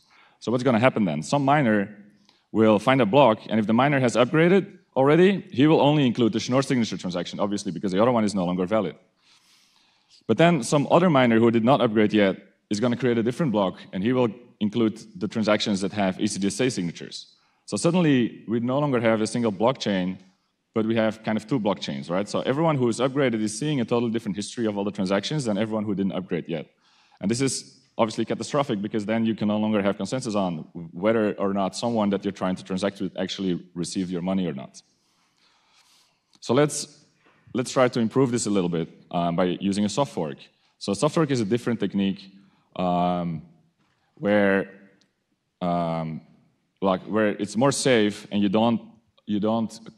try to not cause a chain split. Like a hard fork always causes a chain split if not everyone upgrades at the same time. So let's say instead of what we did before, we still have our check-sig verify with the ECDSA signatures.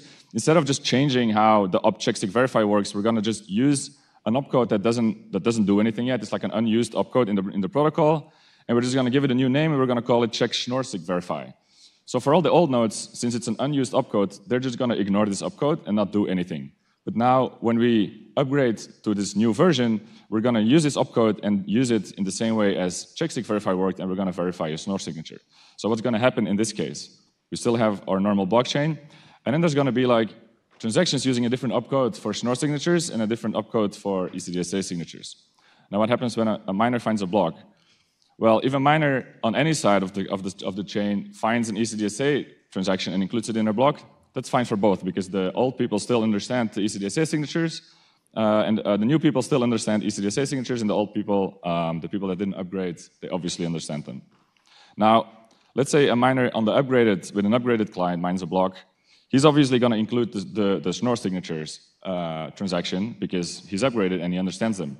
But for the people who didn't upgrade, they will also just accept this block, because for them, it seems like nothing's happening, but the transaction is not invalid. They'll be like, okay, this person's doing something I don't understand, but I'm told to ignore this, so I just ignore it. So then they stay on the same chain.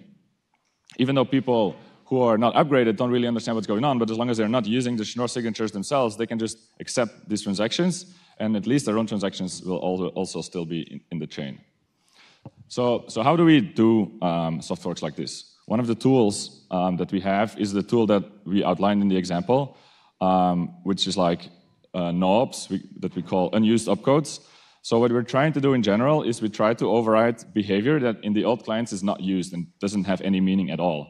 And then if we can override that meaning by doing certain extra checks, then it means that people who didn't upgrade will just ignore what's going on, and then the people that did upgrade will verify the new rules. The downside of using unused opcodes is that the opcodes cannot modify the stack, because if they would modify the stack, that means that the execution on the new clients and the old clients would look different and could come to a different conclusion. So all the opcodes we introduce by overriding a no-op opcode always will end in this thing called verify, which basically means check something, and if it's not good, immediately fail the transaction. And that way, you don't have to modify the stack, and the consensus will always be same on both sides. Another tool we have to do this, which was introduced during the SegWit soft fork, maybe about 10 years ago, at least a while, was by, like, in the Bitcoin stack language, we have opcodes, but you can also just put bytes there, and if no opcode says that your transaction failed, the transaction will just pass and have no meaning. So what we can do is just give certain special meanings to certain formats of data on the script, right? So what SegWit did is if you have a script that looks exactly like a number, like a push num opcode from 0 to 16 or to 15, and then a byte push, then we're going to give special meaning to this outputs, and we're going to trigger a different verification scheme. But then people who don't understand it, for them is just random data, and they will just think that something is going on that they don't know. And then during Taproot, in the latest soft fork, we introduced another tool that is also helpful, which is op_success opcode. So instead of the opcodes we don't use, instead of giving them no ops, which does nothing, we introduce a special semantics that any script that has an opcode that we don't understand automatically validates it true. And that allows us to override opcodes and also have them manipulate the stack of the program, because then anyone who doesn't understand the opcode will just not even execute the program and immediately say, good to go, I don't understand what this means, but it must be good. Obviously, this might sound dangerous if you like don't think deep enough, because it's like, oh, isn't it dangerous? Can't you steal someone's coins? But obviously, someone who's gonna use these opcodes to protect their coins are gonna run software that is understanding these new semantics. So great. Now we know about soft forks. Now, what happens if someone is actually using the new opcode that we created, op-check schnorr sig verify, but is putting an incorrect schnorr signature in this transaction, right?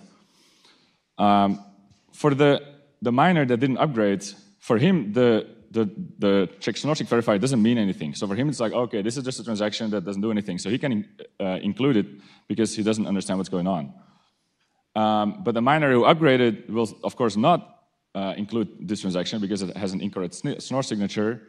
So we can still have chain splits with soft forks. So as soon as this happens once, obviously the chain will split, and we have the same problem where some people will disagree on the history of our blockchain. So soft forks themselves are not the holy grail. So what we do to mitigate this problem is that we don't just launch a client and put in a soft fork at a certain day, but we make sure that we only activate new rules if the majority of everyone validating the rules is ready to actually enforce these rules. Right, so that we minimize the chances that there's miners who don't understand the rules yet, making blocks who will then cause forks. So how do we know when everyone is ready? We don't really have tools to like make surveys on all the Bitcoin users. So what we do have is miners generating blocks, and what was introduced in a BIP called BIP 9 was some kind of readiness signaling where miners basically, when they make blocks, they will indicate, okay, I'm ready to enforce these new rules of the soft fork that is prepared but not yet activated. And then in the original SegWit proposal, as soon as 95% of the last 2 weeks worth of blocks was signaling that they were ready to enforce the new rules, then it would suddenly activate for everyone. And this is to try and mitigate the scenario where some miners are upgraded, already enforcing the new rules, others are not, and then some people who didn't upgrade can receive blocks from the miners that are including now new incorrect transactions. Let me see what I was trying to say with this slide. Oh yeah, so now in this case, imagine there is still one of those 5% miners who didn't upgrade. He can still, by accident, generate a block with incorrect schnorr signatures, but because there's only 5% of them, it means really fast other miners will be creating transactions that, blocks that don't include this transaction. So like, first of all, the probability of this happening is really low, and second of all, if it would happen pretty fast, the network will still decide that this block is invalid, and the longer chain will only contain correct transactions. So when we deploy soft forks, we obviously have technical challenges like the ones that I outlined. Obviously, bugs is a major concern. I guess most people here have something to do with software development and understand that bugs exist in software. So yeah, there's bugs, there's obviously bugs, and there's obviously going to be even more bugs. Everyone writes bugs. There's no code without bugs. So bugs can not only have incorrect behavior, like behavior that we don't intend, but it can also cause hard forks without really us thinking about it or knowing or expecting that this could happen in very unexpected ways. You might have, there was a talk yesterday that mentioned something like this. And apart from bugs, it's not just bugs, because there's also technical debt that we unload on board in our code base, because since this is consensus and since we want to be compatible with all the clients that didn't upgrade or that are running older versions of Bitcoin, we cannot really remove consensus code very easily. There might be some things that we could do to maybe remove some, but in general, it's kind of almost impossible to remove consensus code. So if we're accepting new features in our consensus, they're going to be there probably forever or for a very long time. And the people that work and maintain the software of Bitcoin Core, or any other consensus client, but there is no other one at this point, they're going to have to maintain all this logic. And for example, if you do upgrades to new versions of C++, or if you're trying to do refactors, this code is always going to be there, and it's always going to be part of the refactor and part of all the changes that they need to make. And they always need to remember to take this code into account. So this comes with a maintenance burden on our developers. We should obviously be careful with introducing changes that could cause big technical burdens, especially if they might end up being unused, right? If the code is being used by users, it's obviously not so bad that we need to maintain it. But if it turns out that some piece of code that we introduced is 5 years later no longer used, then this code is just going to be there. It's going to be kind of that code, but we need to maintain it because there might be some people that still use this feature to protect their money. But soft forks don't only come with technical challenges. Since Bitcoin is a social project, it's also a political challenge because we kind of need to get consensus, right? Not just technical consensus, but real social consensus. Like everyone who runs Bitcoin kind of has to agree on these rules. And if we want to update them, we kind of need to convince everyone that this is good for them and not dangerous for them. So we use this process called rough consensus that I think was introduced in the open source community in general, where we try to find, like, obviously not one person in the whole Bitcoin community can say no, but we try to find something that we call rough consensus, where we think like almost everyone is kind of on board with this, and we're definitely not taking anyone's coins or like really screwing with someone with some particular use cases in particular. So decentralized decision making is not a solved problem, right? We have governments today, and we have them because it's easy to have centralized decision making. If it was easy to make decentralized decisions, we would probably not have governments today. So yeah, this is a challenge that is kind of unique on a political scale, because we don't really have official governing bodies, we don't have voting, we don't have ambassadors or representatives, we just have users, developers, people who are just caring about Bitcoin, having Bitcoin, using Bitcoin, and we all need to kind of find a way to decide on what we want to do. So the challenges here are, if we're too loose and we just too easily accept new changes, then we can reduce the vigilance of our users. Maybe people will, if every 6 months we have a new soft fork, people will stop looking at them and not even care, like, oh, is this dangerous for me? Is this good for me? So we need to be careful to not be too loose. We need to be like make sure that these things are positive for Bitcoin, that they don't cause these technical challenges. But we can also not be too strict, because if we're too strict and we never change Bitcoin, then we don't have much innovation anymore, and we can't, like in the previous talk was outlined, we can't scale to the billions of people. So we also can't just not do any changes. So this is a very difficult balancing act that we have to do as a community.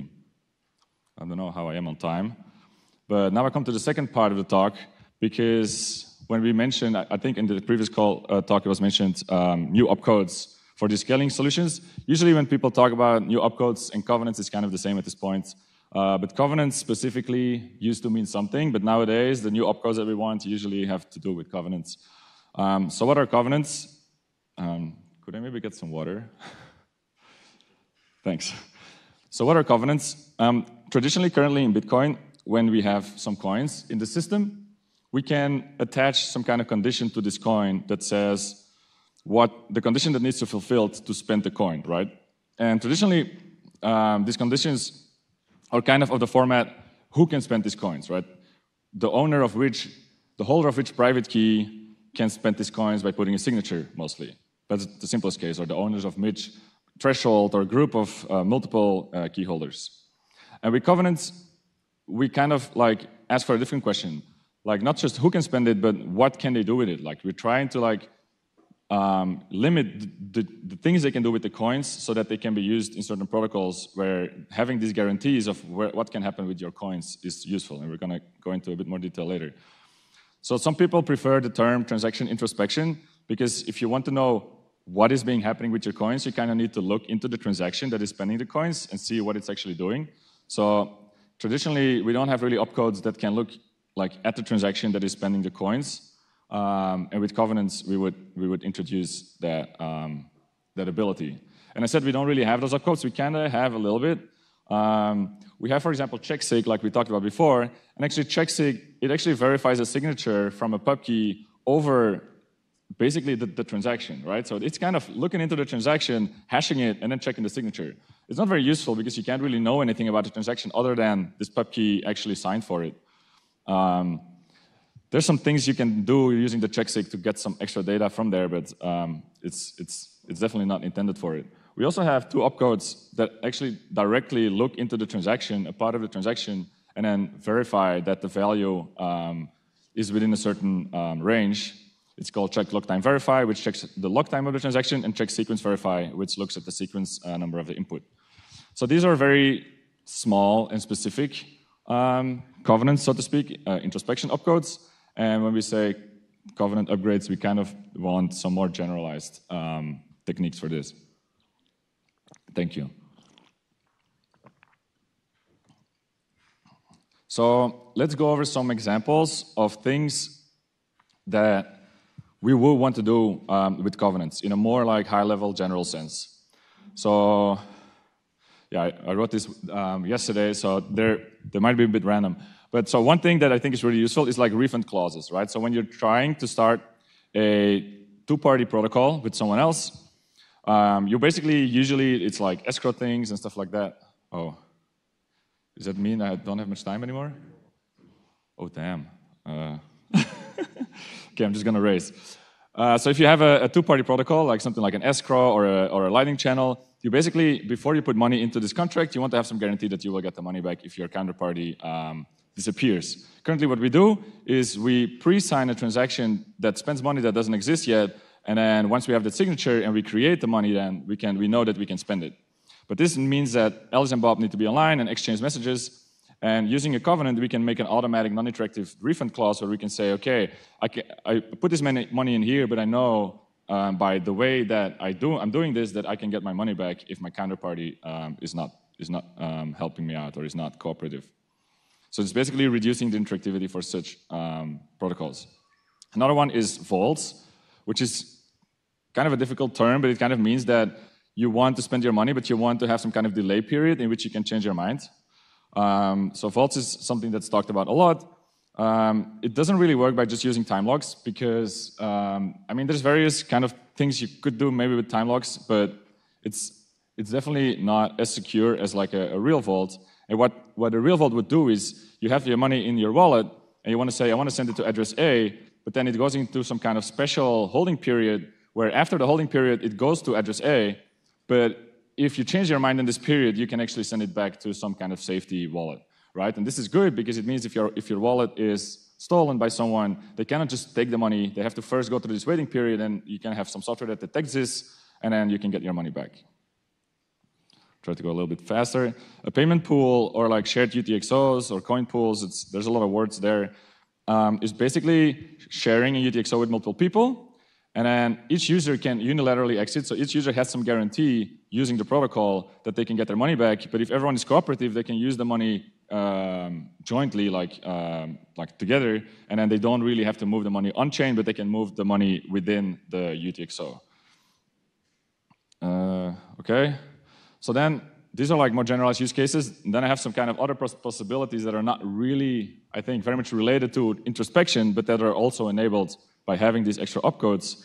One is L2, or currently more called Lightning Symmetry, which is basically a different version of doing Lightning channels that have some different trade-offs, and by many people are preferred over the current system of Lightning that are called Lightning Penalty.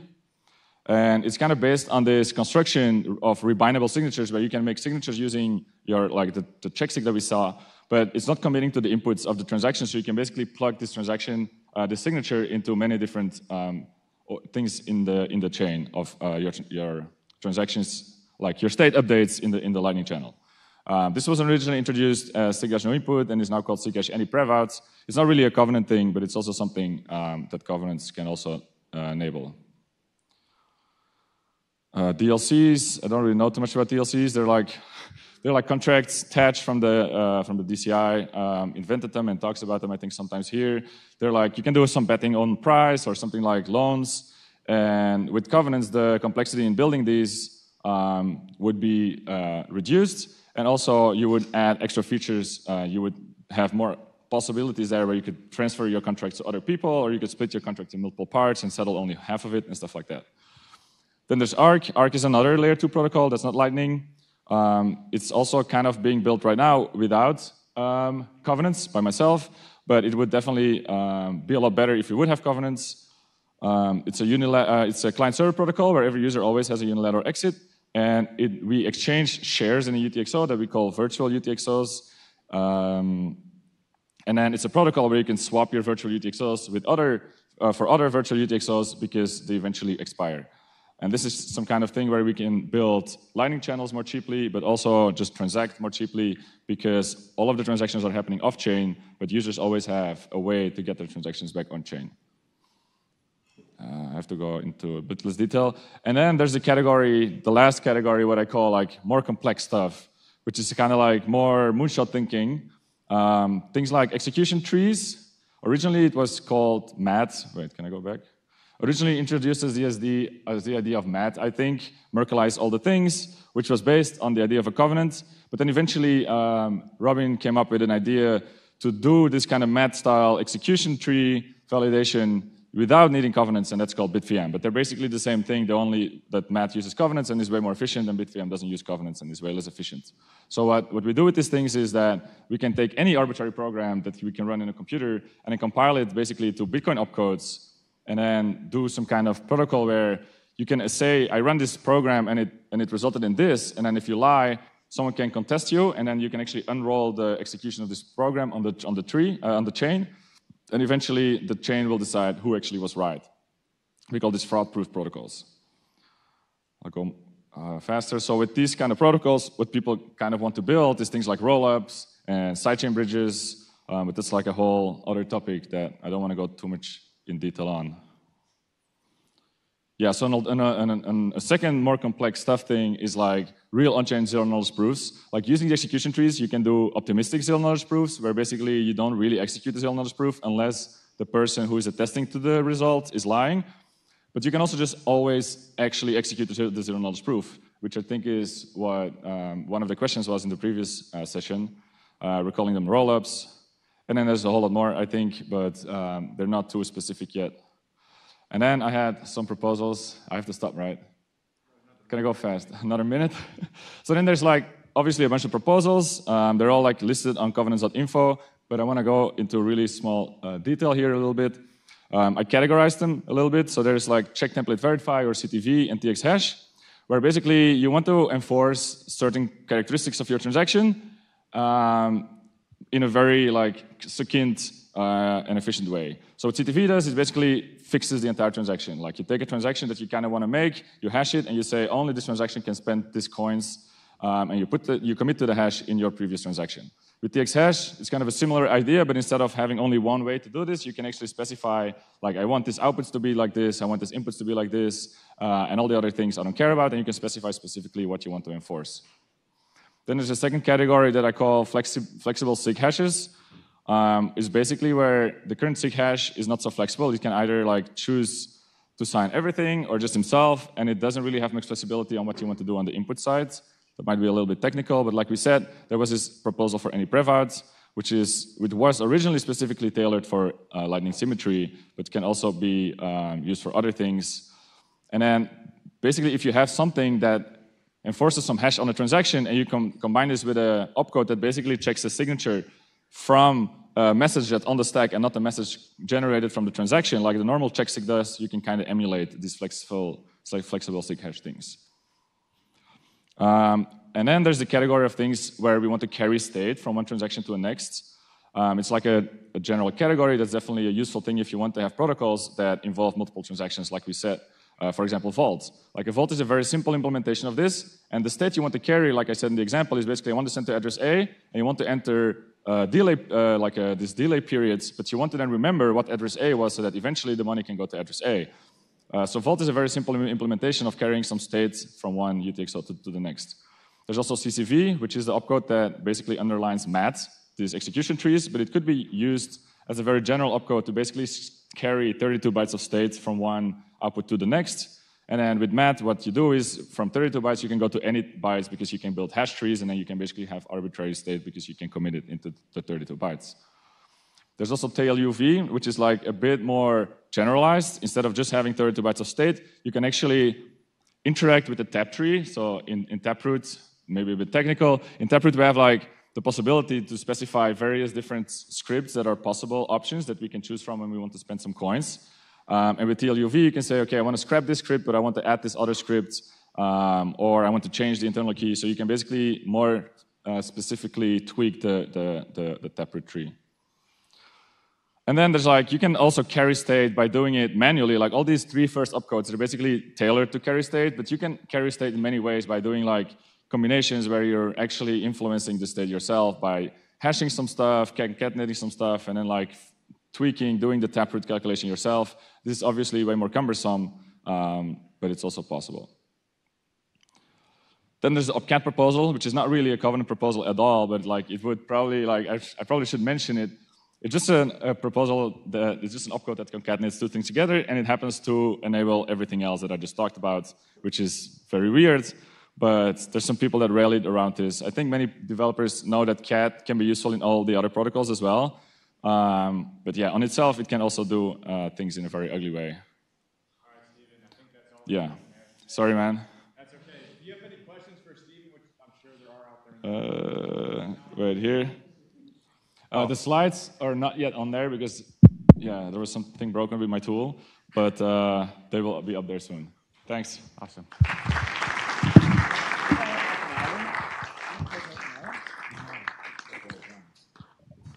All right, so we have a panel discussion up next, and Steven is on the panel. So if you have questions for him, please hold it, tell Ben, and then he'll answer your questions. So we'll get the panel set up, and we'll keep moving. Awesome. Yes. So stick mic, these are now live.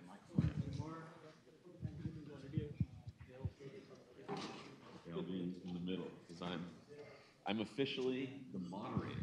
Oh, you're the moderator.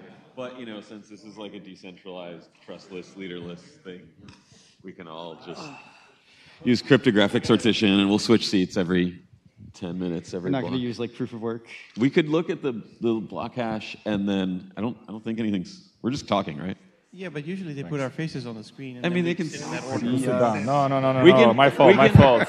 We can. I'll go sit here in the corner.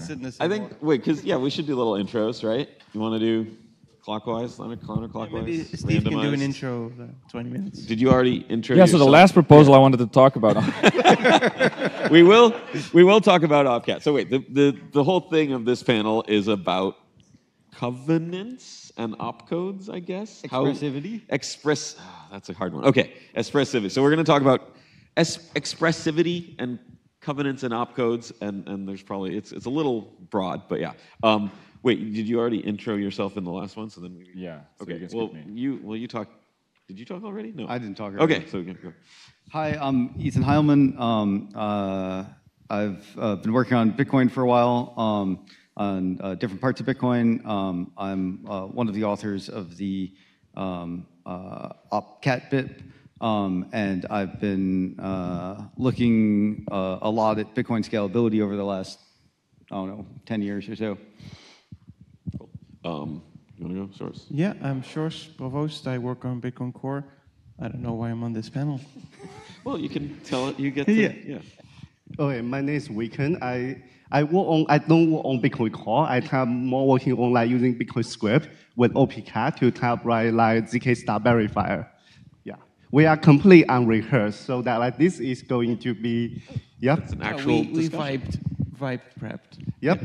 We talked on the email, but anyway, okay. So, and I can say, I'm Taj. I work on Bitcoin, also looking at scaling for the last, 10 something years. And I guess I can say you wrote OpCat, you're working on ZK. I'm maybe a little more skeptical of some of the expressivity, and so I'll sort of like fight back, and then we can have like a simulated, fight or whatever, but not really. Okay, so I guess I can sort of start and ask, what do we want? I guess there's 2 things that come to mind for me for like introducing new opcodes and introducing new things into Bitcoin. And one of them is scalability, which is like, people think about this a lot. And the other is, I guess you could say, other functionality, right? Which is not necessarily tied to scaling, but you can like do more stuff. So a good example is like in Bitcoin, you don't have as many weird things going on as like some other networks. And so like maybe we want to have those things, but maybe we don't need expressivity. Like if the last 2 years you've seen ordinals and all that kind of stuff without any changes. Okay, but so let's start with the some of the opcodes. Wait, did you want to? Well, who should talk about OpCat? You can do it. You were just going to, but you also wrote it. So I'll talk about OpCat. It's a proposed opcode change that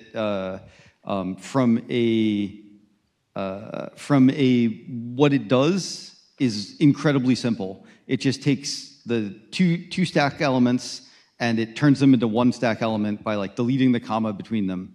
So you'd think that this is basic functionality. Every single programming language has this.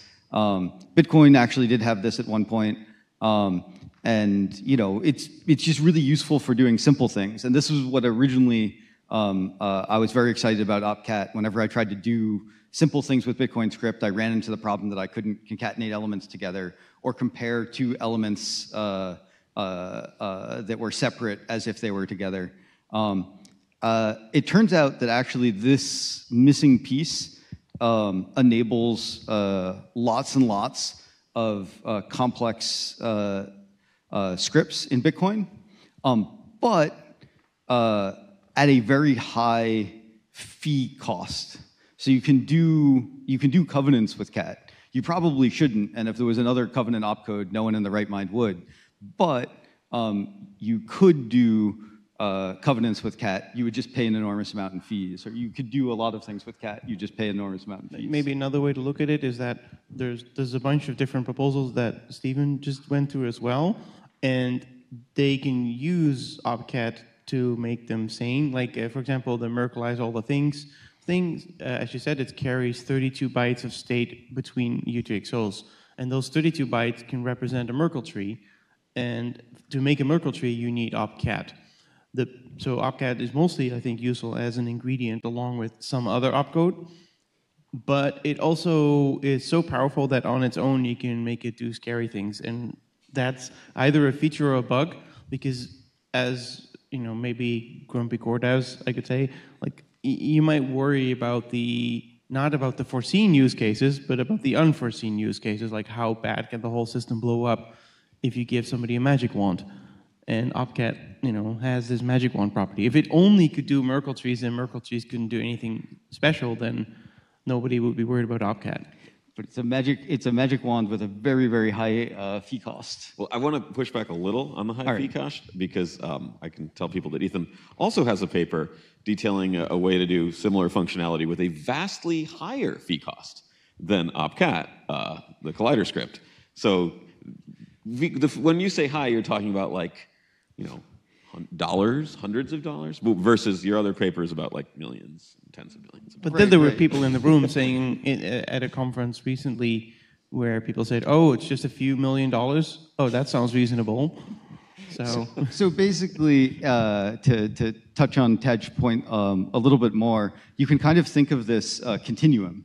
And the recent paper I did, Collider Script, shows that most of the things that we want to do, including everything that cat can do, can be done today on Bitcoin right now. But producing the script to do so requires about $50 million in electricity because it relies on some very computationally expensive activity. So you can kind of think of like everything with cat, everything that cat can do is actually possible now, but at extremely high cost. With cat, maybe it's like $100 to $1,000 in cost in terms of transaction fees, maybe less than that depending on what the fee market is. And then with like dedicated opcodes that are just for that, it could be significantly cheaper.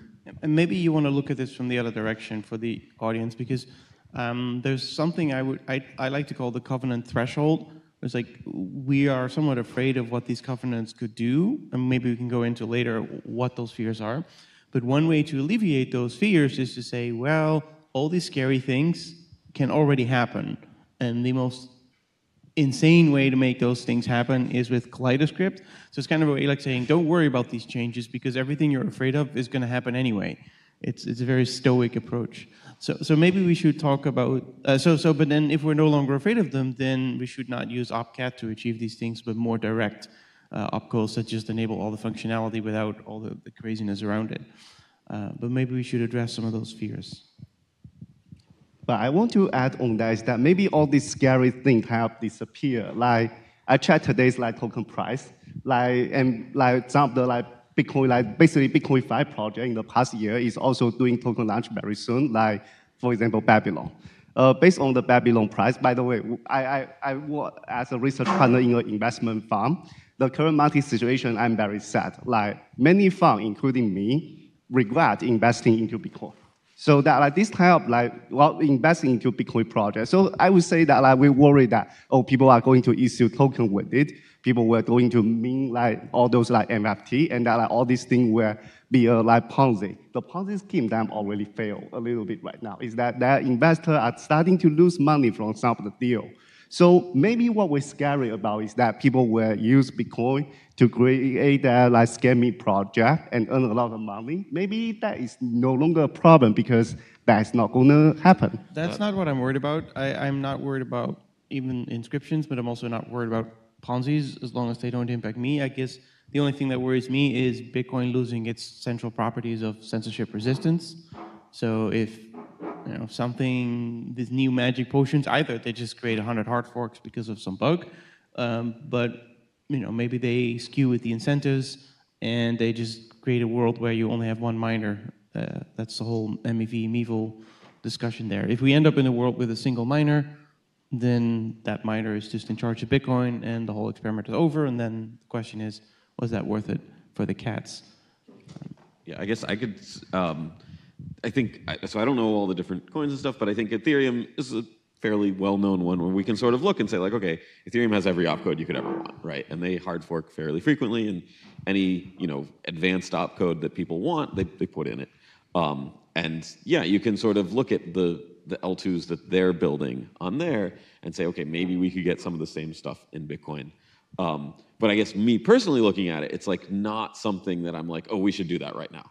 Like maybe in the future you'll see, but that's a risk. Like maybe in the future, in a couple of years, you see, oh, Ethereum's got all this really amazing stuff going on in their scalability L2s. So now we should try to get opcat, or we should get up these codes with the same expressivity. But then maybe it's too late or something because everyone switches. I don't know. I kind of doubt it. But right now, if you look, it's like not that well developed. And I guess a good analogy would be like when people were sort of clamoring for SegWit. They're like, oh, we need SegWit so we can do Lightning. And it's like, well, dude, even if we have SegWit, like Lightning is going to take years of coding. And so it's like, it seems like right today, it's not like if we have an opcode, like click, we're done, and we can like do all these crazy things. Or I don't know, that's what my impression is, but like for people working on these things, to what extent do you think it's like, oh, we're really bottlenecked by this, like not having this expressivity? Or is it more like, if we had the expressivity, we'd know what to sort of target when we're started doing our more research and programming stuff out?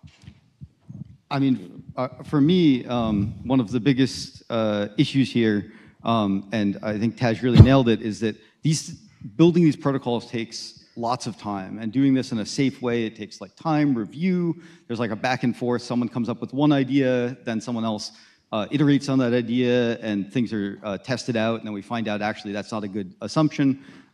So it's really risky to like begin a research program or start a company that depends on an opcode that may never be in Bitcoin. So I think that because these timelines are so long, there's an enormous cost to not doing something because then you don't have that entire like program start, and then like maybe it takes 7 years in addition to that. Whereas if we could start it now, okay, we could have something good in 7 years. Yeah, I don't know if my mic works. I think ARC is a good example of what Tetch was talking about. Is like ARC was invented on the idea of CTV. So it was like, oh, if we have CTV, we can build this thing. And then obviously we didn't have it, but people were still excited about it. And then they started to think like, okay, what can we get? How close can we get to the actual ARC without having CTV? And then people started building ways using pre-signed transactions instead of CTV. And now that's what we're building at our company. So we're building a version of ARC that's obviously suboptimal. Like it could be a lot better with CTV, but we're still building it. And that's useful. Like it brings us a code base that we could actually very easily plug out a lot of complexity. We can just delete and then put CTV in that place. But not all projects are that like lucky that like, oh, this needs CTV, oh, but we find a way to do it without it. If you don't find a way to do it without it, no one will build it, because who will build on something that might never exist? Yeah, if you remember, for Lightning, when people were talking about Lightning, the design, as an argument for SegWit, there were some proposals that said, we don't need SegWit, we'll do something called T-Chan, I believe it was called, where you have secure enclaves that are storing private keys, and that gave you fast transactions. Like, but if you if people had actually built that, they would have said, this is a terrible idea, it's going to completely fail, and therefore Lightning is stupid. They might have drawn that conclusion then. So yeah, some projects T10 you was can... several years after all this, after SegWit though. It was after SegWit was designed, but it was before SegWit was deployed. Oh, okay, yeah. So I have an example where Lightning depended on relative lock times. And I remember having a conversation with my advisor, and we were like, relative lock times might not get into Bitcoin. So we designed like Tumblebit, and we designed a bunch of atomic swap protocols for like three years, significantly more complex, which meant that we could do much less with them, and we had to spend much more of our research time figuring out how to make this work with like relative lock times and thinking about the incentives. Whereas if at that moment relative lock times had already been in Bitcoin, we could have done so much more with our research time. So I think there are like very high research taxes to not having some of these things. It was really interesting to see how far we could push it, but it would have been really interesting to see like how much better Tumblebit would have been if we had had that when we started the research program. Yeah, I want to say two things. One is like, it's so weird looking back how easy it was to get the relative time. It was just like, oh, we need this, okay, and then it took like a couple months, and then it was just in. It was so weird. Different time in Bitcoin. And then I wanted to talk a little about OpCTV, because I guess it sort of gets lumped into all these things. It's definitely an opcode, but do you guys think of it as expressive? To me, one of the things about OpCTV is it's like really not expressive, I guess. It's like you're basically, instead of sending to a key, which then can sign any message, you're sending it to another message, which is like completely constrained as to what it can be. So I guess it's sort of interesting to like, it's used in the same way, and it can enable a lot of cool things, and I like CTV, but I also like it because it's so constrained that like, it feels like there's not really any wild cards. Or I don't know, do you guys think about it was constrained for the exact reason, right? Because people didn't want to cross this magical threshold. It was simple enough so that it wouldn't cross the threshold, but still do something useful. And there's two ways to do something useful without crossing the threshold. One is to make super specific opcodes, like an opvault, and the other is to make something very generic, but not too powerful, yet still useful enough. But one of the costs about that is that thing about this is that if we say that, oh, we want to make one step, we create one more opcode. 5 years later, we are more comfortable, we create yet another one. That what may happen in 100 years is that, okay, download the Bitcoin source code is 7 gigabytes, and you have all these opcode that we cannot delete, that they are there, and that like, their functionality are completely overlapping with each other. Like basically, that thing about this is that, like for example, Solana probably doesn't need that much of the opcode upgrade because it's based on RISC-V, right? Like so basically is that like some of the language they have opcode so that they don't need to add more opcode into that. While that we are currently taking a strategy is that like just look at all these proposals is that we are thinking that like we have this idea, right? Let's put our opcode. We have all these different names of the like new opcode, but if we add all of them, wouldn't it cause like Bitcoin to be very difficult to maintain in the future? Yes, so one of the ways I'm trying to look at this is it would be nice to have a small set of opcodes that enable something very generic, and it could be a RISC-V simulator, or it could be a zero knowledge proof verifier, or like one of those tools that once you have that tool, you can do anything you want. And then the question is, what's the absolute minimum set of opcodes we need? And then here's your tool bag, people have fun with it, we're never going to change Bitcoin again. Yeah, I think that would be better. And it's also nice because you can simulate different opcodes to achieve it. So you could say, okay, build me a RISC-V emulator with the challenge response protocol. You can do it in BitVM. You can do it with check contract verify, the Merkle's all the things proposal. I'm sure you can do it in 5 different ways. And then you can just compare the repos, and one will have 2 million lines of code and produce transactions that are 5 gigabytes, and the other will have 20 lines of code and have transactions that are only 5 kilobytes. Probably it's going to be more complicated than that, and you can compare it and say, let's go for this option. But I think a big question is still, will Bitcoin change? Like that's a big change to Bitcoin, right? Like yeah, that right goes ways over the threshold, way over the covenant threshold. And then are we ever going to do people want, like some people want these kinds of changes and they want to be able to do sort of anything. And it's like, yeah, let's make this. And if you care about what Satoshi wanted, it did seem sort of like an initial build of Bitcoin, there was a lot of opcodes. And then there was what you were saying, I guess that was not at this conference, that was a couple days ago, but like he just disabled them and said MISC changes, and then just like disabled all these opcodes, so you can't really do very much in Bitcoin. And so is it like, oh, it's Satoshi's vision to re-enable these opcodes? Or is it like, yeah, that ship has sailed, like we've sort of got this set of users of Bitcoin and like everyone's sort of using it and stuck with it, and we don't really want to change it that much because it's kind of scary and there's like trillions of dollars and stuff. I don't know, like I'm not in charge, but I think that's a big question when you want to change these things. I mean, my view on this is, and this is somewhat of a supposition, but like looking at things like Kaleidoscript or some of these like functional encryption approaches or witness encryption approaches, it seems likely that we will eventually enable much of this functionality without requiring an opcode, but at the cost of much higher complexity or at the cost of trust assumptions. And when something, looking at that famous Ethereum multisig wallet hack where like someone wrote a multisig wallet for Ethereum, it was an Ethereum contract, and then it got deleted and all these people lost their funds. The news stories were not, oh, this multisig contract was bad. It was Ethereum is bad. And so we'll probably get here from we'll probably have to deal with the second order effects of having this capability on Bitcoin. But the question is like, how secure will that be if it's built on these other cryptographic assumptions or other trust assumptions? And if those fail, it will be like Bitcoin's reputation because just news stories do not have that degree of nuance.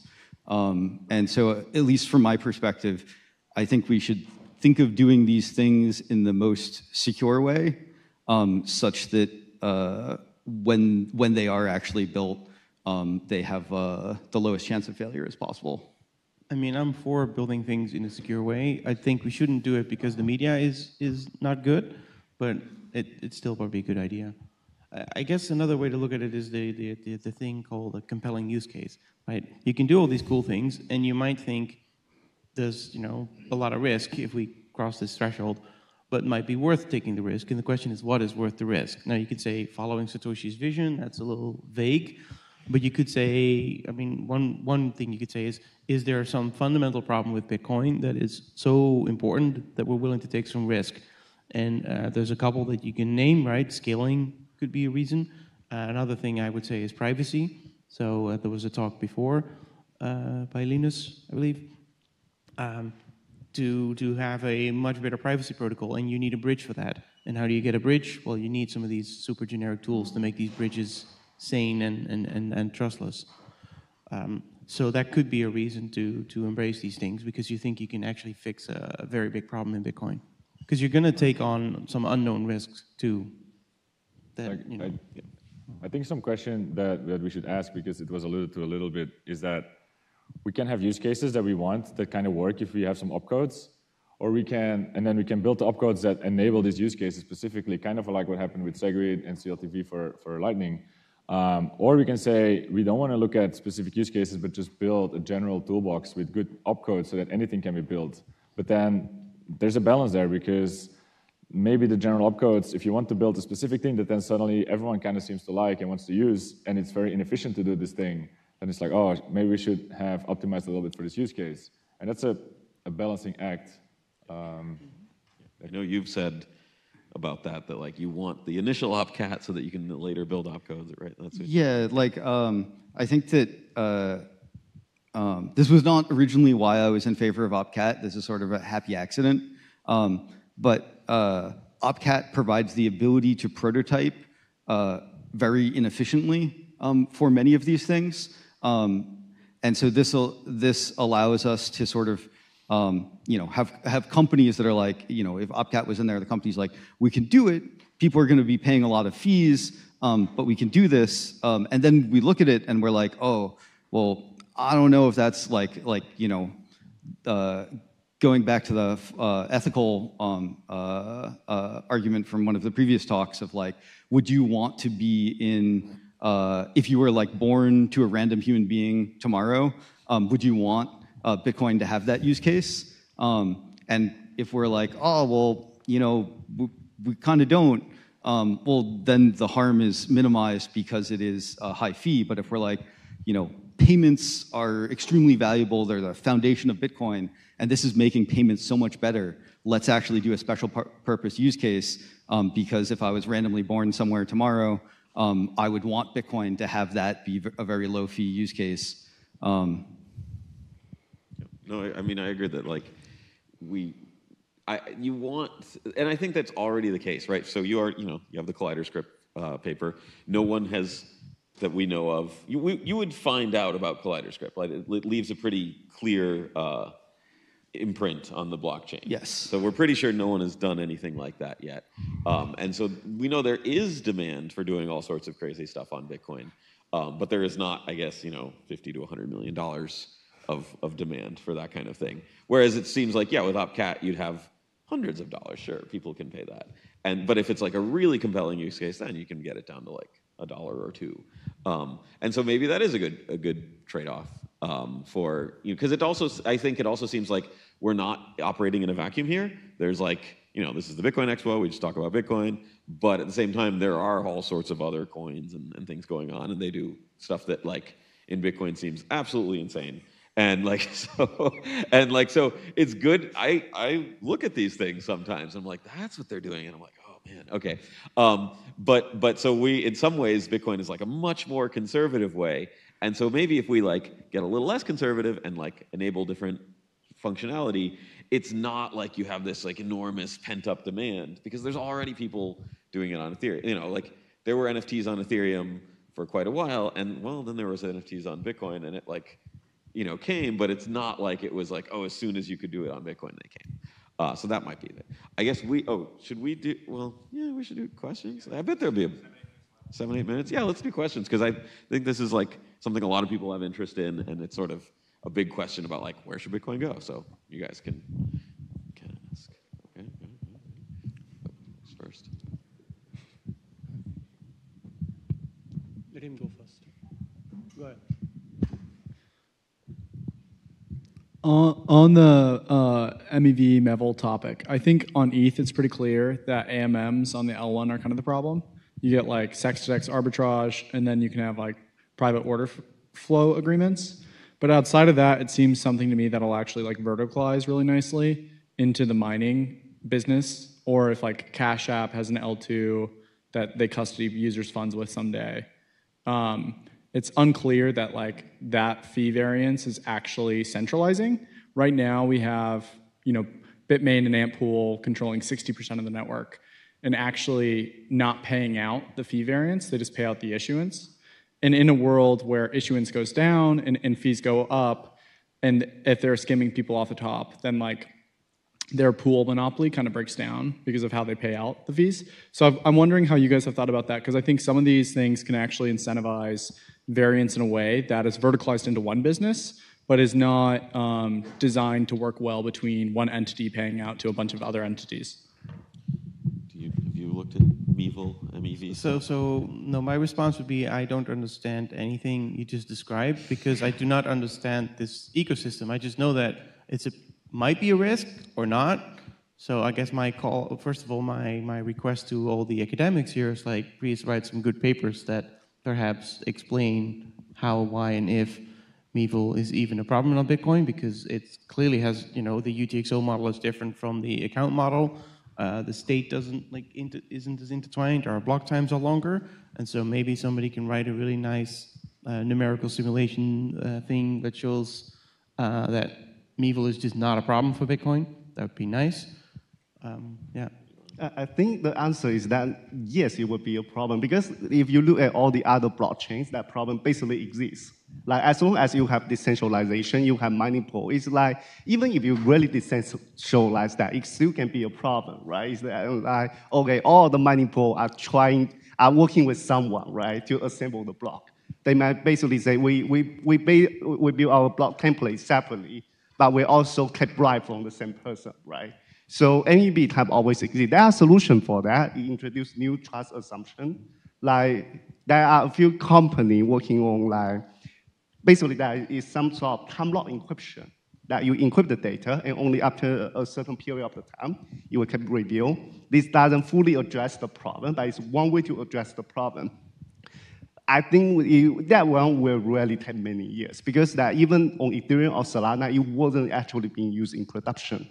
Also because that it kind of really requires the blockchain to provide support for that. But those two chains use a account-based model, not a UTXO model, and they have fast blocks. So I'm wondering if that matters. Maybe it doesn't. Like you're screwed even it's a little above.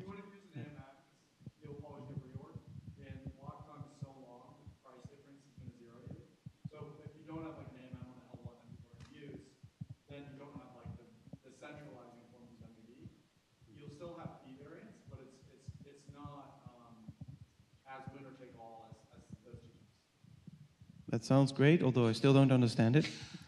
So somebody should write like a nice paper about this, like MEV for Bitcoiners. Yeah, it's definitely a big open question, I think. Okay, should we go to? Yeah?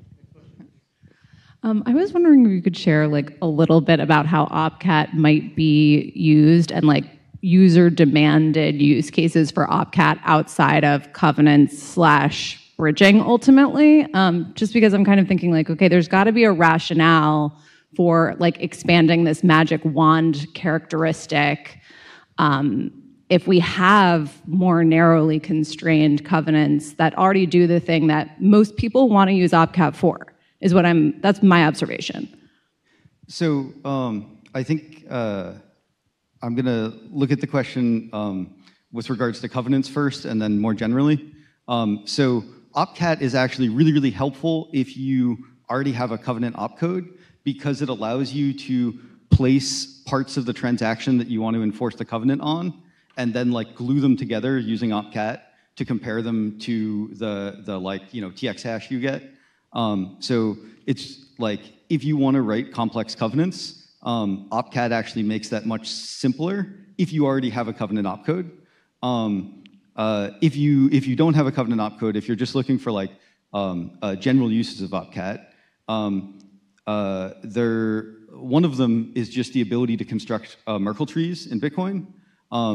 It's really, really cool to have like an output where you just commit to a whole bunch of different like pub key and pub key relationships, and then you just prove that those, like maybe you have some Merkle tree that's like, you can spend pub key 300 and pub key 500 or pub key 700, and then you just commit to this like complex relationship of pub keys in a Merkle tree, and then prove that it's one of those outputs, and then spend it, which can be really, really nice for doing complex multisig and complex for custodians. Alternatively, there is this really nice pattern that's enabled with OpCat where you can ensure that if someone double spends, it leaks their pub key. It's called a non-equivocation contract, and it was first proposed in 2016 in Liars, Liars, Pants on Fire. So because you can punish equivocation in this way, and OpCat makes this very easy to do, you can actually remove some like liveness requirements from payment channels and other layer 2 protocols, which is just like a really nice building block to have if you are doing layer 2 work that we don't currently have. We can do some non-equivocation stuff, but it's not as nice as that. So there's like a lot of just like little nice to have things that OpCat, I think that's actually where like the argument for OpCat lives, is in those nice, like those little nice to have things. But the fact that you could construct like a 1 meg transaction that can do something crazy is like, okay, but like, you can only fit 4 of those in a block, so they better be really, really valuable to the people that are constructing them. Any other? Yeah, I think for me the draw for OpCat is that whatever other opcodes we later have, we're going to use OpCat as well. Like it's always going to be useful opcodes. So if it goes first or something, or if it goes in earlier, yeah, people can do crazy stuff with it. But like, yeah, let them try it out and spend like hundreds of dollars on fees. Eventually we might get better stuff, but then the cat that we still have later will not be wasted on this initial phase, because it's always going to be useful whenever you're doing math or whatever stuff with like more complex covenants. So cat is just always going to be there. Cool. I can quickly add one point is that like basically that covenant and bridges are kind of really the most important application that people are thinking on Bitcoin right now. And that like if you're adding on that like privacy and so on, all these type of OP can kind of bring us very quickly to kind of very practically to implement that. And without that, it would be much harder. So kind of the reason why people are like thinking about OPCAT is that it kind of really solve all these features that we really, really want, and other opcode will fix this, fix that, and kind of provide that like, it might not be the most efficient, but it really kind of like solve the like urgent demands. I have a question. Oh, there's two. Go ahead. Okay. So there was talk about like crossing the threshold and like trying to evaluate the risks of all the different proposals. Obviously, GSR has been talked about. How much does GSR like alleviate those concerns, or is GSR itself too big of a change to even consider before? So how do you guys think about that? GSR is the Great Script Restoration Project, and it basically says like let's look at like basically Satoshi panic disabled a lot of opcodes, and the idea would be, well, let's just bring those back, plus a little bit of a safety with some actual safety limits in place. I mean, there's two ways to look at it. I think one is to say, okay, that's consistent with the rest of the design of Bitcoin, but then was there any vision behind that design in the first place? So it seems to me, if you're gonna bring in 20 new opcodes, just design 20 new opcodes. Don't bring back things that were poorly designed in the first place. But I don't have very strong feelings on it. It might, one of the arguments is that it might be politically easier, but that's never, I don't think that's a good argument. But I could imagine there's a subset of the Great Script separation, the Great Script Restoration that makes a ton of sense. We're like, well, if we just bring back those 2 or 3 things, or make the numbers a bit bigger, like that will be a good place to start. Because for example, the numbers in Bitcoin, we use this variable size integer encoding. It's a really weird way to encode numbers. I guess it has some benefits. And there was recently a proposal by somebody who said, let's just do 64-bit numbers in a sane way. But then you have 2 number encoding systems in script, and you don't want that either. So given that we're stuck with this weird system, let's just expand it from 31 bits to 65 bits or some like useful number and add some overflow protections to it. So sometimes it makes sense to take the existing Bitcoin script design, even though it's weird, and expand it a little bit. Other times you should probably say, yeah, no, let's just write new opcodes from scratch because there was no sane vision behind the original ones. Not to diss Satoshi there. I have the feeling that now we don't have enough discussion about the GSR also because that, like, remember all the voting, right? We are kind of really focusing on covenant right now because GSR kind of does much more than that. Like, for example, computation, like Stark would benefit so much if you have a 64-bit like multiplying opcode or something like that, right? I think it's that like we haven't really really evaluate GSR in very great like detail. That's my feeling. Well, there's no BIP. There is no BIP yet, I think, for GSR, so it'll also be easier to discuss it once it's fleshed out and we can actually look at it, look at some code, look at some specs. Okay, yep. One last question? One last question. So, hi. Thank you to the panel and the previous presenters for the honest and interesting presentations. But today, Bitcoin is a highly speculative asset, and the big wallets believe in volatility. I think so. So my question is, I'll address the elephant, or should I say the whale in the room. Are we witnessing the invention of the inflatable, self-perpetuating bubble, the mother of all bubbles, the perpetuum mobile of bubbles, and will getting to 1 billion adopters accelerate the consolidation? Thank you. So I didn't quite get the wallets and volatility, but I mean, what I did get is that there's a question of like, will this help adoption? Will this help to get 1 billion people of adoption? And I don't know, like, and that's sort of one of the big questions. It's like scalability. Will these new expressivity, will new opcodes help? Does opcat help?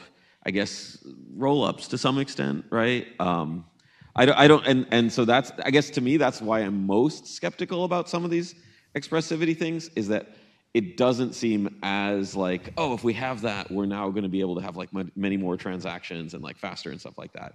CTV does help a little, but even CTV, it's not really a like scalability win. Do you guys know, like, in terms of scalability, what do you think the best in terms of that is for like new opcodes or new expressivity? I don't know. There's no holy grail to go from what we have today to billions of transactions. I'm very excited about ARC. I think it can actually get us to the next like mile, like to the next order of magnitude maybe. And definitely like CTV makes a big difference for us. But I feel like we haven't hit the limit of what Lightning can do. And one of the problems in engineering, or one of the curses of engineering, I guess, is people get motivated to work on things once there's an actual problem. So, you know, when fees started going through the moon, SegWit got a little bit more momentum behind it to increase the block size and do Lightning. But so far, we've gotten nowhere near the limit of where Lightning can take us. By the time we do hit that limit, if we ever hit that limit, then you know it'll take 10 years to deploy the next thing. So it's better if you deploy the next thing long before you hit the limits.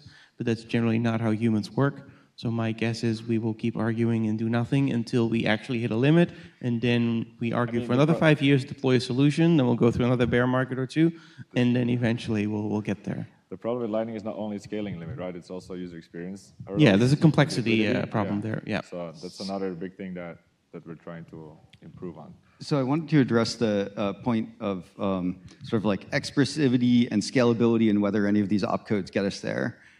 Because the way that I think about this is that like, you know, none of us are gonna like wake up tomorrow and be like, I've got it, right? Like it takes an enormous number of people constantly working on these problems to come up with ideas, and these ideas build upon each other. So the idea that, kind of misconstruing what you've said as a, but the idea that like we first come up with the opcode that solves all the scalability problems and then we merge that, I think that we'll never solve scalability from that approach unless there's just like some genius that like shows up and does it, but that like doesn't happen.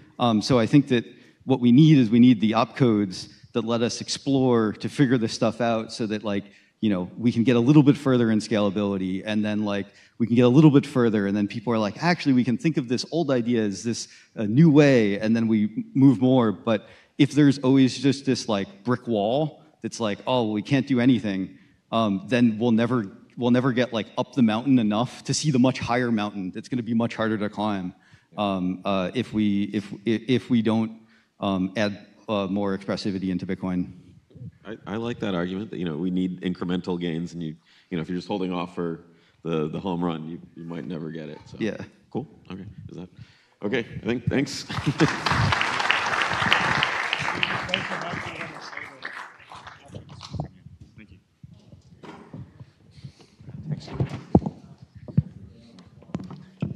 Awesome. I think our panelists are sticking around, so if you still had a question, you can come find them and ask. And our next speaker will be Hunter Beast. He's going to be coming down here shortly.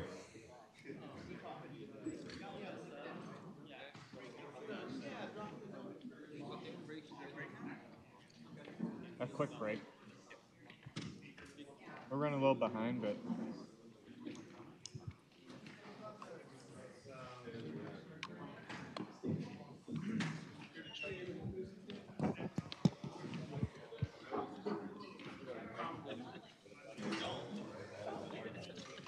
I was like, you look familiar. Yeah, you know, I was gonna say it. Were you here the whole weekend? No, we're gonna be here tomorrow. Oh, no way. Okay. Very cool. Yeah, yesterday was awesome. How's it going? Alex, good to see you. Yeah, do you see the morning? Hunter left. No, I just got here. All right. We are taking a break. If you want to go use the restroom, get some water, we'll be starting again at 4:10.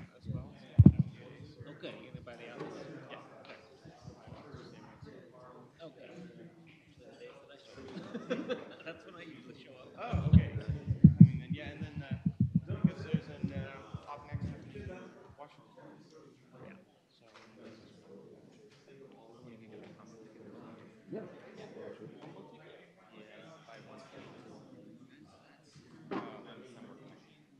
Well, I'm the speaker here. Yeah, yeah. turning gray? No? I mean, there's formal verification thing Turning in gray. CEH thing, those frameworks are. The way to like carve out So if you really want to prove resource constraints and things like that, things like the simplicity as a language framework is designed with that in mind. No, I mean that's all like you basically design the script from scratch, and then it's something that you can reason about, but you still can't reason about MEV because that's such a more complicated thing outside of it. And reasoning about safety is hard. If there was some new opcode that made scaling like so much better, honestly, less maybe. Yeah. But that's the thing. Like it was like a kind of a happy thing in 2015 when fees actually existed. If we actually want fees, just introduce some quantum safe opcodes. It'll take up so much space. Good segue. Yeah. They seem to be at odds, right? The more efficient you get, the less safety. Yeah, but you can fix that with quantum work.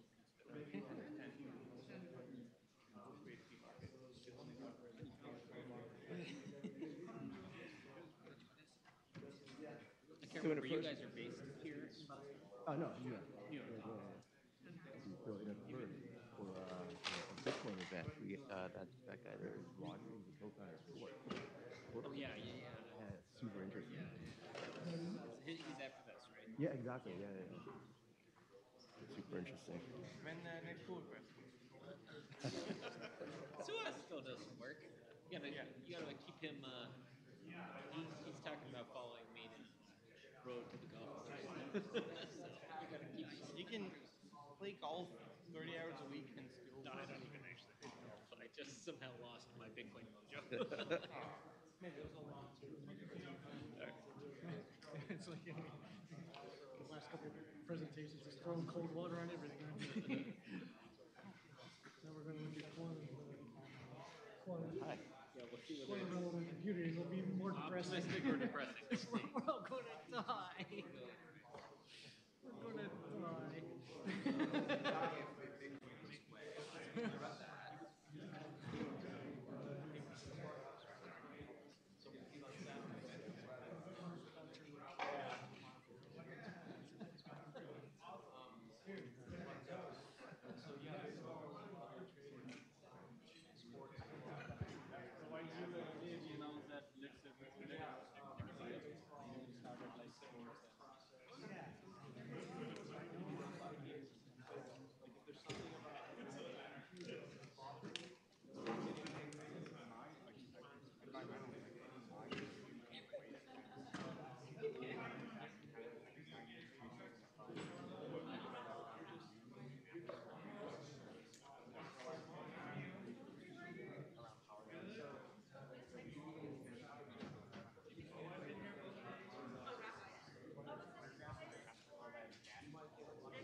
How's your day going?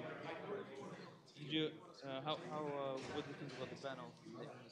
Oh, I missed the previous sessions, but I like the morning sessions. Man, just today, yesterday. Well, you certainly made it technical earlier. Good question. Yeah, I'm looking forward to one after.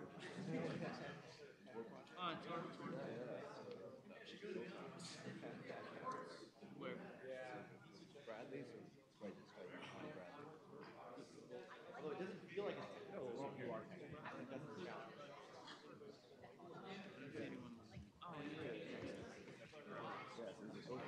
this mic is live, and I'm going to hook him up to it.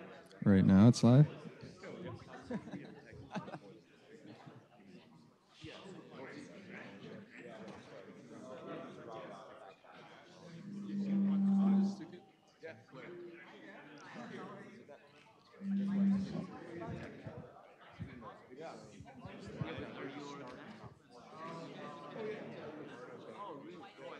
Okay, sounds good. And I'll just use the laptop. All right, cool. That's great. Cool. Look forward to it.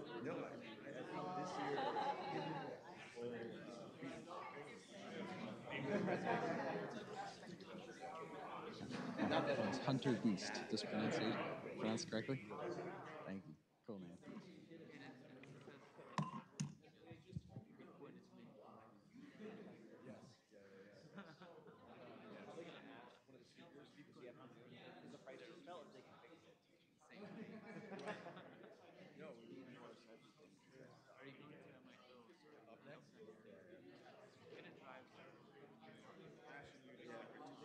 All right. So we got 10-minute cue, and then 5 minutes for like time for question and answers, and then I'll let you.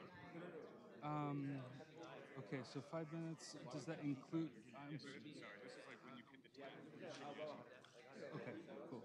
And then 1 minute is like at the end of the question. Okay, gotcha. You got one question. All right, cool. So that 10 minutes really like I got 5 more minutes to speak. It's in the website. Okay, cool. I think so. Yeah, it's like usually like 5 minutes. Because now I know that Yeah, go there a little. Oh yeah. Yeah, fair enough. I think people are gonna have plenty of questions. Yeah.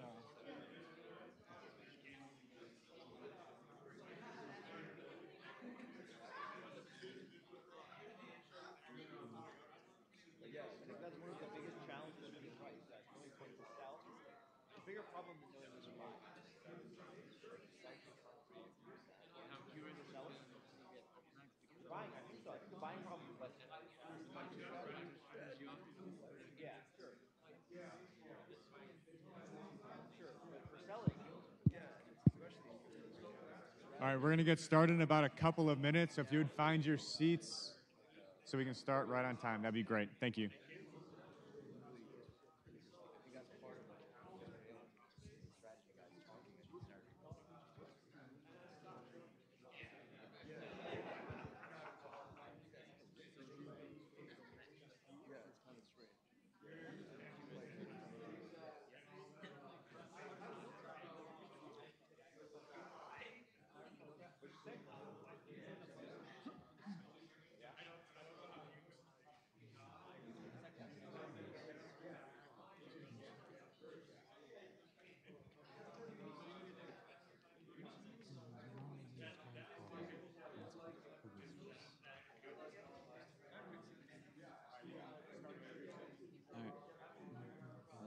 it's always easier.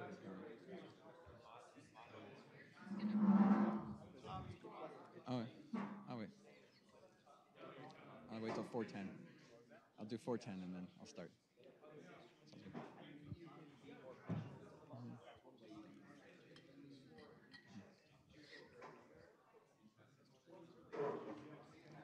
All right, everyone. We're just getting to the home stretch here, and we got a really exciting talk from Hunter Beast. So Hunter is a Rust developer with a focus on Bitcoin. As part of Surmount Systems, he authored BIP 360 to add quantum resistance to Bitcoin. He's a contributor to the ORD index and has inscribed several early ordinals, and is also involved in the RGB Bitcoin smart contracts project. Hunter is a founding member of Denver.space and developer of the Carbonado decentralized storage format. So his topic is Bitcoin's quantum security. And without further ado, thanks, Hunter. Thanks everyone for coming. So first, I just want to say that I'm doing my best as anyone can to have the intellectual honesty and also the curiousness that this subject deserves. It's a very complex subject. It's also very provocative, And I just hope that people approach this with an open mind, and in particular, just appreciate some of the thought and research that goes into this, that went into this. So I want to talk about Bitcoin quantum security. First, I'm going to start off with what is a quantum computer, because it's not like very obvious in some ways, like what they are when we talk about these things. What's pictured here is a superconducting quantum computer. So it has a chip at the bottom that gets cooled to sort of like very close to 0 Kelvin, so absolute zero, and uses liquid helium, liquid nitrogen to cool itself, so 2 coolants. Additionally, so it gets covered with this dewar that then is called a dilution refrigerator. And it's because this thing gets so cold, there are actually like little loops in the wires that help with the like when metals contract. So yeah. What does a quantum computer do? So quantum computers have what are called fundamental units of quantum computing called qubits, and they're essentially, when you entangle multiple qubits together, you're able to essentially model all the states of a problem in a mathematical construct called Hilbert space. And you can actually then connect these in circuits with gates that can perform various quantum computations and logical operations like controlled NOT gates or Hadamard gates, different kind of like forms of quantum computation that that explore this problem space in a probabilistic manner. But eventually it'll get more deterministic actually as they get better. The picture here is the IBM Quantum System 2. This is a commercially available piece of hardware. It's anyone's guess if it's any good. It can do at least 100 qubits, maybe even closer to 1,000. But these are physical qubits, and I'll get into that in a minute. But that said, it's kind of pretty to look at, and also somewhat imposing. How does quantum computing pose a risk to Bitcoin? Well, so essentially, the major thing to consider is that there's public-private key cryptography used in Bitcoin, also known as asymmetric cryptography. And this depends on a property called the elliptic curve discrete log problem, or ECDLP, which is something that Neha mentioned earlier in an earlier talk today. And there's kind of like this assumption that this is going to be secure. There's also a lot of assumptions that go into all the things that go into making this concept of quantum computing a thing. So plenty of assumptions to go around, I suppose. One thing I want to address first off is that, yes, while technically quantum computing can affect mining through what's called Grover's algorithm doesn't scale as well as this other algorithm I'm going to talk about. So it's just not as big a concern at the moment. One of the bigger concerns is how signatures work, in particular transaction signatures. So when you go and receive some coins to an address and then you want to spend them later, you have to sign the transaction and also reveal your public key.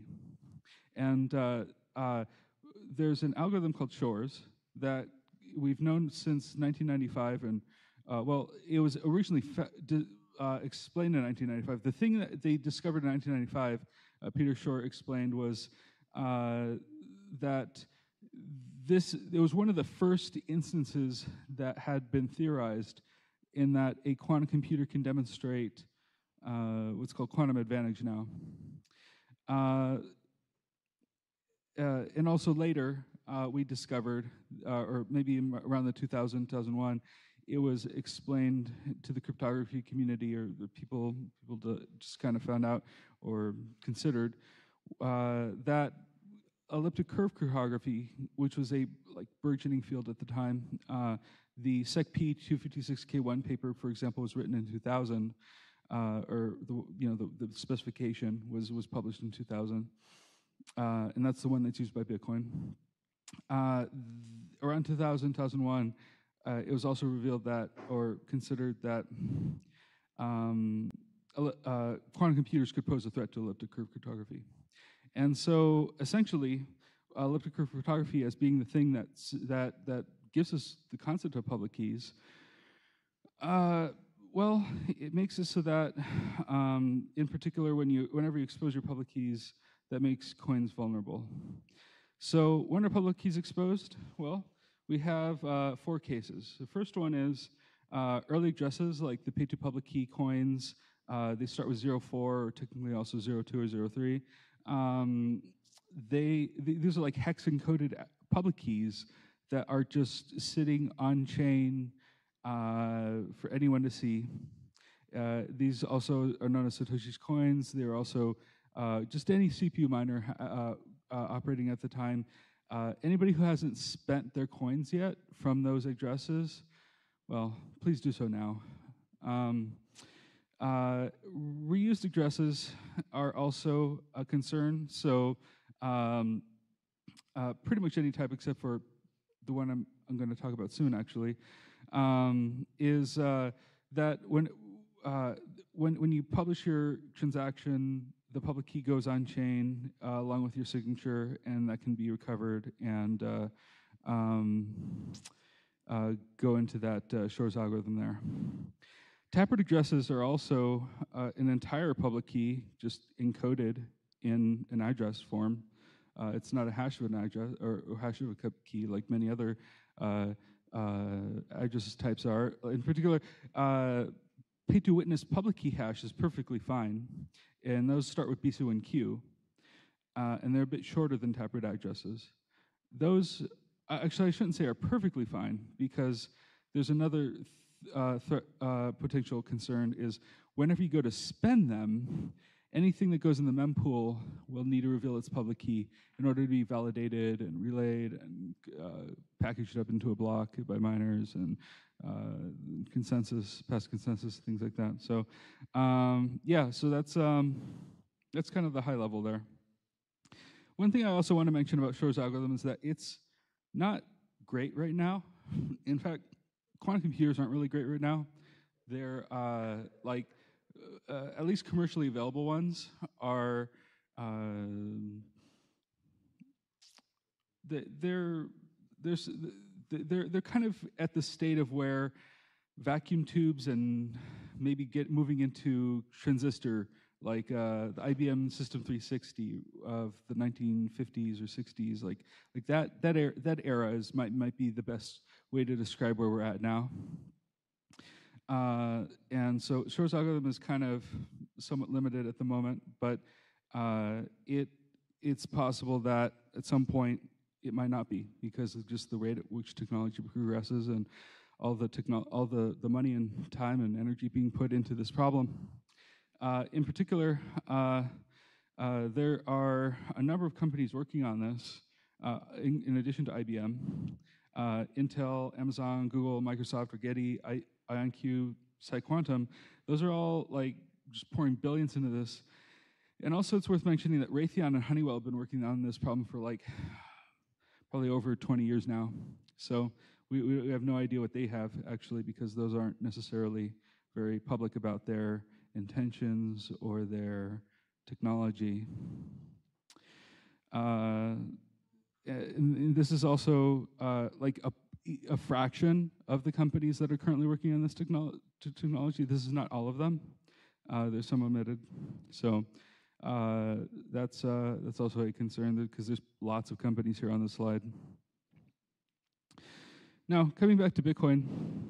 Peter Wille, in year 2019, said that he sufficiently powerful quantum computers and other elliptic curve discrete log problem breaks, he calls them, are hypothetical, and if they do happen, there will likely be a long series of incremental breakthroughs that give us time for more fundamental solutions. And what's interesting is that in the 6 years since this has been posted, there have been and will continue to be a long series of incremental breakthroughs, and eventually we're going to need to establish fundamental solutions in response to these incremental breakthroughs. Some of these include the Microsoft Majorana 1 announcement.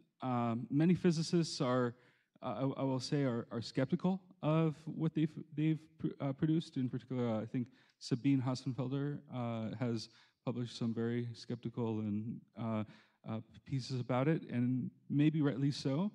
That said, I also am skeptical that Satya Nadella, maybe I'm wrong, but I don't think he would lie to his investors or his shareholders, So I would imagine that he has like some fiduciary responsibility not to lie about all the bullish stuff he said about the development. And so maybe somewhere the truth lies somewhere in the middle, as it usually does. But we'll see about that one. Also, Google Willow. Back in December, Google announced a development where they were able to use AI to sort of implement really compact quantum error correction codes, and like to the point where like they only needed a 49, like a 7x7 grid of physical qubits to approximate one logical qubit. And a logical qubit being one that is error corrected and noise isolated. One of the interesting things about the Majorana 1 announcement was that Majorana, or what they call topological qubits, are sort of isolated from noise pretty much entirely, and so so long as they're cooled to the correct temperature. It's also worth noting that people have thought about sort of a timeline of quantum emergency. Right now, hopefully, we're in the middle of preparation and design and implementation. That's kind of where we're at. There's also been a proposal that I'll go into in a second. We're working on getting consensus for that proposal. That takes time and energy and work. And in some ways, this talk is a bit of that work. So. And hopefully there will be plenty of time between the first two steps after once those are done and we have an activation client and we've activated it, that there will be a migration of coins in some way. That hopefully we have plenty of time for. So that might be one reason why to sort of, I hate to use the word rush. I don't want to like rush this. We want a very good, reliable, comprehensive solution. But there is a sense of urgency, and the sooner the better, because there will be time needed to update all the nodes and applications and wallets and things like that. There's also commercial, there's a CNSA 2.0 timeline. So the government is very concerned about this thing. It's very interesting how concerned they are, because you just have to wonder, like, why are they so concerned? And maybe there's, I don't know, it's really hard to say, but it seems like they were concerned about this before we even had good solutions for these things in terms of post-quantum cryptography. But regardless, they have timelines that go out to 2030, 2033. In particular, they hope to sunset entirely RSA and elliptic curve cryptography by the year 2035. As for Bitcoin, what is like one thing you might be thinking is like, how severe is this concern? We estimate about 4 million coins are vulnerable. Somewhere between 4 to 6 million coins are vulnerable at present on chain against what are called long exposure attacks. And whereas like a short exposure attack, on the other hand, would be just a transaction that's been signed and submitted to the mempool without having been mined yet. And the reason there's a distinction is because the kind of quantum computer that's required to sort of recover the key behind a transaction that's in the mempool within a timely manner is a very much more powerful quantum computer than one that could just take as much time as it needed to look at keys to coins on chain. The one thing I'd like to stress is just that this is not something we can fix overnight. It will take a lot of time. It'll take a lot of, it's kind of an immense coordination problem. And, you know, in some ways, like, hopefully we're very early to this problem, and we're going to have plenty of time to implement satisfactory solutions and answer everybody's questions and implement nodes and wallets and layers, especially fixes to layers, because a lot of them use Taproot. Anybody using Taproot should be very concerned about this issue. So what do we do? Because I don't want to like just scare you guys and like leave you, you know. First of all, let's just give you an idea of how big elliptic curve cryptography signatures and public keys are. They're not big, as you can see, 33 bytes, 70 bytes, 32 bytes, 64 bytes. Post-quantum cryptography, on the other hand, it's more like hundreds or thousands of bytes. In particular, in BIP360, which implements what's called pay-to-quantum resistant hash, it specifies 3 NIST approved algorithms. One we originally came up with was called ski sign. We had it also in the spec. Later, we came to find that ski sign took 15,000 times longer to verify than elliptic curve cryptography. And so these other ones, not nearly as bad, but they're still quite large and expensive. So I was really curious about, like, not just curious, but also like one of the big problems we have is sort of like, how do we have a sort of ergonomic and comprehensive solution for implementing these algorithms, the specific ones that are specified in the BIP. And so I made a library called libbitcoin PQC. You can find it on GitHub /cryptoquick/libbitcoin PQC. And it implements FNDSA, also known as Falcon, MLDSA, also known as crystals of lithium, and SLHDSA, also known as Sphinx. And to give you a better idea of the performance comparison between these, there's like some factors there that you can kind of get a sense for. I'd like to publish these slides, so maybe go on X and maybe Nostr. I'll also, side note, I'm not a big fan of Nostr just because every profile is a public key. That said, it's very cool, and I do have an account. I'm just expecting that one day I might not be able to trust it. This is a slight comparison. There's also, this is just like an overview of some BIPs, pay-to-quantum resistant hash. I'm going to talk about Hourglass in a second. And then we'd also need qubit activation, maybe some for Q derivation. PSPTs is a very complex and difficult endeavor.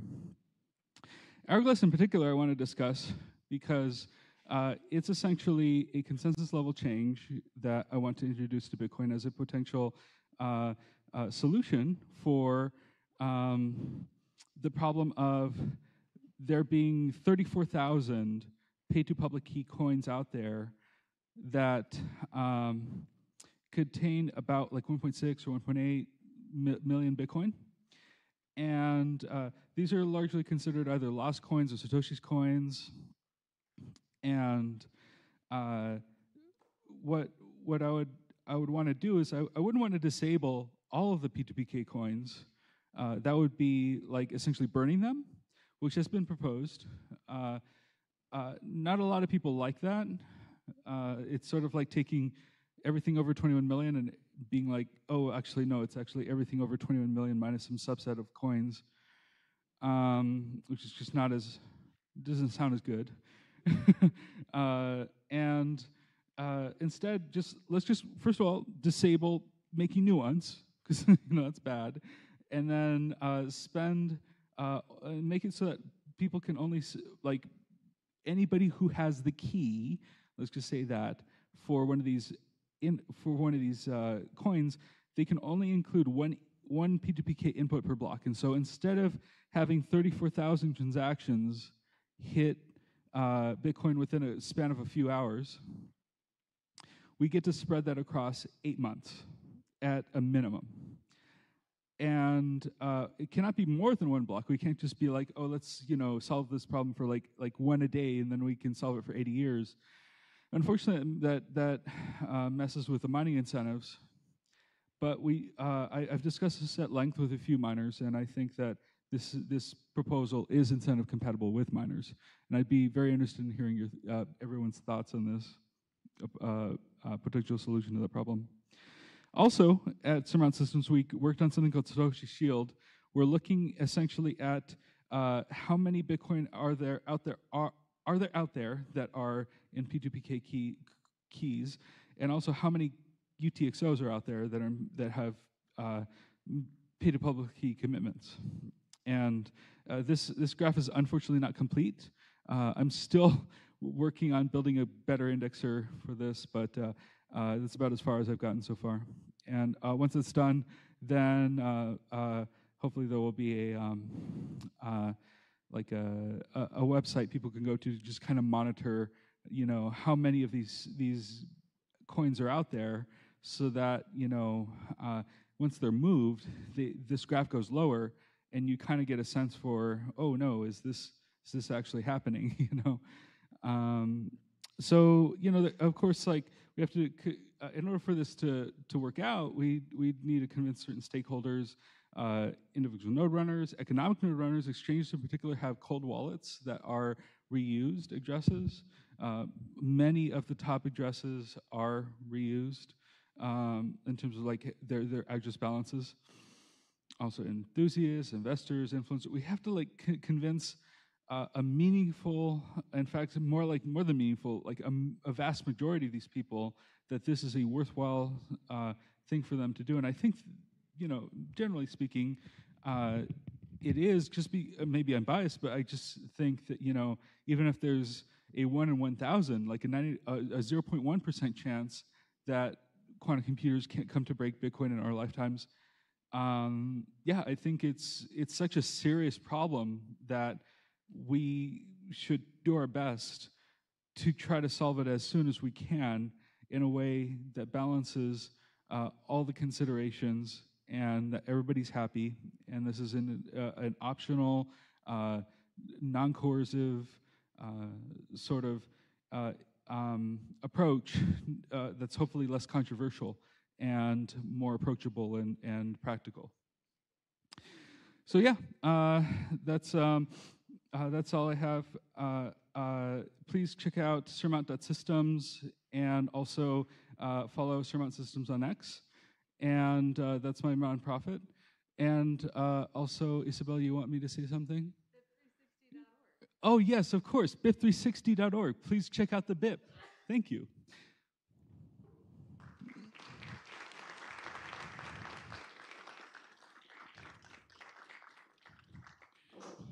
Hey, FYI, I think you can find that chart that you want on txstats.com. It has the pay-to-pub key chart. So there's like 1.72 million Bitcoin across 45.8 thousand UTXOs. Right 45.8 thousand? Wow. So that's basically a year's worth of UTXOs then. Yeah, good point. Thank you. I've seen that side. I just, yeah. Thank you. So question though, I guess the first issue that comes to mind with the sort of hourglass gating of spending stuff is Sure, I guess you can gate it by UTXO, but not by value, right? Have you looked at the value distribution across the UTXOs? Correct. Well, the average value of these outputs is about 50 Bitcoin because that was the first block reward. Yeah. So I don't know, as far as you're aware, you haven't seen too much else consolidation. I think the guy whose hard drive is in a landfill, for example, I think that he consolidated about 8,000 coins into one UTXO. So there's probably a few of those. Okay, good to know. Thank you, James. What kind of number of logical qubits is it for speeding up the hashing, and that's like a quadratic scaling instead of like an exponential speed up for Correct. Doing Grovers? Yeah, for Grovers, yeah. And then I guess another question too is how many like qubits, once we break or use Shores to break ECC, how far does that get to between the short term and like just breaking it? Is that like a couple orders of magnitude? So the gap between Shores and Grovers, I'm not quite sure I can answer, but what I can say about Shores in particular is that I think it takes about 2,000 or so at a very minimum logical qubits to run Shores over ECC. And so 2,000, 3,000, that's going to be a number we're going to want to watch. Also, for like physical qubits, uncorrected qubits, we might be more like 100,000. And so those are both like kind of numbers to keep an eye out for in the news, I guess, see how close we're getting to. I actually just want to add to that. So Juan Maldacena, the guy who did the ADS CFT paper, he actually wrote a paper on this, and he showed that it's about 7,000 logical qubits to simulate a black hole, and that's about the same for actually breaking RSA. So it's like if you want to, I forget the name of the paper, but it's super interesting. And it was interesting that he wrote that paper because he really knows about all the mathematical details of those types of models. So that's not my question though. Yeah, it's interesting that it doesn't seem like there's a lot of concern from Bitcoin core devs. Like for instance, Taproot was introduced, like they knew that quantum computers in theory could be coming, and they seem to be like pushing a lot of people into Taproot for privacy reasons. How do you deal with the fact that it seems like no one really seems to be taking the problem seriously? Well, one way to deal with that is just to come to places like this and try to explain the problem and advocate for it. And another way is also just to build the solution and put it out there for people to evaluate upon its merit. And hopefully, it is the right thing. Also, one thing I forgot to mention is, and this is a little bit alpha for this conference, is that I have been joined by a co-author, Ethan Heilman. So he will be helping me co-author this paper, this BIP, the 360. Yes. So thank you. I just want to add one more, which is, it seems like, again, because of no one's taking it as seriously, Taproot, one of the big benefits of Taproot was they're trying to get more and more people to use it for the privacy enhancement, because like it kind of, all of the, it just becomes a single pub key. You can't really tell the difference between a script spend and a regular key spend. So do you see the community, like, should we still be pushing it for the privacy reasons, or should we be more cautious? Like, it seems like you don't get as many of the privacy benefits if we're not really pushing Taproot, right? Well, yeah, what's interesting about Taproot in particular is like, it is so good. Like, we have Schnorr signatures, and those are so good. Like, we don't know how good we have it when we compare it to, the current state of post-quantum cryptography. Signature aggregation, or key aggregation, things like Frost multisigs, MUSIC2, lightning channels that are indistinguishable from ordinary Taproot spends. That's just so cool. Yeah, it's just kind of depressing because, man, they are so vulnerable. Anyway, anybody who's really into Taproot should be definitely taking a look at this BIP. I want to maintain Taproot compatibility, just to add on post-quantum cryptography as kind of like additional locks for those transactions that you can commit to in an address. And so in BIP 360, we basically allow you to generate multiple public keys and multiple against these multiple signature algorithms, and combine them and use them to secure your coins in a way that's hopefully somewhat compact and efficient. Awesome. That's all the time we have for Hunter. So thank you.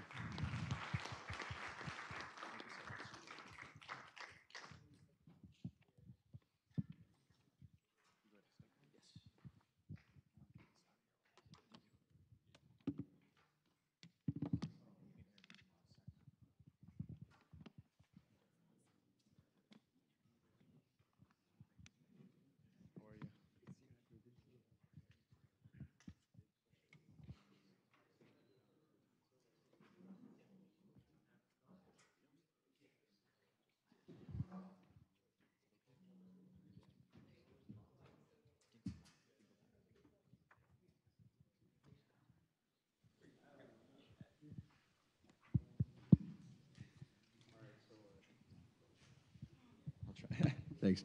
All right, so our next presentation is from Roger Dingledine, and he's a co-founder and original developer of the Tor project, a nonprofit that develops free and open source software to protect people from tracking, censorship, and surveillance online. Roger works with journalists and activists on many continents to help them understand and defend against the threats they face, and he's a prominent researcher in the online anonymity field. EFF picked him for a Pioneer Award, and Foreign Policy magazine chose him as one of its top 100 global thinkers. So everyone just give a quick round of applause.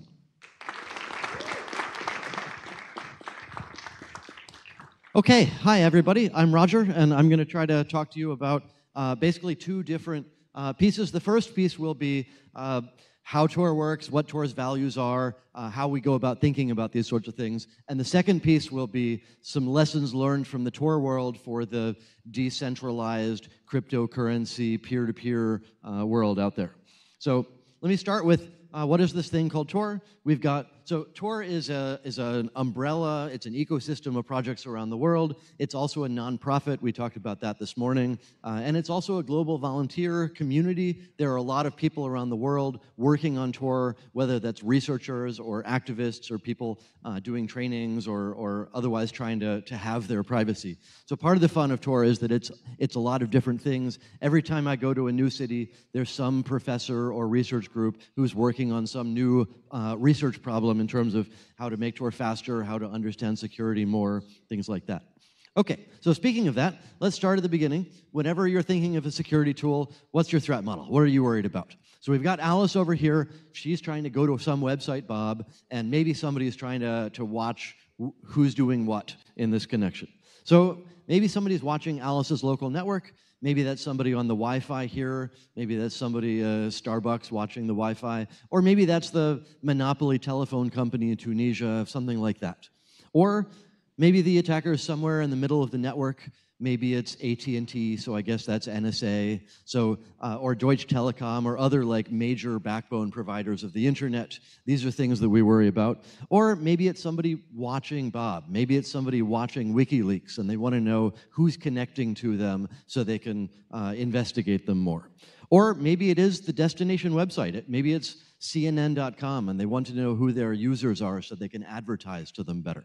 So these are the various things that we worry about in terms of threats for Tor. And another important lesson here, encryption is good. You should use encryption. But even when you're using encryption, somebody watching your traffic gets to learn who you're talking to, when you're talking to them, how much you're talking to them. And that's actually, like, nobody tries to break the encryption anymore. If you're the CIA, you build your social graph of who's talking to who, and then you look at who's in the middle of the graph, and those are the people whose house you break into and steal their laptop or whatever out-of-band attacks you're going to do. So encryption is good, but it's not enough. And one way of looking at that, how many people here remember a creepy NSA guy from more like 10 years ago now? I see a couple of hands, great. So he's not, so his phrase was, we kill people based on metadata. And he's not trying to be like threatening or whatever. He's just factually saying, look, this is how NSA and other governments work. We look at communications metadata and we take action based on that. So this phrase, communications metadata, is is exactly what I'm talking about in the Tor context. We want to give people tools to empower them to decide who gets to see their communications metadata.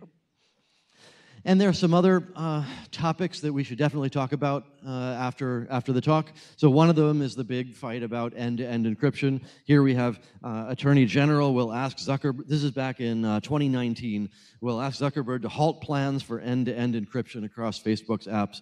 We are writing to request that Facebook does not proceed with its plan to give everybody security without ensuring that there is no reduction to user safety. So that drives me nuts in a you'd better make sure that everybody stays unsafe until you can convince me that the children will be more safe. So that's some of the context that we're talking about. At the same time, we've got some other more recent cases. Here was one where apparently the FBI was trying to catch somebody, and they sent him a YouTube link, and then they went to YouTube and said, tell us every single person who's ever watched that video. And that's the sort of platform attack that we need to wonder about in this day and age. And I don't know whether YouTube supplied it in that particular case, but they have the answer. So hopefully.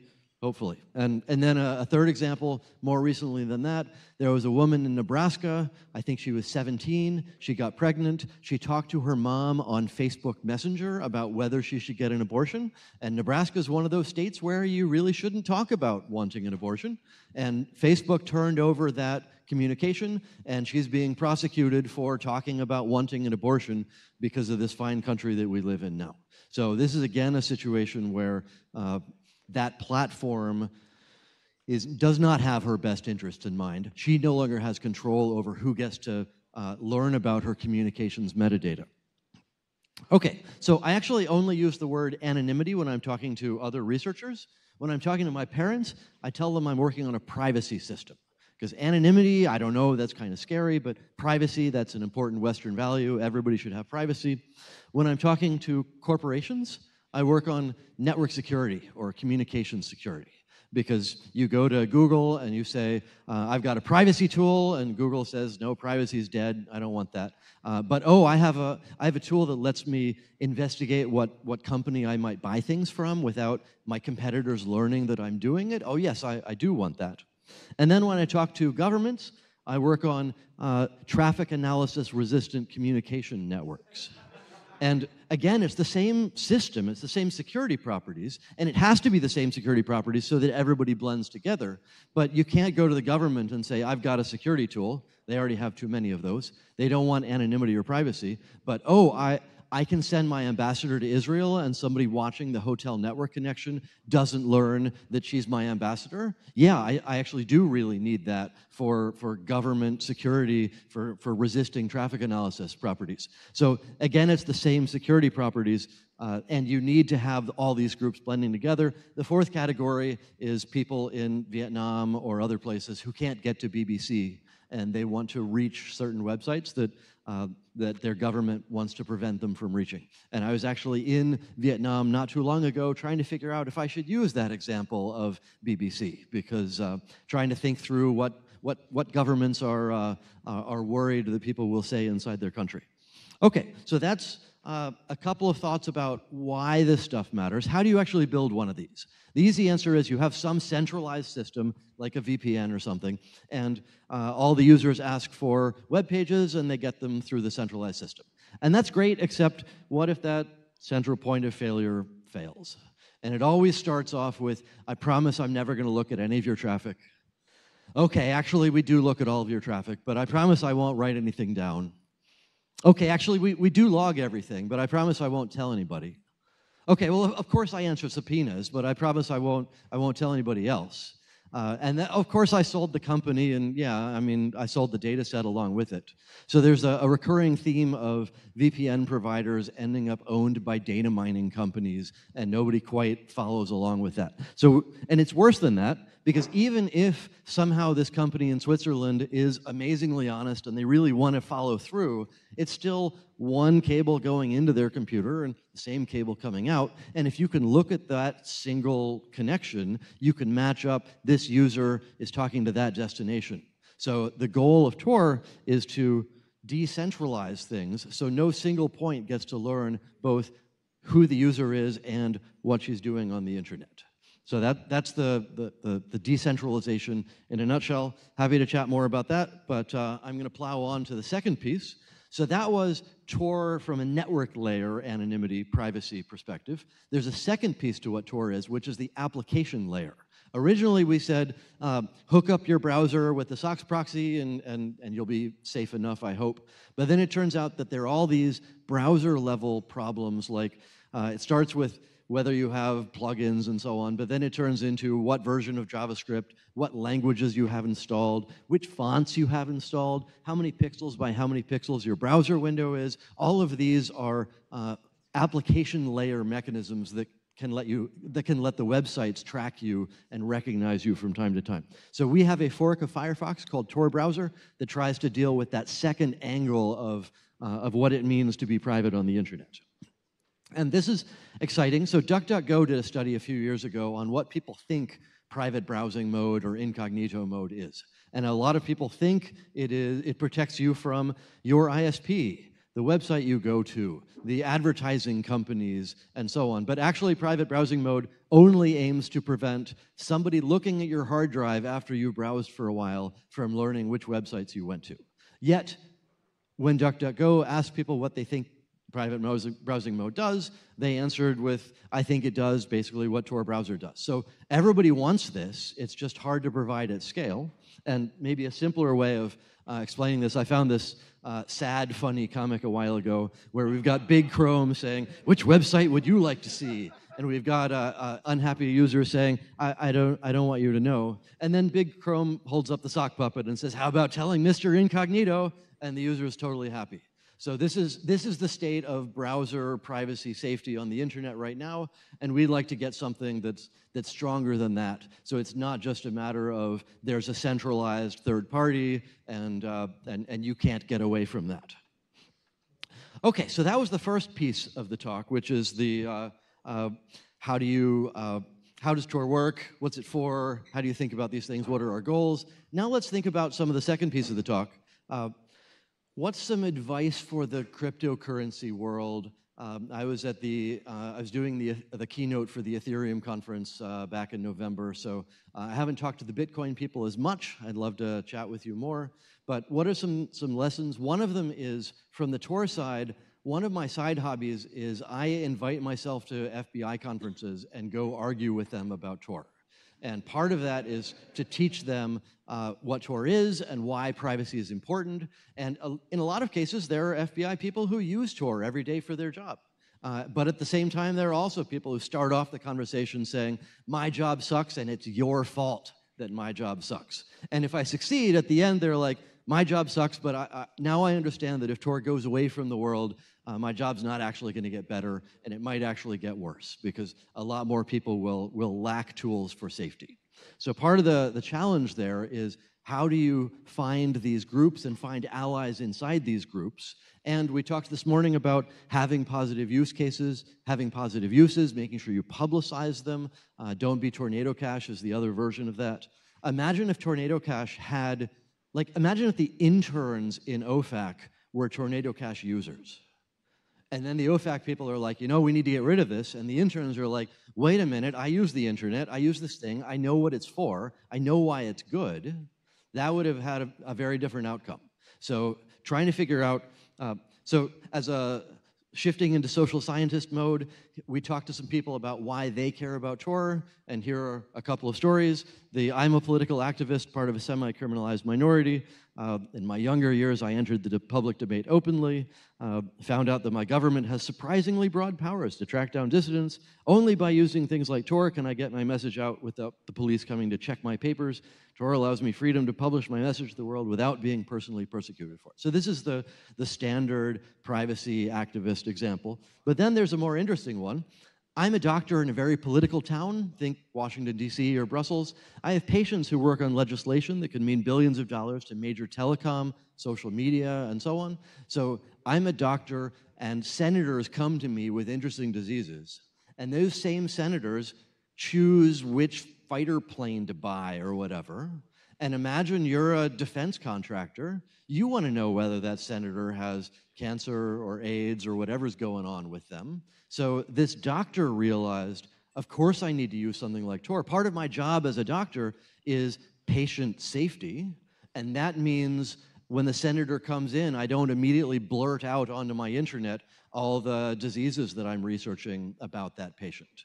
And the same sort of argument goes from the legal side. If you're a lawyer and you have lawyer-client privilege, you should be protecting on the internet the research that you do about the cases that you're helping with for the same sorts of reasons. So it's not just, I'm a citizen and I want some privacy. It's we need to think as a collective group, what are the risks of using the internet and who is at risk when I say things on the internet.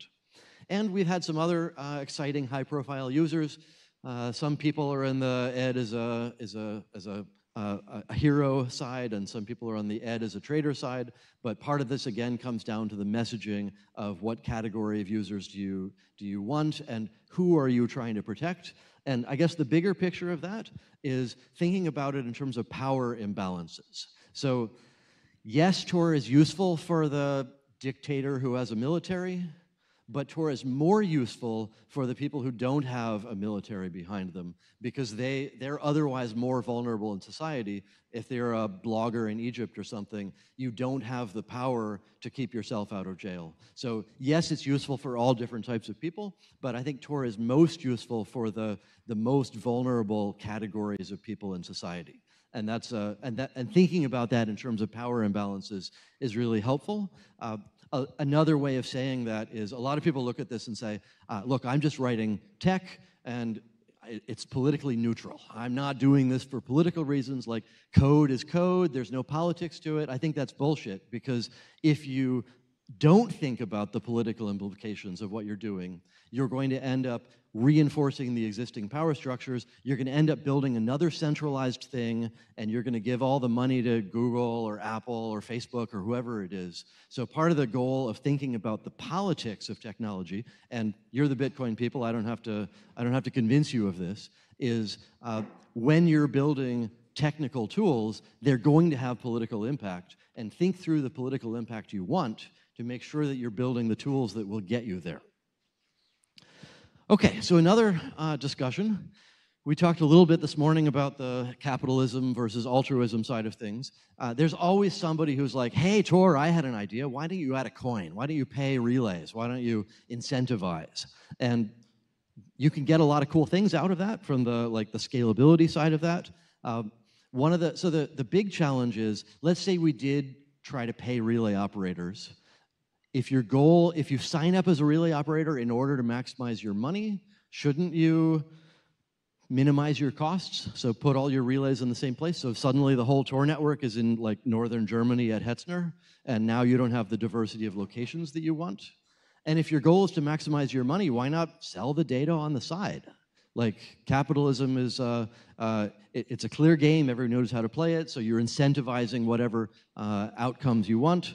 And you'll get different, it's not just about different ways to the same Tor network. You get a different Tor network depending on what sort of incentive structures you put in. So there are some ways that I think wouldn't destroy the incentive structures. Gamification, badges, leaderboards, I'm running the fastest relay in the US, I'm so cool. And community building, meetups, giving more attention from people like me to the people who are running relays. And there are actually a bunch of nonprofits around the world who are running nonprofits to run relays. So this sort of community building is more organic. It doesn't scale quite as well, but it produces a more robust community. And maybe we can subsidize costs. Maybe that wouldn't screw up the incentives too much. So as long as you're not doing it to make money, then we can help you not have ISP costs or something like that.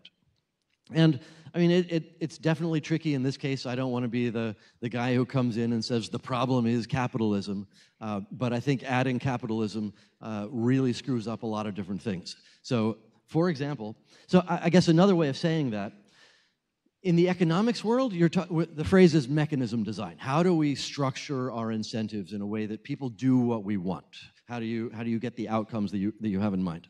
And a lot of, from the Tor network perspective, imagine we did an incentive structure like that. You would want to incentivize not just having a lot of relays, you'd want to incentivize having, providing a lot of bandwidth. But providing a lot of bandwidth, how do you actually verify that that's happening? How do you, maybe there's some sort of cryptographic proof or something you can do of having enough bandwidth. Or you'd want to incentivize like diversity of relay location. So maybe I'll pay you double if you're in a part of the world that doesn't have as many relays, something like that. But then the challenge is, what is your ground truth? What are your actual databases? So here's an example of somebody, I think the relay's in Sweden, but he has changed who is, he's changed all the GeoIP databases to list him as being in Antarctica. And he just did it because it's funny. He didn't do it to like double his money or whatever, he just did it because it was cool. So the problem is all the ground truth databases about where IP addresses are in the world are garbage. So yes, it's a cool idea to try to incentivize based on location, but the reality is you're not going to actually be able to verify these things. So think through how gameable these things are. I guess the other way of saying that lesson is the Bitcoin design is really elegant in terms of what incentives it aligns. But that doesn't mean you can take the same idea and apply it to some new situation like an anonymous communications network without really thinking through the incentives, and it's going to be a lot harder than you think. Okay, so another lesson, be critical infrastructure. So Brave, the browser, bundles Tor, and that means there are a lot of other Tor users that didn't have to figure out about Tor browser, they just downloaded Brave for why they did that, and they get Tor automatically. There are a bunch of privacy messaging tools out there that also bundle Tor and rely on Tor. There are operating systems that rely on Tor and build Tor in. Places like the BBC and Guardian and Facebook run Onion services. A bunch of the pluggable transports that we do to let people reach the Tor network despite censorship are reusable by VPN companies or other privacy projects or even the Bitcoin community. And I mentioned this morning also, so this purple graph are people running Bitcoin nodes reachable as Tor Onion services. And that is way over the 50% mark, are only reachable as Tor Onion services. So in some sense, the Tor network powers the Bitcoin network. And I was talking to one of the core devs this morning, I don't think they're all doing it because of the privacy properties they get. They're doing it because of the convenience and the easy NAT piercing and so on that lets you just spin up a node and not have to figure out how your firewall works and how to poke a hole in it and so on. Okay, so another lesson, learn from the past wins. So this whole crypto wars thing keeps coming up, cryptography wars keeps coming up. And in the past, we had a genuine debate as society about whether HTTPS, by default, was going to destroy the world. Google said, of course I can't default to HTTPS. All the middle schools would block me because they want to be able to control what their students can search on the internet. Somehow we won that war. Now you wouldn't imagine going to your bank without HTTPS. You wouldn't imagine going to New York Times without HTTPS. It's just normal. It's just what people have. So how do we take that lesson and use it again for the end-to-end encryption debate, where eventually, of course we should all have end-to-end encryption. It's obvious. Yet we have the US, and it's not just like China and Russia that are complaining about end-to-end encryption. It's England, Australia, the US that are trying to scare us about it. And when our foreign ministry goes to China and says, you know, you're an authoritarian regime because you don't support encryption, and China says, actually, we're trying to keep our citizens safe just like you are. We're scared of end-to-end encryption, and so are you. So there's an undermining of foreign policy that happens when our governments are scared of encryption that makes the whole world a worse place. So yeah, how do we learn from that? I'm not sure. One of the changes now, Apple's on our side in this round of the end-to-end encryption debate. So this is a letter that they wrote when somebody asked them to backdoor like one of the iPhones, and they said, no, we provide privacy. Now, to be fair, Apple's doing a bunch of billboards about how amazing privacy is, yay, and what they mean is, trust Apple. We will take care of your privacy, and yet at the same time, they're teaching the world that privacy is a really important thing. It's not scary. It's not, what do I have to hide? So we should take advantage of the fact that their comms team is bigger than my comms team. Another angle to think about, EFF is running a campaign to get people running Tor relays at universities, and they have printed these amazing shiny coins that I'll show you afterwards. So part of the goal is to get the momentum and show that running relays around the world isn't so scary. Relays at universities are actually a really good match for research, education, community reasons. There are 4 different groups at MIT who are running relays. That's awesome. You should become the 5th. If you're from another university, I'd love to chat with you afterwards. Okay, so last topics, and then we can do, I think we'll have some time for questions, I hope. So think about what kind of incentives you want in the network that you're building and how you can get them and which ones are actually feasible to get. Make allies, including among your enemies. Go talk to the people who are scared of your tools and teach them that you're a reasonable person and that you actually have a lot of good use cases and it's important for your tool to continue to exist. So teach them whether it's Tor, whether it's Bitcoin, encryption, privacy, freedom, all of these important things. We need to actually go teach senators and law enforcement, not just in this country, but all of them. And please run relays or bridges or snowflakes or a pluggable transport mechanism for helping people reach the Tor network despite censorship. And yes, we're a nonprofit, and yes, we accept Bitcoin, so we'd love to chat with you more about that afterwards, especially in this fine financial world where our government is crumbling and our stock market is crumbling. Maybe the cryptocurrencies aren't crumbling quite as quickly. So yes, thank you. Time for questions.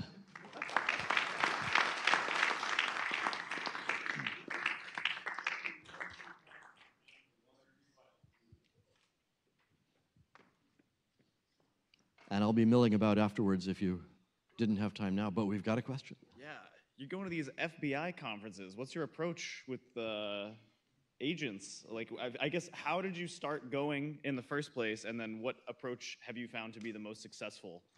Yeah, so I managed to get invited to some of them to teach them about Tor, and from there I managed to try to get invited to some more after that. In terms of how you convince them, so there was a case where I was arguing with this FBI guy, and he's like, surely you have a backdoor. Like, how all these other like VPN places, they all have backdoors. Like, how do you not have a backdoor in your tool? How could it still exist? And at that point, I'm like, okay, earlier in the day, I talked to that FBI guy, and that FBI guy, and that FBI guy, who all told me that they rely on Tor for their work. Do you want me to have the ability to learn what they're doing on my network? And that's the point where he's like, oh my gosh, I'd never thought about that. So thinking through, like, one argument that should work but doesn't work is imagine you're in a situation where rule of law works and you trust your government, so it's fine, but what if you have a new president that doesn't really respect the rule of law in the same sorts of way? I tried that argument on them over the years, and that didn't work at all.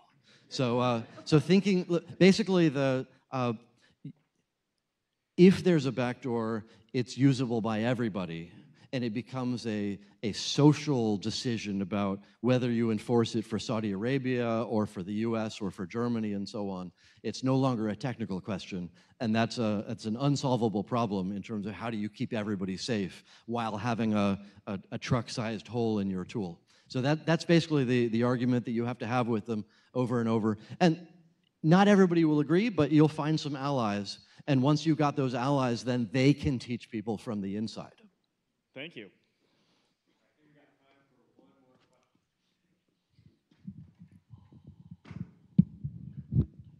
Hi, thanks for a great talk. A couple of years ago, when Tor was transitioning from V2 addresses to V3 addresses, I asked a question at another Tor project talk if there was going to be some kind of solution for making addresses more human readable and human memorable, and at the time I was told that something was in the works. Is something still in the works for making human readable Tor addresses?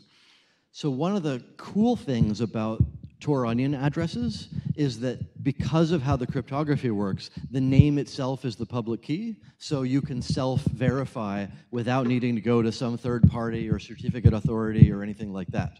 So that's the cool thing. The bad thing is that they're 56 characters long, and that makes it super hard to remember or type it on your own or something. So that's right now a trade-off that's a conflict. If you imagine adding some sort of DNS thing on top of that, you get human readable, but you lose the security properties because you no longer actually have the address, have the key in the address. So no, there is no silver bullet. I think Zuko long ago called it Zuko's triangle. You can't have decentralized, human readable, and self-certifying, self-secure addresses. And we don't have a fix for that. Thanks. Sounds good.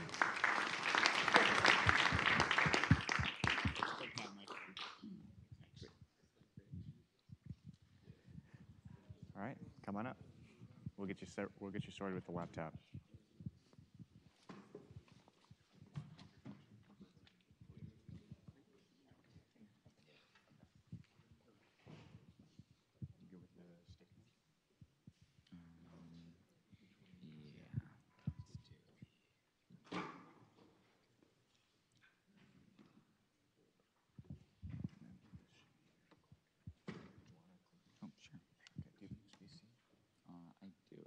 Better than HDMI? Does it work? That's good. Yeah, it's just.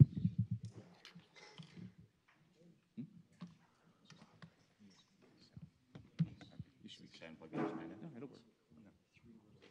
It's just this system's on. Oh, okay, got it.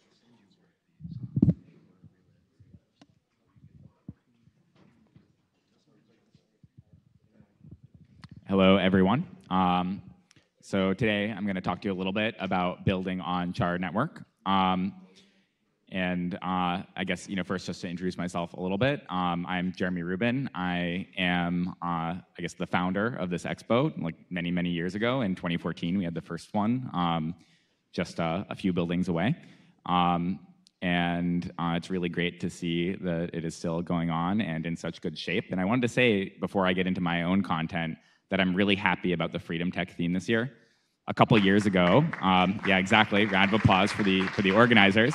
I was gonna have to prompt you to do that, and then you guys all did that for yourself. It's really great. A few years ago when I was here, I looked at the agenda of who else was talking, I was like, oh, I probably just need to do a talk about why we're even here in the first place, because it was all sorts of, we could build this or build that, and it's like, well, it's all about freedom technology, and seeing the expo get back to those roots is just, it's really phenomenal, and really great work from the team running the expo this year. So, that said, what is the Char network? I think I've been building on it for a little. People always ask me, what is the Char network? And I always respond tongue-in-cheek. I'm excited to find out as well. Char is a system to deploy and run decentralized applications and layer 2s on Bitcoin. It is a network of staked bonds that allows you to sequence applications. We've heard a little bit about rollups and sequencing, so it's solving that problem. It allows for multiple bonders that you can reconcile a various sequence of messages, makes it expensive to cheat. It's auditable. It's a set of SDKs to build those applications, and a system of incentives to guarantee that it's secure. A lot of that is still work in progress, and this is a talk maybe a little bit aspirationally about how the system is coming together. So because we're focused here on freedom technology, I wanted to talk about maybe a single application. So it's not the entire Char network, but this is something that you could build on top of Char, is a decentralized mining pool. So why do we care about decentralized mining? Well, the sponsor, the lead sponsor of this event is the Human Rights Foundation. So I thought, why not take the word from, directly from the horse's mouth? Centralization in Bitcoin mining threatens its censorship resistance. So if we want Bitcoin to be censorship resistant, we better decentralize mining. And if you look at the actual distribution of hash rate and you do a little bit of snooping, what you'll see is it seems like mining just from a first glance is centralized, but if you look a little deeper, it's actually even more centralized than you might think. It seems like a lot of the pools that seem to be in different entities may actually be running identical software with identical databases. Maybe that means that it's actually all just one company under the hood running all of Bitcoin mining infrastructure. That's not really good. Maybe we can build an alternative. So before we get into how the alternative gets built, let me introduce some of the core concepts behind the JAR network. And the basic thing is an attestation chain bonding protocol. So what is an attestation chain? The core of that is just a linked sequence of signed messages. So you sign a new message, and that new message commits to all the previous messages that you've ever had. So you get a nice linearization. It's basically a blockchain, but instead of proof of work, you have a signature. So one person could maybe forge a message. So how do we know if we see two conflicting statements in our chain of messages, which one is the real one? And the answer is we can't really know. But what we can do is if we detect two conflicting statements, we can extract the secret key that was used for that chain. And we can basically build, on top of extracting a secret key, a smart contract gadget that, with the knowledge of that secret key, allows the bonded oracle's funds to be burned. So what this lets you do is it lets you launch as an oracle your own little blockchain. And instead of having a baked-in reward to build the chain, you have a punishment if you don't build the chain in the honest way. And now we can kind of be sure if we see one of these chains, yeah, there might be another one floating around, but if you ever learned that other one, you'd be able to inflict a heavy penalty onto the provider of that sequencing. Inside of each of those sequences, it's not just a chain of signatures, you also have some data that's committed to. And then you get a linked sequence of data that you can reference. And in char, the way that we architect that data is as a sparse Merkle tree. A sparse Merkle tree is, Bitcoin has a Merkle tree of transactions in every block. It lets you look up and see, is there a transaction, at any given point without necessarily looking at the whole block. Sparse Merkle trees are a little bit different because they also allow you to give an exclusion proof. You can look up and see if, for a given key, there's no data present, which is a nice and useful property. The way they work, a little bit out of scope for this talk, but you can think of it as just like a regular hash map that you can check if an entity is there, you can retrieve it, or you can check and see that there's nothing there. So with that, we then use our special hash map with a key that is the hash of some piece of code that makes up our smart contract logic, and a value that's some argument that we want to call with that function. And each of those functions that we have should have kind of two pieces of an API. At core, you'd have some sort of process update that takes a piece of call data and runs it over the function. And then we have some reading function that says, well, given that we have a state of our application, can we query for, let's say that you had a DNS application, as we just heard about, you would say, like, given this name, which Tor hidden service should we actually go and visit? That's an example of reading data once it's been updated. And so our sparse Merkle tree ends up looking like this. Instead of having keys that are arbitrary, you look up by program X, and then you find the call data that's associated with program X. Stitching that, I guess I'll just show this is kind of, in these visuals, how we'll show an exclusion proof or how we'll show an inclusion proof. You can keep in mind that there's a sparse Merkle tree there, but we can filter, because you can do this exclusion proof, to look up the data for a single key, which is a nice scalable property if you don't care about all the data. So now we have our sequence of messages that are signed, and we filter by application. So we're just looking at program X, some general program, and we get a list of data that's relevant for that channel. And we can take that list of call datas. Actually, this slide maybe should be a little bit later, but throughout all of this, I'll just say before we go further, we're going to make a simplifying assumption. You can use multiple bonds, so you can have multiple sequencers, and you can reconcile them into a single linearization or serialization of all of the history. It's a little bit more complicated to do that. So for this presentation, we're just going to focus on imagining there's one single bonded oracle that everyone's using, but keep it in the back of your head that they're, in a real world system, you'll use multiple, and you'll find a way to coalesce them into one view of consensus at a user application level. So we take those program call datas, and we call our process update function on them sequentially. So this is basically a replicated state machine, and we're doing a functional fold over all the call data. So we keep calling this process update function, and we take the result of that with the first call data, and we run it with the second, and we run it with the third as sort of like an accumulator. And we do this not just a couple times, we do this every single time there's a new piece of data. And in between, every time we call it, there's an opportunity to read some piece of data. And where is this call data coming from? Like, is it just random? Well, maybe you read something that's interesting to you. You see, oh, there's actually something that I could respond to, and then you yourself would write a piece of call data that then goes into the next update. It's a generic kind of smart contracting paradigm. So now that we have those basics on the char architecture, let's look at what it would look like to put in a program that's specifically a decentralized mining pool.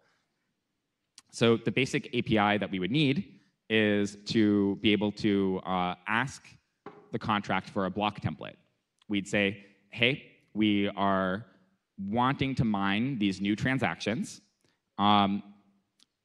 Please tell us what the block template should look like in order for the contract to recognize this as a valid block.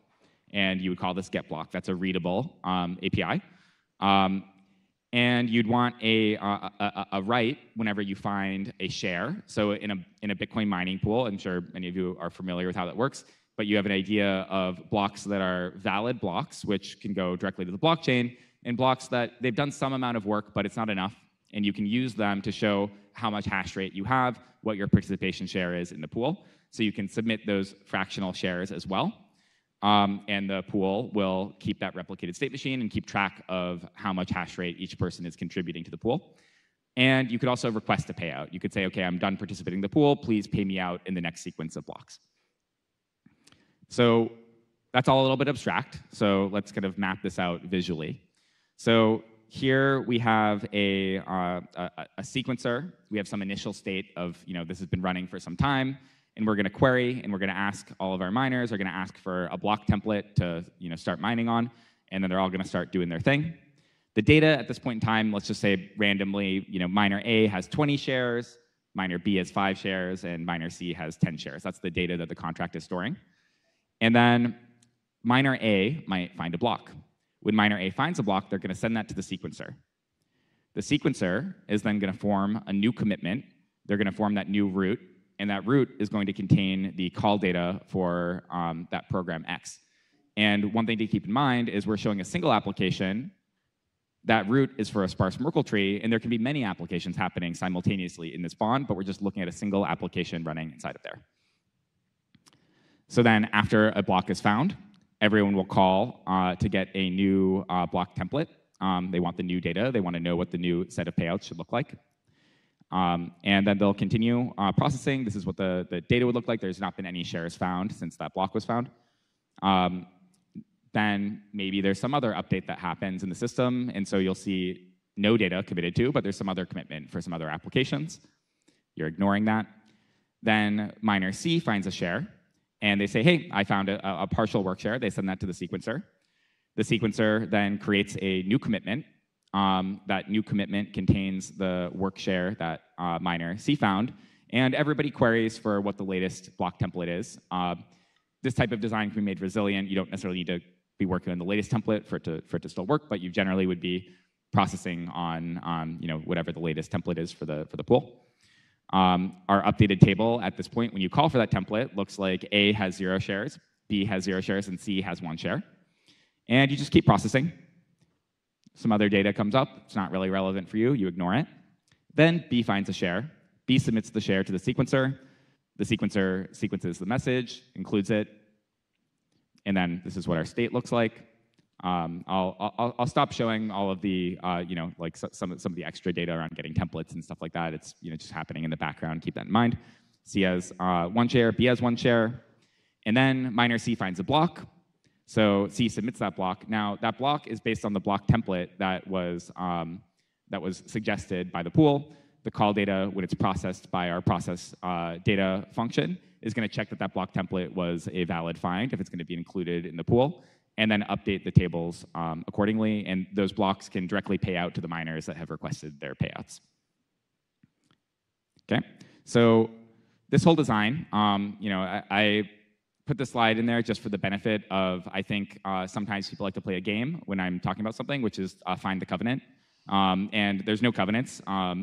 It's a separate design. I do other things. they would help.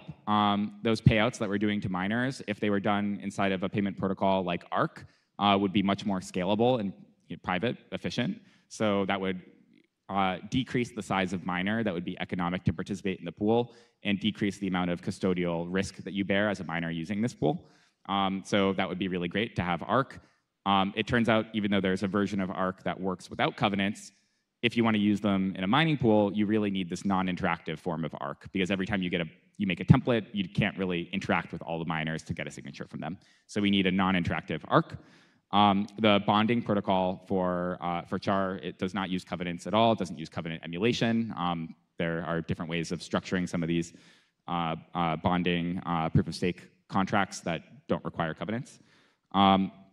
The overall game theory for something like this is that if you didn't have the bonding, then you're relying on a centralized pool operator, and the pool operator can lie to you about what the payoff should be, lie to you about how much work is done.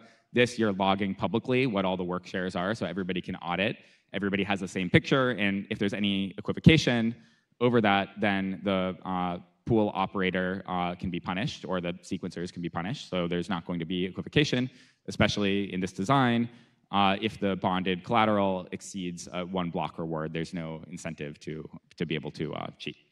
And then in terms of censoring, you might wonder, well, what if I find a work share and then it isn't getting sequenced? You can also provide a tip to the bond operators, and the tip to the bond operators guarantees that they have incentive to include your message, like kind of like a transaction fee. So now I'll loop back kind of to the very beginning of this. What is the Char network? It's a system to deploy and run decentralized applications in layer 2s. So whatever you're interested in building, this is a new primitive that we're building into Bitcoin Core. So it'll be right alongside, and you can use this for coordinating all sorts of different applications. And you'll have an SDK and sort of way of incentivizing participation in these that will allow you to launch all sorts of new things. There's a lot of research that we're doing to make it even more efficient, some stuff with zero-knowledge proofs that let you kind of compact how that replicated state machine runs. A lot of good research directions there. Just examples of other applications that can benefit from being able to use this sequencing primitive. Rollups and sidechains, BitVM, those are kind of the obvious ones. You hear them talk all the time about how they're going to solve their sequencing problems. But it also works really well for things that are just as simple as a multi-sig wallet. If you have a multi-sig and you're trying to coordinate with a couple friends around how you should spend money, you all kind of need to agree on which PSBT you're going to sign. And this is a way that you could use this as a broadcast channel to be able to say, are we all on the same page? And are we dealing with the same underlying data set? It can be useful for all sorts of service providers like ASPs. If you're signing off on your partial PSBTs, your peers might want to know that there's no other version floating out there. This is a way of making sure that that data is deduplicated and consistent. As well as things like routing tables or name services. There's a lot of useful applications for this new data, and it's also not data that has to live inside of Bitcoin. The sort of core ask that I have right now is we are hiring. So if this is stuff that's exciting for you, we have an in-person office in Miami, and we're hiring for people who want to do like low-level systems engineering, Bitcoin Core, C++, Rust development. Just reach out and let us know. And we're really excited about what we can build to empower the next layer of freedom technology for Bitcoin. I think I've got good time for questions if people want to ask anything.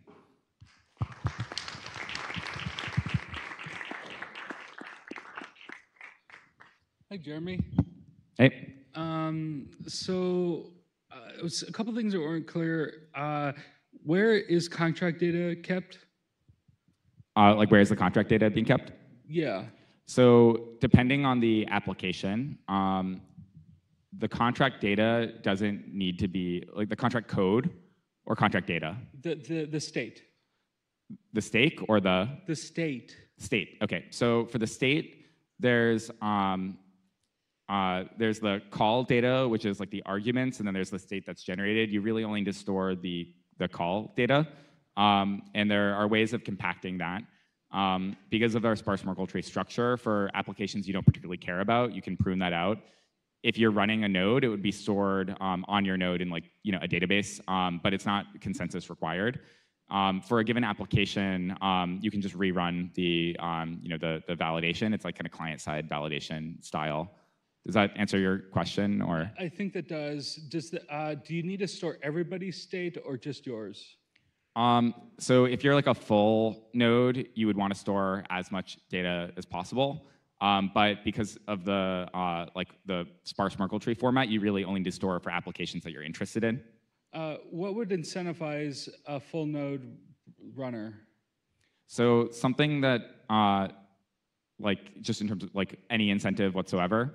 So for something like a mining pool, you can incentivize sequencing by like demarcating that in your work share, you're paying an amount to the like set of like stakers. And then there are other ways also of like longer term incentivizing like this sort of network as well. It's hard to do it like fully like Bitcoin denominated. So sometimes there has to be potentially other incentive mechanisms, but there are a lot of applications that can just be pure Bitcoin denominated. It might make sense to integrate like full node or at least stake like hosting with the mining pool capability to kind of like couple those incentives. Yeah, absolutely. And also the other question I have is, okay, so now you have smart contracts. Where do you keep the sats? Like where are those? So the mining pool is a particularly interesting application because you have the sats wrapped up in a future block to be mined. It's actually non-custodial, and so when at the point of mining, you just have to send in order for it to be recognized into the address that's been told to you as the block template coming out of the contract. So it's a fully non-custodial type of setup. If you wanted a custodial setup, you could also say it goes to this address, and then that address would be like a multisig or something. That multisig could also be coordinated by char, but then it would be multisig custodial. For the mining pool itself, it's fully non-custodial though. So it always boils down to a DAO is essentially a multisig. Yeah, and for like rollups, a lot of them have like a big federation set, but they still need like a sequencing layer to decide their consensus. Even if it's a big federation, they might not be able to agree on which transaction they're doing. Very clever stuff. Thank you, Jeremy. Yeah, of course. Is there a paper for the implementation of the bonding for the multi-party for the sequencers? There is a paper. We haven't published it, and there's like an implementation which we're sort of getting production grade before we publish. Okay, and then also as far as the bonding, is there in like interactivity, like is there like variability? Can you slash part of it, or is it more like a cryptographic, like reflexive kind of thing that you mess up somewhere in the state machine and that breaks the crypto, or how is that? So basically, right now the only way that you get punished is by equivocating. So general, like if you just committed to garbage data, it should be ignored in the client-side validation model. There are ways of guaranteeing that you commit to valid data under the keys, is data valid function. But those are not a current part of the design. It's sort of related to future work around like fraud proofs. Okay, and when's that paper come out, and where can we find it? That's a good question. Hopefully soon. We're aiming to put out a lot more by May, but it is a little bit early preview. Hi, Jeremy. So I did Harvard CS on MIT CS, so some of this was over my head. But I was curious if you could explain the value proposition again in really simple terms. Yeah, so if you're working on any sort of protocol on top of Bitcoin, you need some way to share data with your peers. And if you have peers who are not particularly trustworthy, it can be extraordinarily difficult to make sure that you all have the same data. This is a way of getting data that can be sort of consensus guaranteed against a Bitcoin collateral that if you got incorrect records would be slashable. And so you can basically say if you have an application that's running, it's incentivized that those are the records that everyone has. And if those records get falsified, you get a public signal of Bitcoin getting stolen from those bonds. So you'd see that there's kind of an attack on the network. So this is a collaboration tool, fundamentally. Yeah, fundamentally a collaboration tool in a way of building scaling solutions for Bitcoin. Hey, this looks pretty cool. I'm curious exactly what functionality you need to implement that like touches the internals of Bitcoin Core compared to like using the existing Rust ecosystem, or like what pieces are missing that you're probably not going to build because you're busy building this instead of like tooling, or like what tooling, like Rust tooling, is missing for what you want to do. So I think that one thing that is missing, and I know that there's some work on it for like IPC interfaces with a node, but we really want this system to run in perfect lockstep with Bitcoin consensus. And so because we want that, we implement inside of Bitcoin Core the C validation interface. And every time a block is mined or submitted across the network, we are able to like read that signal and react to it. It's not real-time software, but basically real-time. And most of the other interfaces, you end up implementing like kind of like a long polling-based solution. And then also in terms of like writing the Bitcoin transactions that we're doing, they are standard, so they're relayable. There's no problem with that. But a lot of the tooling is not like quite there for, at least in my opinion, for building things that are a little bit outside of the like commonly used patterns. So we're doing some stuff that's not, maybe a little bit more bleeding edge. So that's why we're building inside of Core.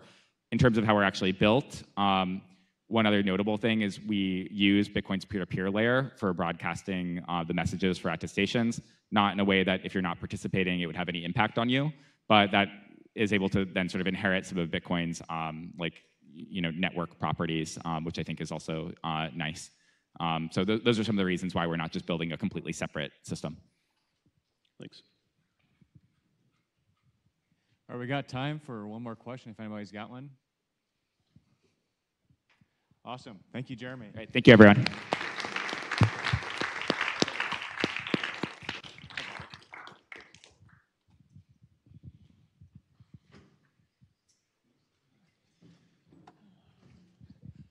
All right, up next, we've got our Hackathon Awards ceremony. We've had teams of hackers hacking away at a few different problems since Friday night. So we got Tomas and Dinesh here to present all those awards.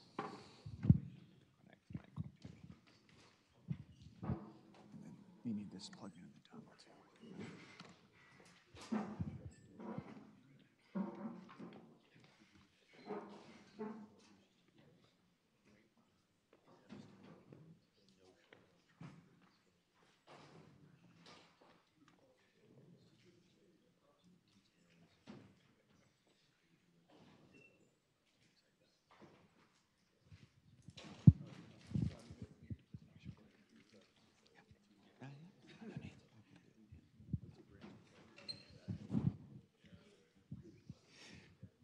Yeah, good afternoon, everybody. Yeah, thanks for staying with us the entire weekend. I hope that you guys enjoyed the entire conference with like great sessions, amazing speakers. We are really proud about the conference that we could host this year, right?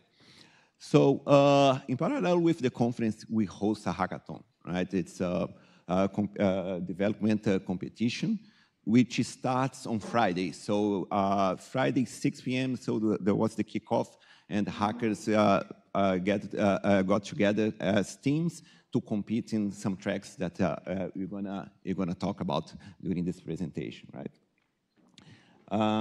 The goal of the hackathon, so of course we want to see great projects that maybe turn into new ventures for the participants and stuff. But we also want to use this event as a sort of a port of entry for people that are interested in getting into this space and acquire some experience. And perhaps the hackathon is a sort of a motivation for them to get started. So our hackathon is welcomed for all beginners and stuff. And we very appreciate all the projects that are submitted that perhaps it's not very complex, deep into the technology, but at least show that the guys spend time and work hard to learn and come up with something in the Bitcoin and cryptocurrency space, right? Just to see, well, those are some images about what happened since Friday.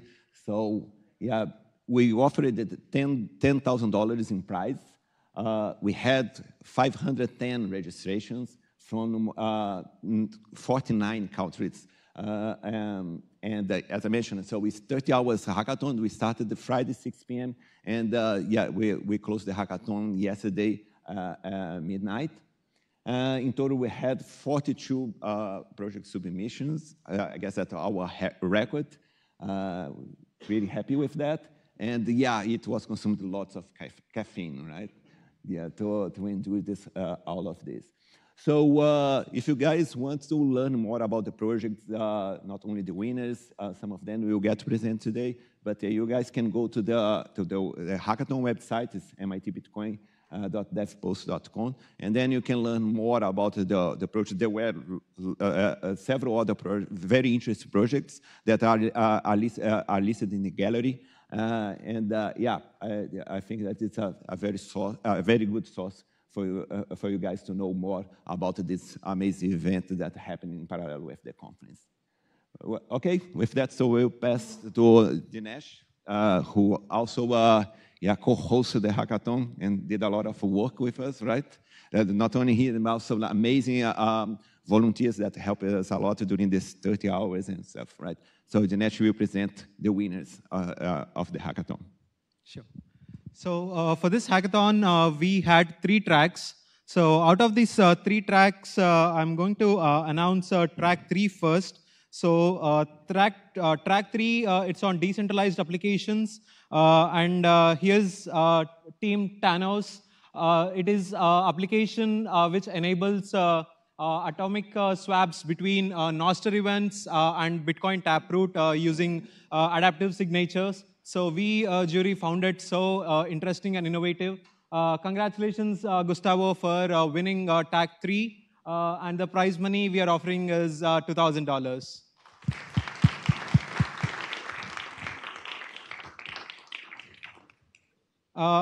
Next, coming to track 2, it's an interesting track which is organized by Stacy. Here, I'm handing over to Stacy to talk more about track 2. Sure. Thank you. All right, track 2 was something that we call the Warnet game. It's a capture the flag that the Bitcoin Dev project has produced. So we basically launched what we call a Warnet battlefield of 100 Bitcoin Core nodes. And hackers formed different teams based on colors, and the goal was just to take down as many as possible, as quickly as possible. And these nodes, some of them were old versions of Bitcoin Core with known flaws or vulnerabilities, and then others were kind of versions that we came up with that we coded like intentional flaws into. And what these hackers had to do is they had to go to bitcorncore.org, find the vulnerabilities, kind of probe the network of peers that they were connected to, and then launch attacks written in Python using the Bitcoin Core functional test framework. So these hackers actually learned a little bit of Bitcoin Core software and a whole lot about the peer-to-peer network, including what the message types were and how the topology looks. So our winners are a remote team called Blind Maiden, made of Andrea, Daniela, and Danny. They have won $3,000, and Warnet is fun to play, but it's also fun to watch. And they were playing under Team Coffee, and they were the first team to take out a Bitcoin Core node, or as we call it, tank, and they actually held on to that lead the entire hackathon. But within the last 6 hours or so, there was like a 4 or 5-way tie for second place, and Team Olive was coming for them. And I was not sure if they were going to hold on to their lead, because at one point they had lost 5 points and then they regained it, and but they held on to it. And an honorable mention to Team Sapphire, who they were a group of MIT students that showed up to registration to play. But that's important because 48 hours before the hackathon started, I sent out instructions for pre-event setup to anyone who had already registered. So Team Sapphire was already a little bit behind everyone else. And literally within the last hour, like 11:15 at night or something, they broke that 5-way tie for third place to claim their spot. So really impressive work. It was awesome to see teams literally from around the world compete and win. And now we are going to hear a little bit. We have our winners left us something to say. Oops.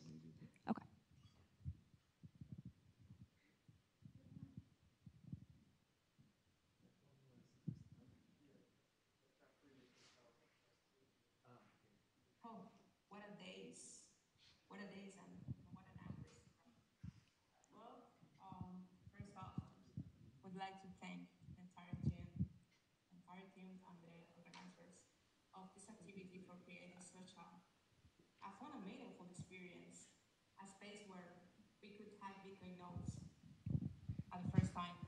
My teammates and I absolutely love it.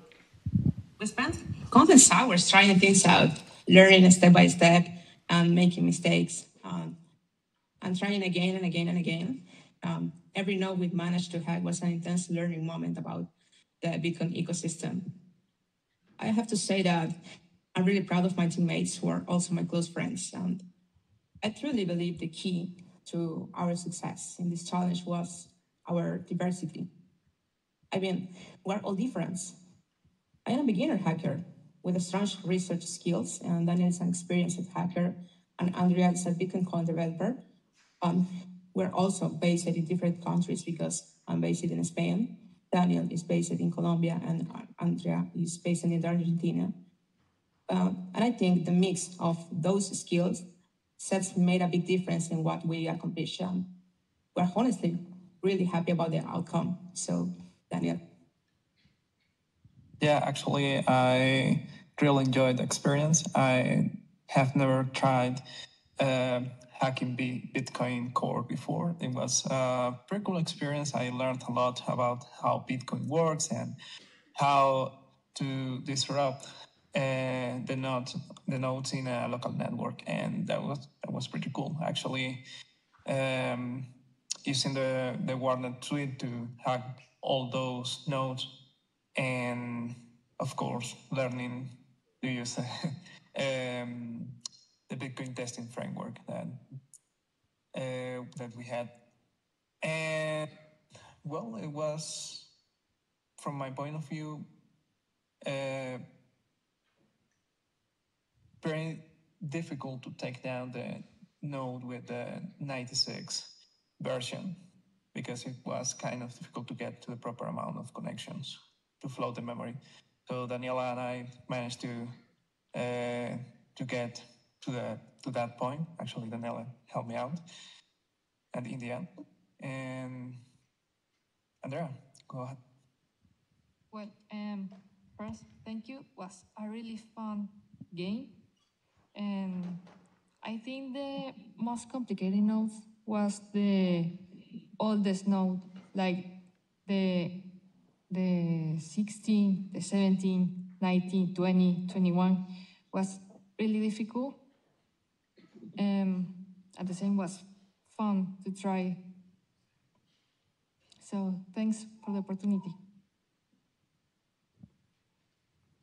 One day, Andrea talked to me and she said something like, "Hey, there is an amazing play and an amazing game just right here. Are you in?" And I said, "Well, I have no idea, but yeah, I'm in." And then I talked to Daniel and I said to him, "Daniel, there is an amazing game just right here about Bitcoin."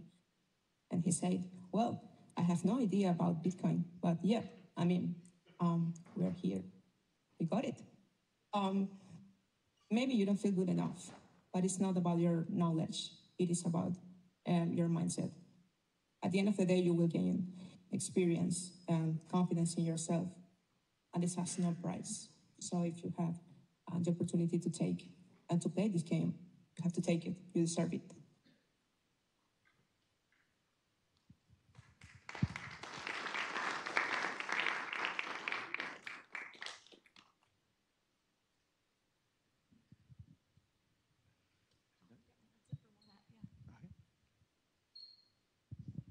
Now it's time to announce winners of track 1 of Freedom Tech Hackathon this year. So winner for track 1 is Team Pajon Integrations. Congratulations, Brandon, Dan, River, Armin, and Arthur. So let's give them a chance to come here, introduce themselves, and present a small demo on Pajon Integrations. Yeah, welcome them. Let's go.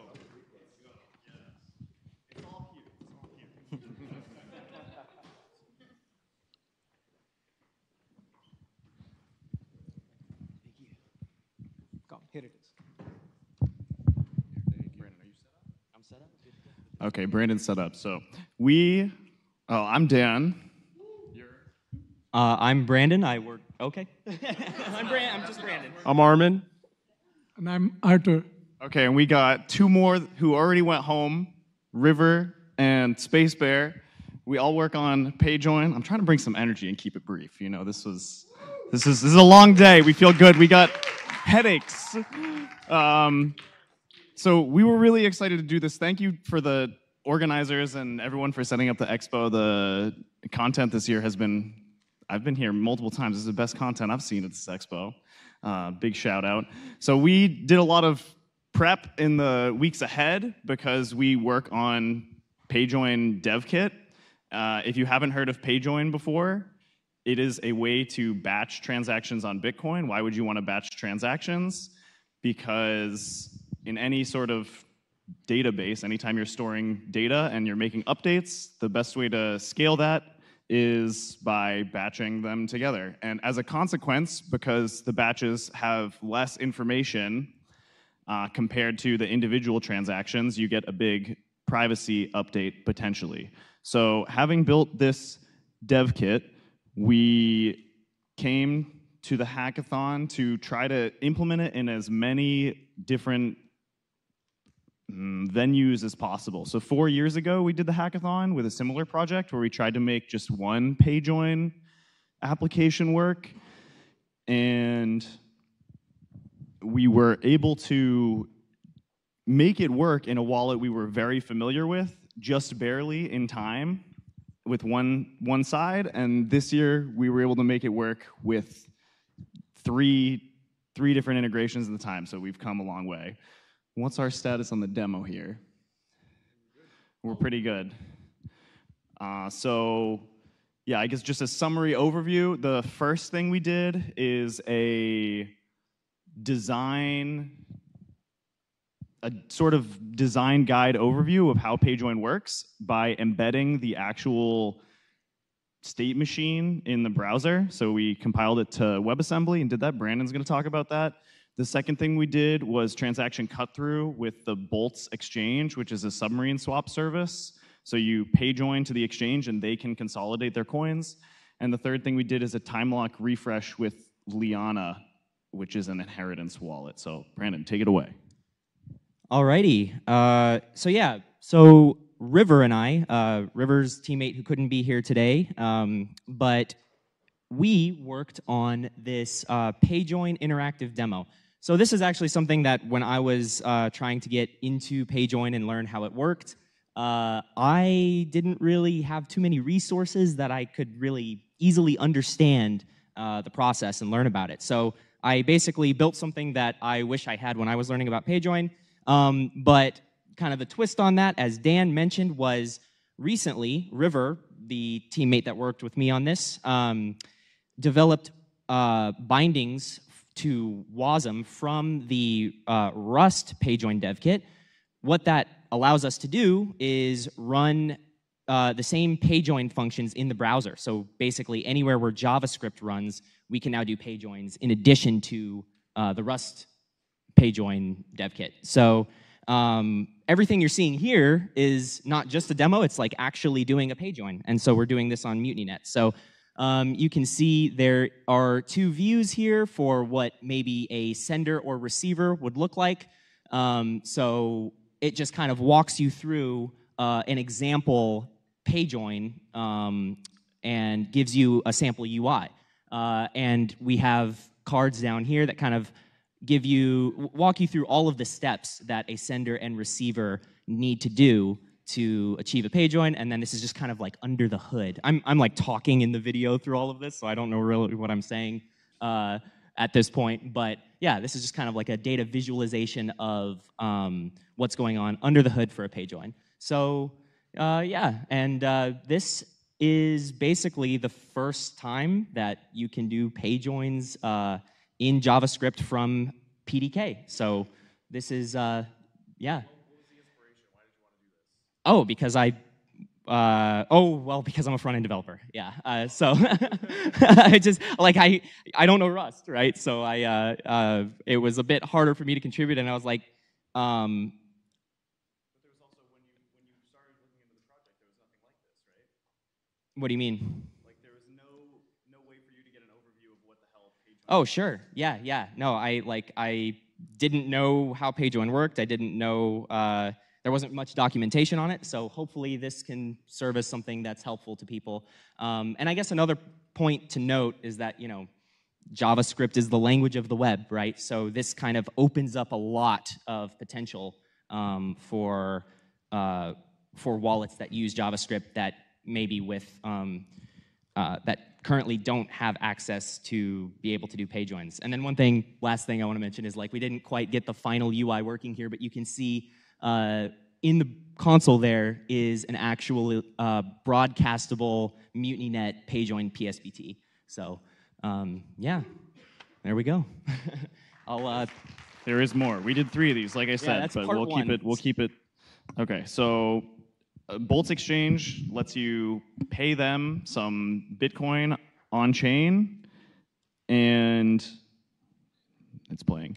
And so we paste an invoice here, and they will pay a Lightning invoice on your behalf. And this is done in an atomic swap, so either your payment is accepted by them and they pay the invoice, or nothing happens at all. They run into a problem where they accumulate lots and lots of UTXOs from all these payments that they later need to manage. They need to consolidate to manage the amount of fees they're spending for using block space.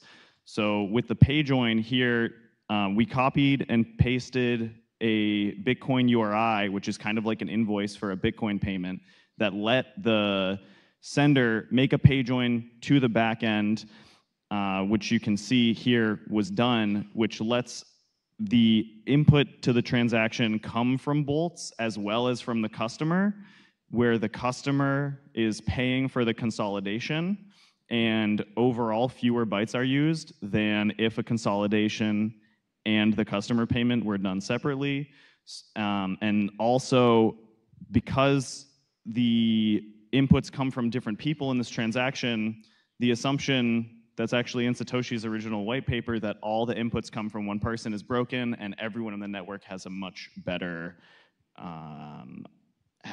privacy properties. The clusters between the users are blurred from the perspective of a third-party observer. Yeah, and you can see the payment, the swap went through, and the Lightning payment was made. Test. Okay, our last integration is Liana. Liana is a desktop Bitcoin wallet that allows for more expressive spending conditions. For example, one of their spending conditions could be a degrading multisig or a degrading key, where maybe you have a primary spending path and a recovery spending path that is activated after some period of time. One of the problems with the way this is architected is that users will need to periodically refresh their UTXOs, so the alternative spending paths are not activated. When users do this, it creates a huge on-chain footprint and allows on-chain analysis to cluster your addresses. So this PageJoin became a really good utility here to use. So what I'm going to demonstrate right now is a Liana PageJoin sender. So this is it's a little bit small, but this is the Liana GUI. I'm going to skip around here a little bit. And we're going to paste the BIP21 from a PageJoin compatible receiver. For my receiver, I'm using this reference implementation that we use in PageJoin DevKit. And I'm going to sign this transaction as I would with a normal transaction, but here I have an option to send that as a PageJoin.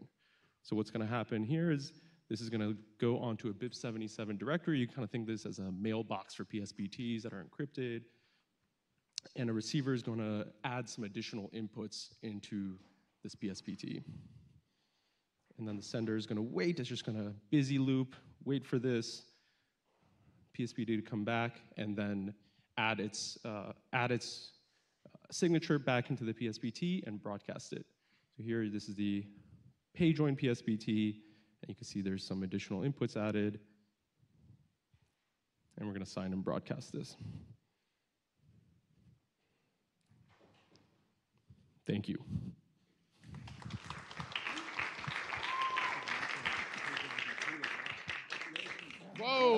We got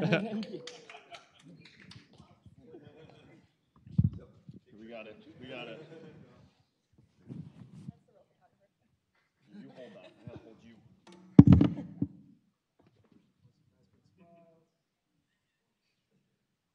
Everybody say Pedro.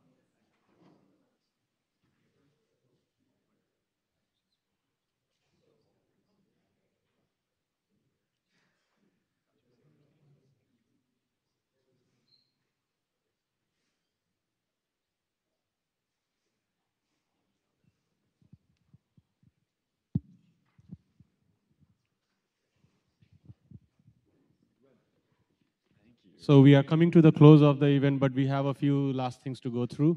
One more time, last time, thanks again to our sponsors who helped us organize this event. We have Human Rights Foundation, Cake Wallet, Coinbase Institutional. Much.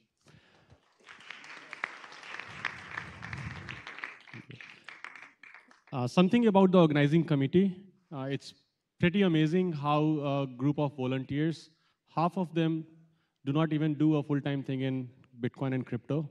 So no other interest except their genuine passion about the technology and about freedom tech that brings them together year after year and organize this event. So really big thanks to the organizing committee. We have some of them in this room, but many of them who are not in this room have been working very hard over the last several months to organize this. Thomas is here. Who else is here? Trey has been helping a lot. I don't see many in the room, but they are here. I don't want to take the names because I miss someone and then they complain, so better I don't take the names, but thank you very much, everyone. All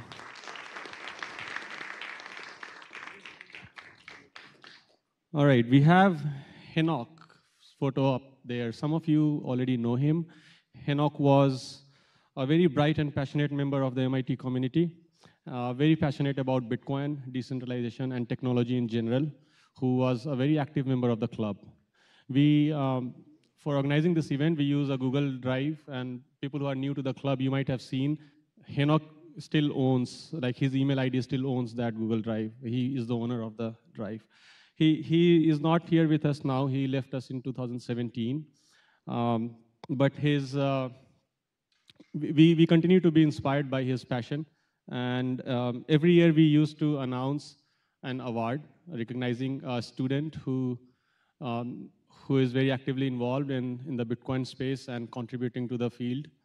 This year we decided to take a pause on that because of some administrative reasons.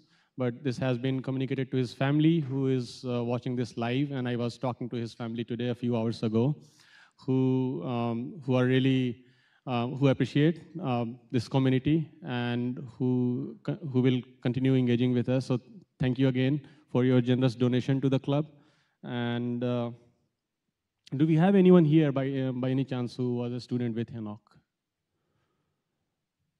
I met a few outside. Eric was here. So yeah, again, thank you very much. We all remember Henok, and we hope he is doing well wherever he is.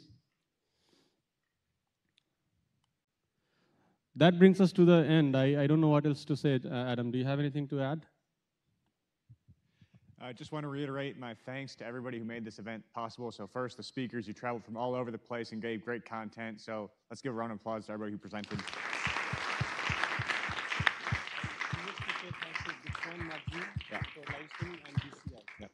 Yeah, another big thanks to Bitcoin Magazine who live streamed the event. I think on each day we reached somewhere around 70,000+ like individual views at some point.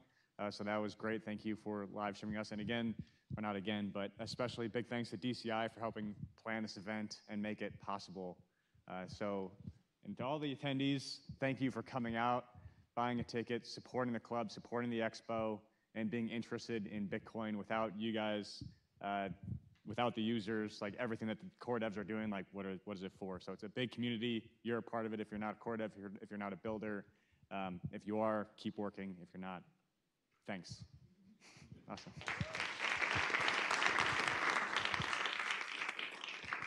All right, that's it for Bitcoin Expo 2025. See you next year.